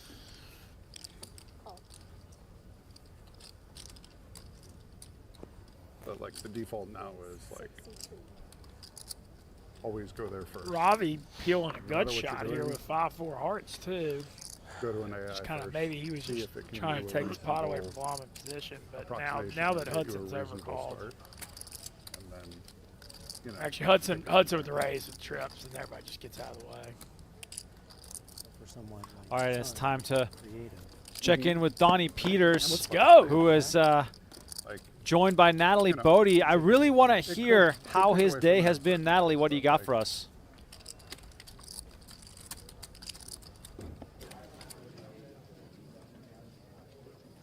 We found Donnie Peters out on the floor. I love the outfit. We're going to get to that. But I heard you already avoided running kings into aces. I did. My man over here in C2 had aces. I had kings. I decided, you know what, it's level 1 of the WSB main event. I don't need to torch it like I did last year, so I folded the kings. Fortunately, I was right. You know, I think I would have had to live myself, but he did show, so it made me feel good. Definitely showing a lot of discipline there early. The outfit also, I love it. The hat, the jacket. Do we have a story behind this one, Donnie? No, just that I could only play on July 4th because of my work schedule. My wife is big on July 4th. It is her biggest holiday, her most favorite holiday. Shout out to my wife, Dana. So I had to come festive to celebrate from afar while she's, you know, working, watching the kids, all that good stuff. 10 out of 10, job well done. We'll send you back. Thank you for the time. Hopefully we can have another interview a few days down the road. My man, Donnie Peters, this guy, hopefully he can make a run in the tournament, which would mean that I have to work some overtime, but who cares? We just want to see Donnie go deep in the main, maybe even see him on a feature table or two. And shout out to Dana, his amazing wife. And shout out to Donnie for folding the 2 kings. Yes. Because that's always, you know, when you have like the hypothetical poker thing, you're always like, how do I get away from 2 kings pre-flop in the World Series main? Did it. Right. Level 1. I would not have showed him if I were the other guy with No. aces. Because you now, like, Donnie has confidence. And you just see, that's what I was talking about. Donnie's like, I have confidence because he showed the aces. Can't show him that. But great for Donnie. I mean, a lot lesser people are broke in level 1 in the World Series main. Yeah, you're spot on. That is true. Would you have gone broke with kings there? No. Absolutely not. Unless it was like some just wild European. And then maybe.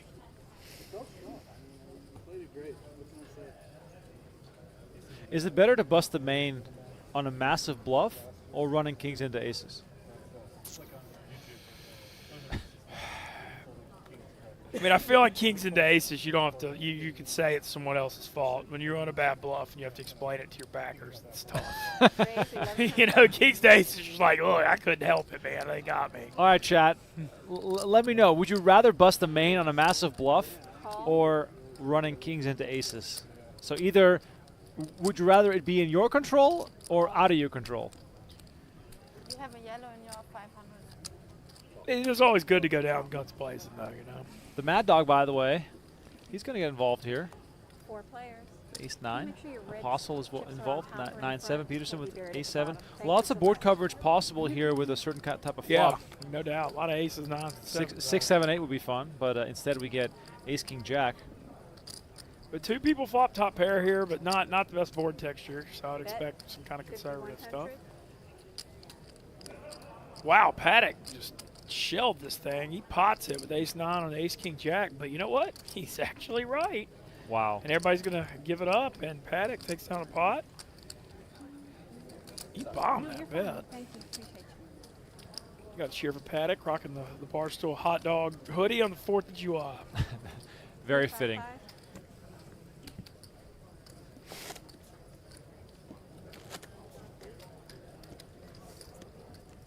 Drinks, anyone? Joined today by Mincy, Ben Mintz, Barstool Sports, the man from down south. Having a lot of fun with y'all here, and shout out to the chat. Appreciate y'all liking and subscribing to Poker Go as we get into the wee hours of the night. Still got about 2 hours, almost 3 hours left. Yeah. We're here. We're here doing the thing. Excited. You mentioned the Joey Ingram appearance coming. Yes, Joey coming in around 11. Okay. Like 11 p.m. to Joey is like noon to me. You know, it's like he's a night owl. Yeah, he was always an up all night kind of guy. Big PLO guy. Always enjoyed the Joey Ingram ruling on the controversy in the poker world. Oh, yeah. Because there's, like, I actually have always thought that we need like a Supreme Court in the poker world. Because there's so many cases. Like, I was joking, like, I could do like because my last name's Mintz, we could have like a judgments. Oh, nice. You know? When are you launching the YouTube channel? I don't know. I should. But no, Joey Ingram does a great job though. Anytime he gets in it, man, he spends a lot of time. He he gets into the thick of these controversies. And one thing about the poker world, there's always something. There's 2 things that Joey loves to say. He's either investigating or he's in the lab. You know, those are the 2 main focuses. Let's see. what his state of mind is when he joins us later tonight. Call 3 players. Yeah, we got a lot of shared queens here. 3-way flop. Ramos ace queen, queen jack, and queen 8 out. 10-9-8. Ooh, queen jack just flopped it. What a flop for Peterson. Sneaky check there by Peterson. And he just turns the diamond draw with the nut straight. Just keeps getting better. He's had him dead already, and now it's like extra dead. Check. Well, Peterson does have to do his own betting. Bet 2,300. Ness asking later tonight, how long is this going to go for? I got to go to work. We'll be finishing up around 1:30 in the morning, give or take, depending on how long the breaks go. Sometimes they go over a little bit. That's tough. Having to work on Friday the 5th, off the 4th. I got to respect the grind. That's a tough. You usually get that 4th on a weekend like this. You get the weekend. My favorite are always the people. By the way, we see both Ramos and West making the call, so Peterson getting some real good value here. River bringing the 8 of hearts. Oh, what pair a on the card board. for it now. West is stuck in here off that river. West making trips. I mean, yeah, and the flush draw missed too. Oh, look at this. He's going to lead at it. This is tough, but I mean, you can't necessarily blame him. Bet 2,800 plays. 28 into 11,000. Kind of a blocker bet here with the trips. This player is all in for 7. Peterson shoves the 7.1K. Excuse me. Call. And it gets paid off. Quick call there for Peterson. Doesn't want to take any chances. It's an all-in. You must show your hand, sir. Wait. Peterson shove with the queen jack. Oh, excuse me. Didn't even realize that. Big double up for Peterson there. Massive double up for Peterson, indeed. That's a real tough river card there for West, because I mean, flush draw missed, you had trips. I mean, you can't blame him for thinking that he had the best hand on that river. He did it.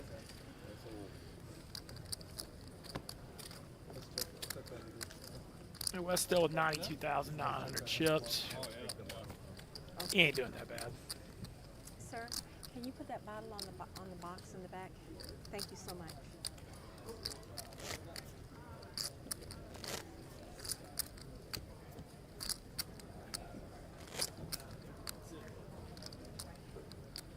Do you have any particular, like, I know you've been doing this so many years, but any particular favorite days you recall in the main event or big memories? You know what? I always really love the day where we get down to the final 3 tables. Okay. Because to me, that's when the real contenders rise up.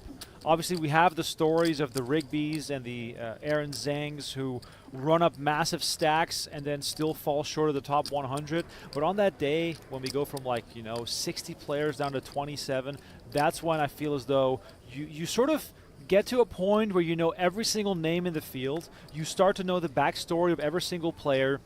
And you're starting to think, is this person going to do it? Is this person going to make the final table? You're going to see stacks big enough to be present at the final table. Is that person going to hold on to those chips? Are they going to spend it all? We've seen it time and time again. Anton Morgenstern, Daniel Strelitz, players who had a massive chip lead with 3 tables left, falling short of the final table. I love that moment where the dream is close to becoming reality. You're getting paid serious money. You're well into the 6 figures as far as the payout go. So I would say the day before we get to the final 3 tables, that's one of my favorite days. That's day 6. Day 6 or day 7, depending on the size of the field. And I think this year that'll be on day 7 as we play 8 full days to get down to the final 9. But we're far removed from that, and in between there's still time to study because GTO Wizard is your way to level up your game, beat the best, and crush the rest. Head on over to gtowizard.com/pokergo to get started for free and save 10% on your first purchase. No limits, no excuses. Go to gtowizard.com/pokergo right now. What was that? I think it's the floor. It cracks. Oh. It's been doing it all day. So let me know in the chat, what do you like the most? Perhaps the calm nature of the day 1 grind when the sort of the main event is back in your life, or perhaps the bubble day, Also very exciting. Can sometimes be very slow as well.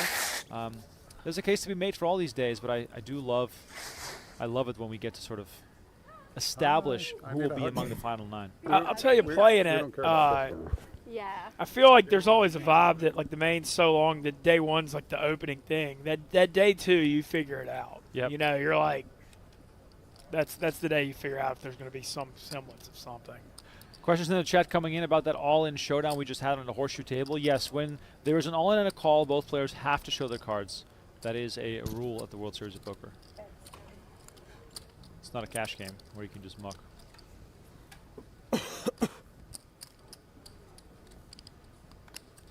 Back to our feature table. Not a lot's changed. Spencer's kind of having a tough go of it today. Finished top 20 in the main event 2021. He's grinding 22,000 chips, which still, Think they're gonna move? I mean, it seems bad, but he's got 45 big blinds, so it's not the end of the world. But he's probably not having his favorite day at the table so far. Nice bag. Here's a look at the tournament format presented by Bag, Splash boys, Sports. bag and tag. Those Twice today. 120-minute levels Say will back grind day down just about anyone, and on day 3 we will combine the fields, Goal is and 3 then we'll bags. have a better sort of understanding of which big names and which former champs will have a chance to make a run. And the funny thing to me is that every single year, of course, you're dealing with the vast majority of quote-unquote unknowns, but there's always a handful of pros where it's their year to shine. They go on that epic run, and I always wonder, you know, who is it going to be this year? Well, the grinder certainly, after winning the 50K for the 4th time and bagging 300K, which is, I mean, to bag 5 starting stacks on day 1 is. Yeah, but also he could bust in the first level on day 2. That is also true too, but. Last year, Jonathan Tamayo taking down the main. 10,112 players. $10 million. Up top, Nicholas Astedlina 900, finishing 3rd that year. Brian Kim, Joe Sirach also at the final table. So many well-known grinders represented, with Kristen Foxon finishing in 13th place. As we go further down the list, Brian Rast in 24th. Yeah. Arthur Morris, who just got 3rd in the PLO. Yeah, 3rd in the PLO, got 34th last year. Brandon Cantu, 39th. So, you know, it sort of goes to show that many notables make runs in this tournament, and it is going to be fun to find out. I feel like it's harder for the amateurs to do it now than it was 15 years ago. 'Cause, I mean, these it's just tough. You get down to the top 100 or 200 in the main, man. These people are. It ain't no joke. What a flop here for Hudson. Flopping the just stone cold nut straight with Jack-8 of clubs and a flush draw. Iverson's stuck in here a little bit too, a top pair, top kicker. Man,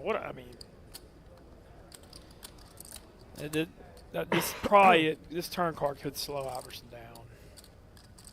I think this might be the end of it. Hudson's gonna fire. It looks like, what is this? Yeah, he just fires and mounds. Trusted my gut. Shouldn't even called. I flopped the nuts. Did you not ace 10? Jack of club, 8 of club. At ace 10, ace of clubs, so I'm like, peel it. Pretty good flop. Yes, it was.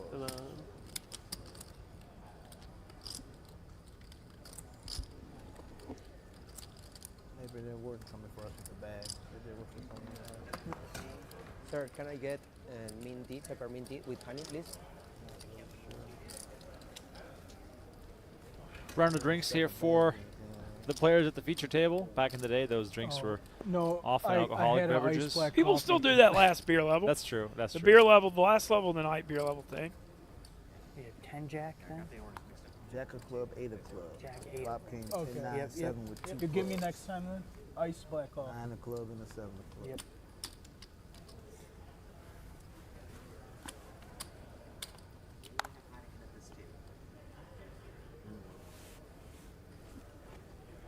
Few early eliminations here. Dutch Boyd no longer in the You know tournament. what it is. Tough feeling. The day 1 thing, man. I'll say this: if you bust that day 1 in the main, I mean, I know there's a lot of. It's different now. You got a lot of great post limbs in the main, but Yeah, I remember back in the day when I started, the main was the last tournament of the summer. So there came a point where They started taking the tables. they started taking the tables down, and it got colder in the room. There was like fewer bodies in there in the absolutely brutally cold Amazon room. And there was a sort of mystique to it where you would walk down the quiet, long hallways, shout out Matt Affleck, where, you know, the vibe in the building just changed, and there were fewer and fewer people still hanging around, you know, some fans, some friends, some family. But then all of a sudden it got really, really quiet. Nowadays, it just continues on like, you know, it's just another day at the office. And the horseshoe room especially continues to stay pretty loud with side event action and final tables even of tournaments that also have, you know, mid six-figure payouts. Yeah, I remember. Of course, I have to say glory days because it was one year they good. But they were. When I got 75th in 2011, they were down to 9. You know, there was 9 tables in the room. That started feeling like eerie. It feels real. Yeah, I was like, man, this is wild. All right. Show me a complete air ball. No. Ravi, always smiling. I feel like I've never seen the man not smile. Just a happy personality. Don't know anybody that's ever called him an enemy in the poker world. You know, there's a lot to be said for that. Because the people of the poker world, there's always something. I just pretend royal flush. I mean, poker is the type of game where you almost always lose, especially when you play tournaments. And then when you finally win, that's when it is time to celebrate. By the way, check out the second season of the PokerStars Big Game, available now on the PokerStars YouTube channel. New episodes dropping every Saturday.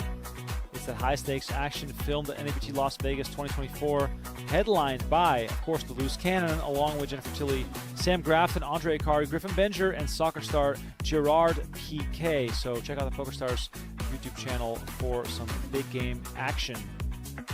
Once again, if you're with us right now on YouTube, please make sure to hit the like button and subscribe to the channel. Very much appreciated. As we see Joey Ingram in the chat, wondering what's up with that hat. Yeah, that's a great question. I'd love to know more about the big hat that Bunch is wearing.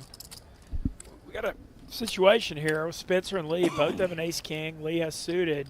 But Spencer has 21,300 shots. And so he opens to 1,300. Lee 3-bets 4.4K. We might be seeing it all. Yep, there it goes. That's what I was thinking. He's... Yep, okay, we're going to be all in a call. Spencer all in. Lee makes the call. We got suited versus offsuit. Slight favorite here for the suited variety, but this will more often than not end up in a draw. Oh, excuse me. I'll take it. Yeah, I think you would take it. If you want it. Deal making allowed?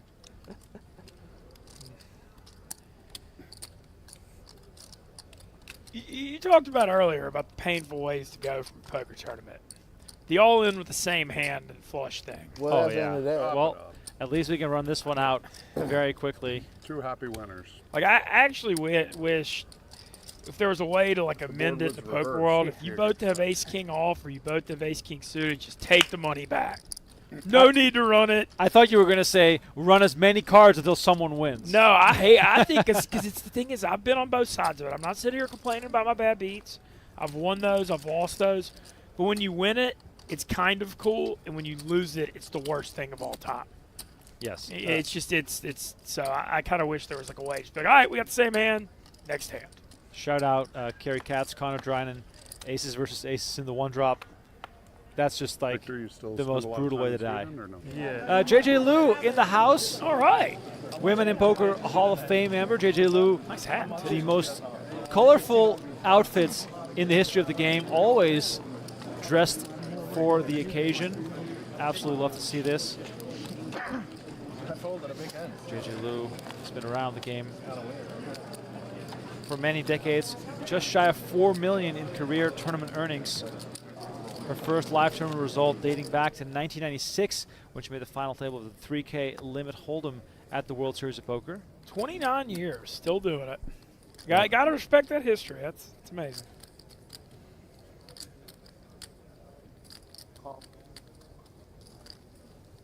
JJ Liu finished 13th in the ladies event this year. Still making it happen.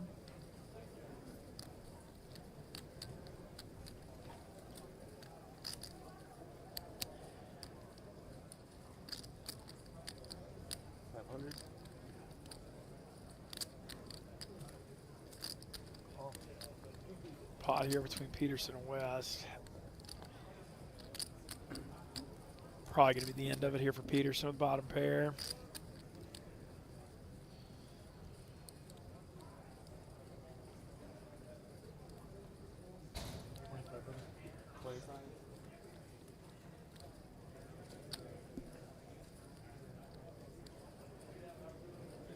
Incorrectly falls.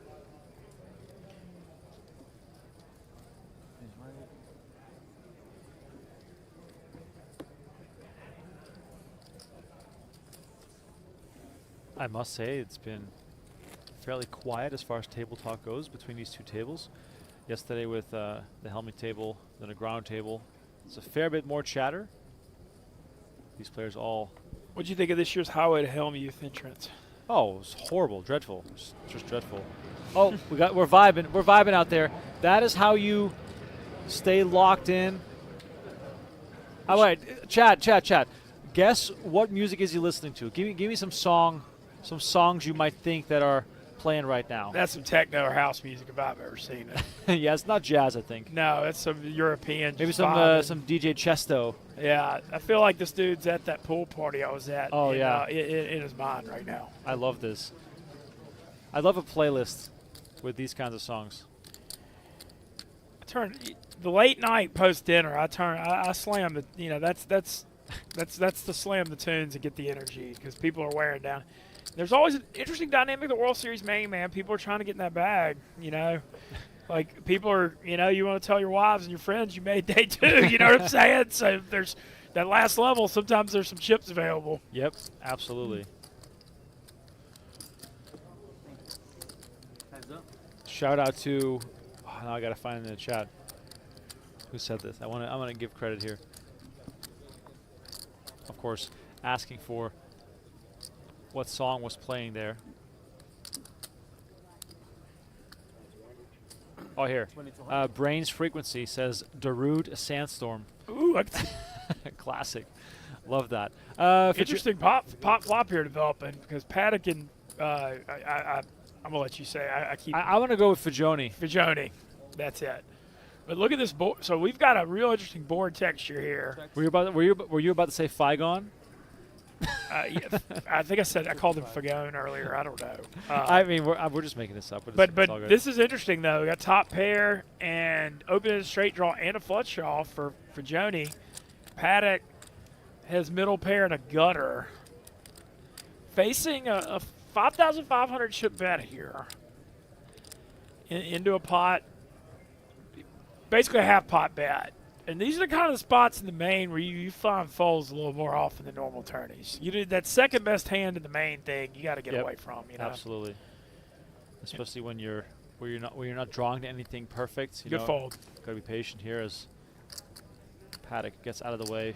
Joni picks one up and still sitting on a relatively short stack, but just humming along here.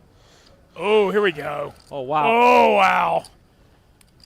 Aces for Victor Blom and Ravi with Jack 10 finding himself making a straight, but we got 4 clubs on board, so whatever damage we might see is not going to be too painful, but instead of Ravi winning, it's Blom getting it done with a bet on the river. Wow.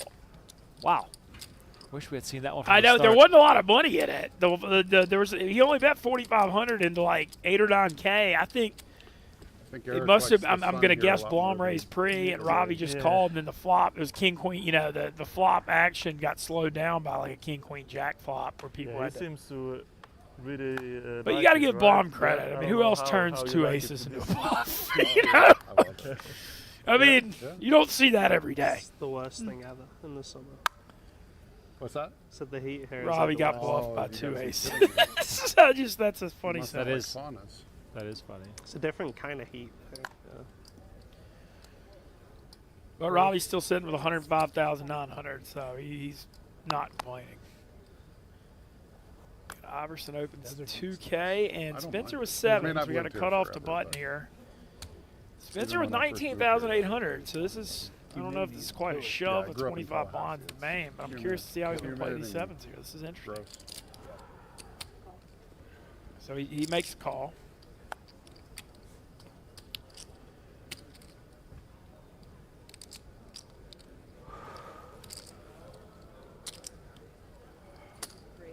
Oh, you just gotta love. Of course, you only come Look at out that there in hand. So summer, you you just don't had a really spot. feel what it's like the Blum other times of the squeezes year. ace 3 That's off true, out the yeah. big blind. Vegas You is just great see in the ace winter. queen and 7s just into the muck I think it's cold in the winter. in about 0.4 seconds. It's like perfect temperature underneath. For me, anyway. Yeah.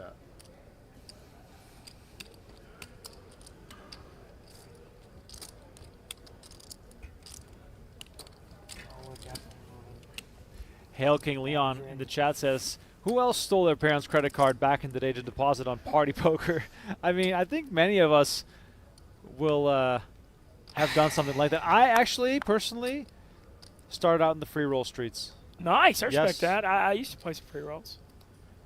And when I turned 18 and I had my own means, even though it was limited. He said 12.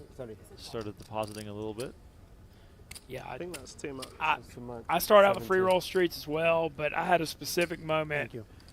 I'd never even made a final table of a tournament, and I won a $20 on Party Poker for 10K when I was 23. Oh, wow. Oh, I thought I was a millionaire. I called my mom the next day. She had a lot of concerns. She probably still does 20 years later. She was right. Yeah. He's like But I just like maybe. 22. You're a Big broke leagues, college it sounds kid. like $22 to 75. 10 grand, man. That's so Yeah, I amazing. think something like that. I guess. I don't have my cell phone. I can't figure it out. Yeah.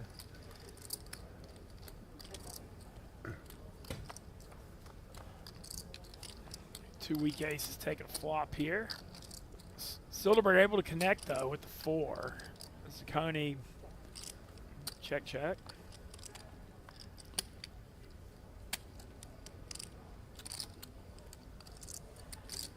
People joking in the chat that I'm still in the free roll streets. That is correct. I'm on the Play Poker Go free roll streets just to have a bit of side action going while doing commentary.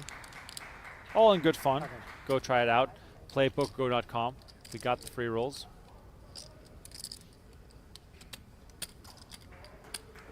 What a thin bet here by Silverberg. You gotta love it. I mean, he bet 500 to 3,200 with third pair, knowing it was good. And I know that's a tiny bet, but I love a thin value bet on the river. You know, I feel like when you're finding that a lot of people don't do that. So I respect it. All right, here we go. The new WSB Plus app. If you don't have it already, you better get in there. Streamlined entry into events. Easy to find your table, get into your seat. Download it now through the App Store or get it on Google Play. Man, how times have changed. That app has really changed the game for the better. I actually want to just compliment it because I've been coming here for a long time. And World Series of Poker without lines. Next break, or we won't. Didn't know that day would ever come. I'm comfortable staying And here for 10 they're days. crushing it with that app. It's great. Absolutely. It's extremely user friendly. Bunch here, still wearing that funky hat. I keep thinking that it's like a prop bet he lost or something, having to wear that thing. And the chainsaw shirt. The chainsaw shirt might be a style choice. You are making a statement. It's definitely, yeah, I'm not sure what kind of statement, but yes, you definitely are. Bring somebody over to that one, right? That's a good question. I didn't see that at first. They might move us. Put someone else here. That's what they might do.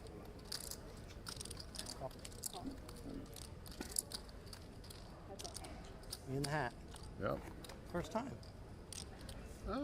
You had that pot where you 4-bet him, but I was in the middle, so. You had a good hand. Check.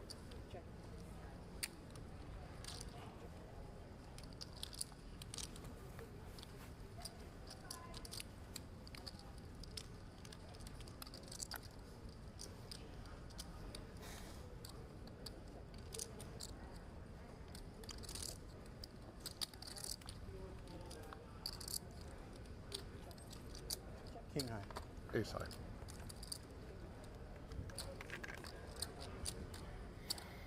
Same hand. Same hand. Remember. You didn't have king. Raise 17,000. We're over to a hand here at the second feature table, and Postel has made a straight on the river, and West has two pair, but is going to bet fold it. So correct fold. And Apostle picks up another pot.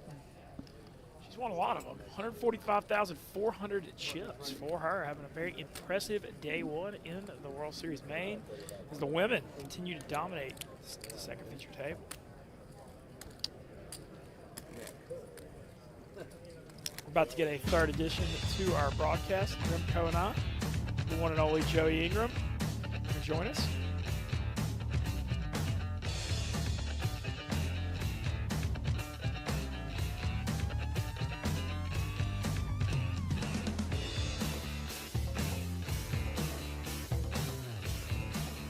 Apostle, we may have the most interesting man or woman in the tournament here, showing her Dalmatian sprinting down a snowy mountain. She's got some interesting hobbies. She's doing well in the main. Name to watch here on day one.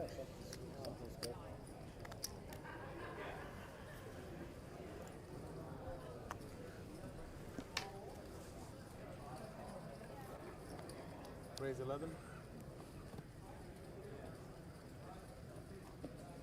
Back to action on the second feature table. Peterson opening 1100 with King Jack off. Phillips going to make the call with the sevens on the button.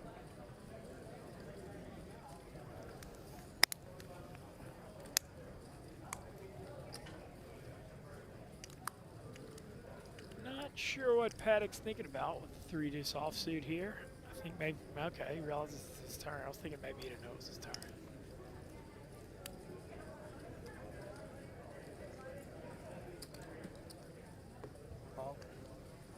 Three players.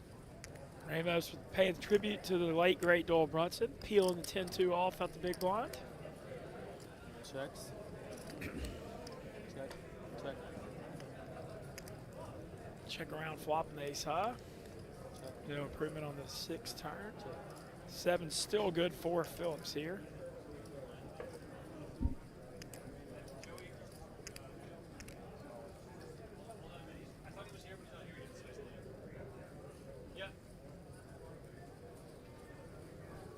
Let's check the Phillips on the button. He's going to go ahead and bet the 7s here. It is the best hand. And call. Peterson peeling the King Jack here. Heads up. Interesting move.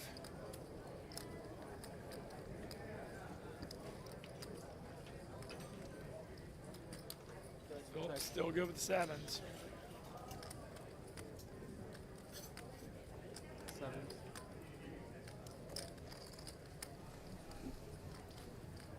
Joe Ingram on his way.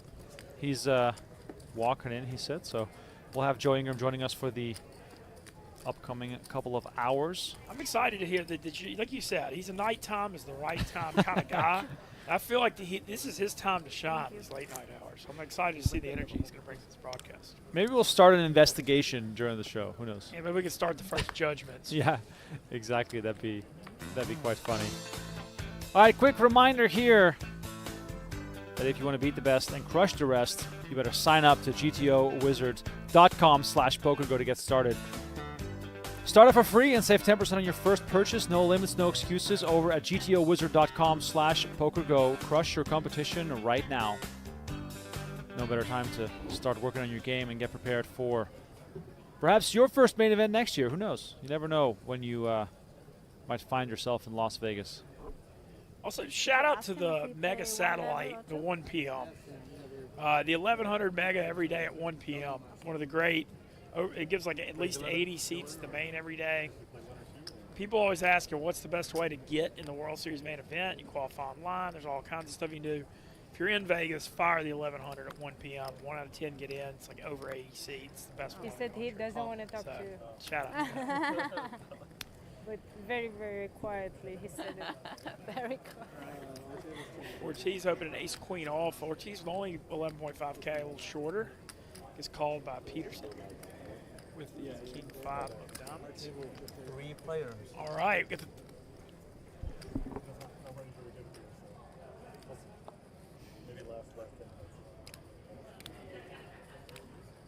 Check. Sorry? King Jack? No. I had the jack. All right, happy to welcome to the booth Joey Ingram in the mix. Let's go. I've been in the chat, reading the chat, watching the game, thinking about that big hat and why these guys have those heater. What are those fans around the necks? I've had a lot of questions, so it's good to be here. Perfect time of night, 11 p.m.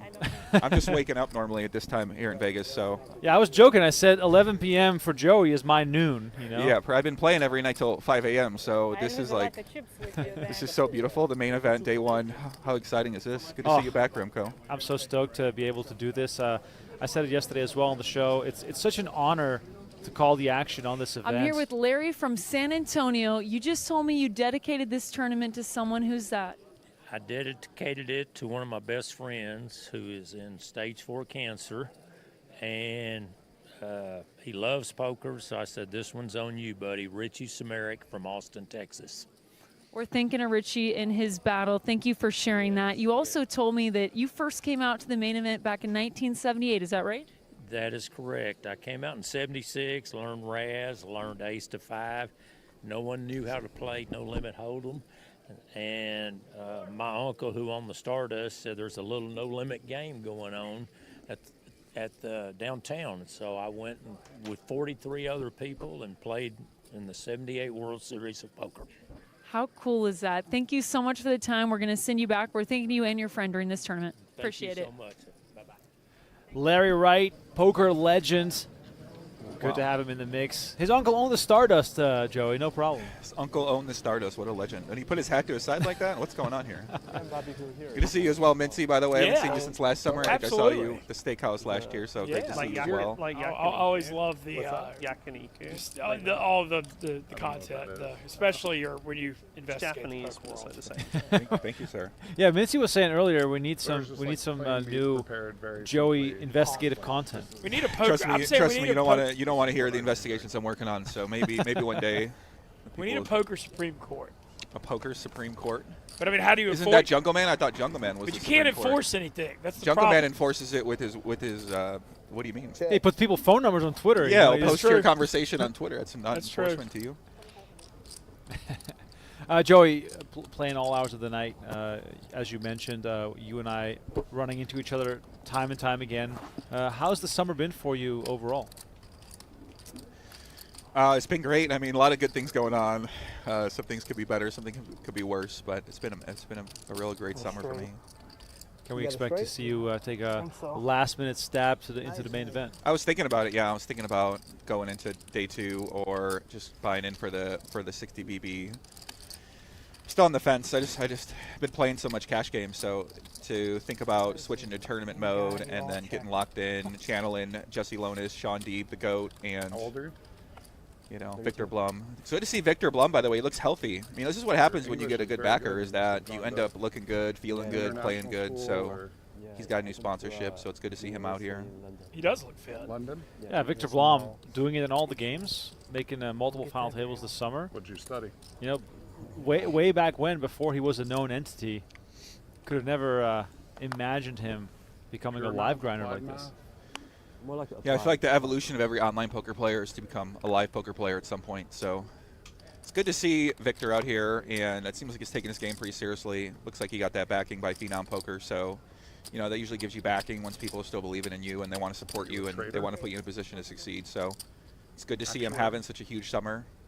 Yeah, just to point out here, 4th in the 10K 08, 6th in the 50K no limit, 2nd in the 10K limit, and 5th in the 10K Big O, 10th in the 10K 7-card stud. So that's an insane list. And he's not even the player of the year. I mean, that goes to tell you. He's not close to those top 3. Yeah. No. Some of these guys have just had an amazing summer. So how's this table? Fill me in, guys. Who's the players to watch here? This is a pretty fun table. The secondary table's a little slower. This feature table's good though. With Blum, I love Robbie. I always get his name wrong. He's really good though. Chicago pro, live and online. He's doing well. The Spencer got 20th in the World Series main a few years ago, but he's kind of struck. He's not having a good day. The Silderberg's been going hard. He's bluffed a bunch of pots. So it's been pretty. I'd say this table is well above the average level of a main event day 1 table. Lee in the 1 seat has been playing above the rim. Ravi, of course. Bunch has been playing well, although a it's bit hard to conservative. get these But Victor Blom, I'd say, still the star of the show, involved No. in a plethora of hands. They make you pay. And we still have no explanation for that hat. No, Just still don't. Too Fat Matt in the chat Visa, said but it's that's been only going 'cause on for America hours. makes So Chinese people pay $100. should that be for allowed Visa to come be wear a here. hat that big? I mean, So, is like, this they don't really? make should anybody that- else I mean, he's not covering his except for face. Americans, Yeah, but it's just true. Because of reciprocity. It's like in a shade, though. I mean, it's kind of strange. I would not want to be playing at a table with a guy wearing a hat like that. I wonder if he has like some kind of Pay like mini 1,000 fan pounds a underneath. year to get a Keep UK him cool. Oh, yeah. It says 100 plus WSP caches on the side. But I think my all 10-year in visa honor was of Alan like Kessler. Yeah, You got- chainsaw shirt and I that can go cap, that hat. anytime. Well, wild fashion statement on the 4th of July. Ravi Raghavan, World Poker Tour champ, making it 1,200. Iverson has been the wild card at this table. Flopped the straight flush earlier, flopped a set of aces, but hasn't gotten paid off on his big hands.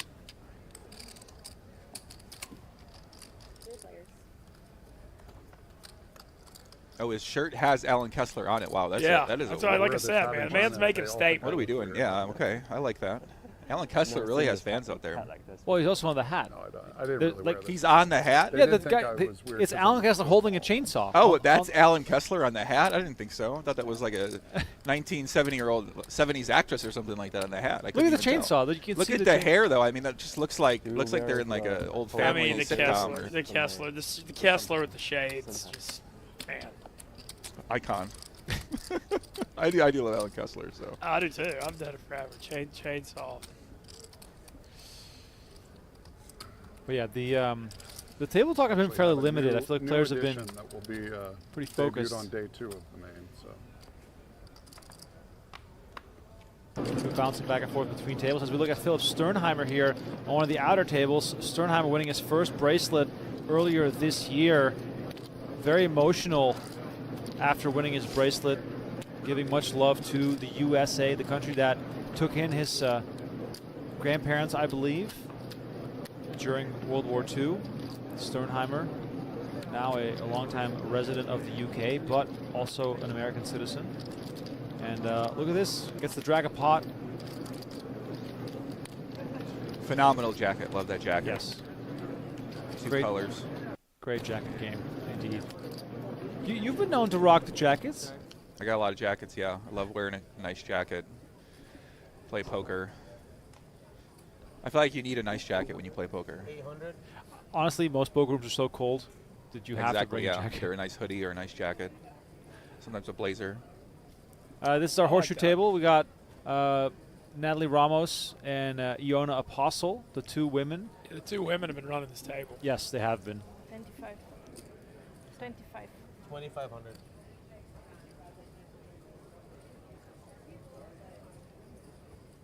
Ortiz getting raised here by ace 10. It's got backdoor flush and wheel outs, but He's only got 10,000 chips right now, too. Yeah. I just can't see how he can continue. It's kind of painful to fold with a double backdoor straight, backdoor flush. Just have overcard. Very painful, but doesn't really have enough chips behind to justify the call. would you rather just not bet at all in Ortiz's shoes, given how short he is? Yeah, it could be one of those spots either way. I mean, make a small bet. Very unlikely you're going to get check raised unless it's by a pretty strong 10 or some type of like gut shot straight draw. And even many of those hands might just call as well too. So might not be the worst idea. And Mike Dugan in the chat said, announcers commentating on the jacket, not realizing he's wearing a $200,000 watch. So yeah, we saw the watch looked good with the jacket, but Well, you know why we didn't comment on it? Because none of us are rich enough to own a watch like that, so it's hard for us to properly gauge its value. Mincy, what's the most expensive watch you have? Your watch is more Aren't you expensive than my watch. sponsored by a watch company? I got my watch. Oh, here it goes. Yeah, I thought you had a watch sponsorship, Yeah, right? I Wasn't gotta- this a big saga you went through? It was Yeah, like I emotional. sold like 200 of them. Yeah, that's what I mean. I remember. That's I why I put know it on. about the watch because you Exactly. were I with got the it watch. on, yeah, I put it on. I think you did. Oh, he's got it with him. I got my brick watch. Oh, nice. Love Yeah, that. good watch. Okay, okay. You gonna No, wear it that? ain't no 200. Oh, I'll wear it tomorrow. Wear It it ain't no tomorrow? 200K watch. It's a good watch though. West here, by the way, finds pocket aces. Makes it 1100. Apostle out of the way. Joey, what's the nicest watch you own? I pretty much only have a watch I bought a long time ago when I first started playing poker and started running up my bankroll. So, and I keep that one forever. It's kind of like Tristan Wade. You know, he bought a Breitling with some of his early poker winnings, and he's still repping that. Boys. I want to take the pack from you. Okay. I'll give it back to you after you come back. Yeah, okay. West, by the way, with aces now 3-way on the flop. Seeing King, Jack, Deuce.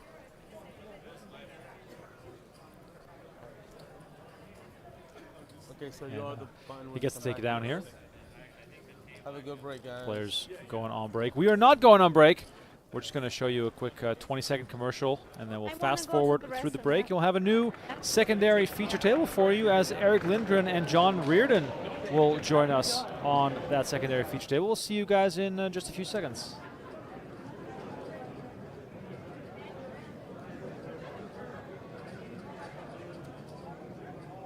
I'm not afraid to do what I have to do. You know what my problem is? I just don't believe you. Let's see what this footballer is made out of. I'm an aggressive player. Stop showing off, mate. Are you kidding me? Ah!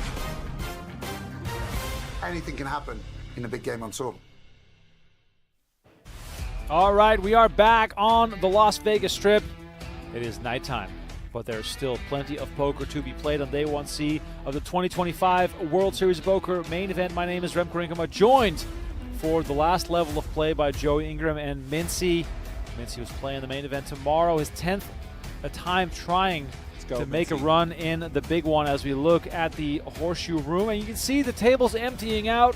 Some dreams are already getting crushed here as David Tuckman and Will Jaffe are still on the call on PokerCo.com. But we're keeping it dirty here in those YouTube streets. Please smash that like button, subscribe to the channel. Very much appreciate you all for hanging out with us as we get Eric Lindgren, the 2008 Player of the Year, on the feature table, as well as Mr. John Reardon, who goes by King Reardon, if you ask me.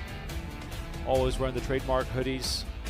He is back in action. Let's see if we can get some fun hands and some fun table chatter here. Reardon, a two-time WSOP bracelet winner, a mainstay in the high rollers inside of our PokerGo studio. Let's see if we can also do it against those with a dream in the main event. Cards in the air here for the final level of play. 2 more hours of poker left to be played. I like this choice for the feature table, though. Getting Man, these Lindgren cards and are super glossy. It's crazy. Reardon. Yeah, I mean, how do you choose the tables? You got all these people out there. It's got you walk through and you just pick one out, and I wonder how they choose. It's funny too because I mentioned this earlier. It's really hard to pick a table because if the table is somewhere in the breaking order, we can't just put a table up there that's going to get broken. So sometimes it becomes a little bit more complex. I feel like it's an art picking the feature table. Yeah, especially on day 1, you're of course looking for the big names, but then once you get to day 2 and 3, you're going to find some characters, players with massive stacks who are talkative, making things happen. It's a constant search for something good to put on the stream. Put that SpongeBob SwearPants Patrick, who Natalie did a great job interviewing him. It'd be fun. I feel like we got to see more of that guy. Nobody had more questions for him? I mean, I got a lot of questions for what his whole poker story was. It sounded pretty interesting. He sounds like someone who would be on your podcast. Yeah, maybe. I don't know. I haven't done many. Have some purples, please.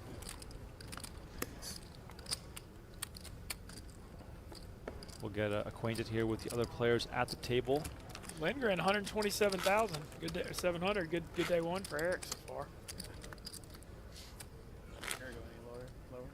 Does anybody know how I'm following the poker, the 10K? There's one mixed game going on right now as well. Gordo is deep in that, so I got a 25K fantasy sweat in the ODB fantasy. I'll be top 30.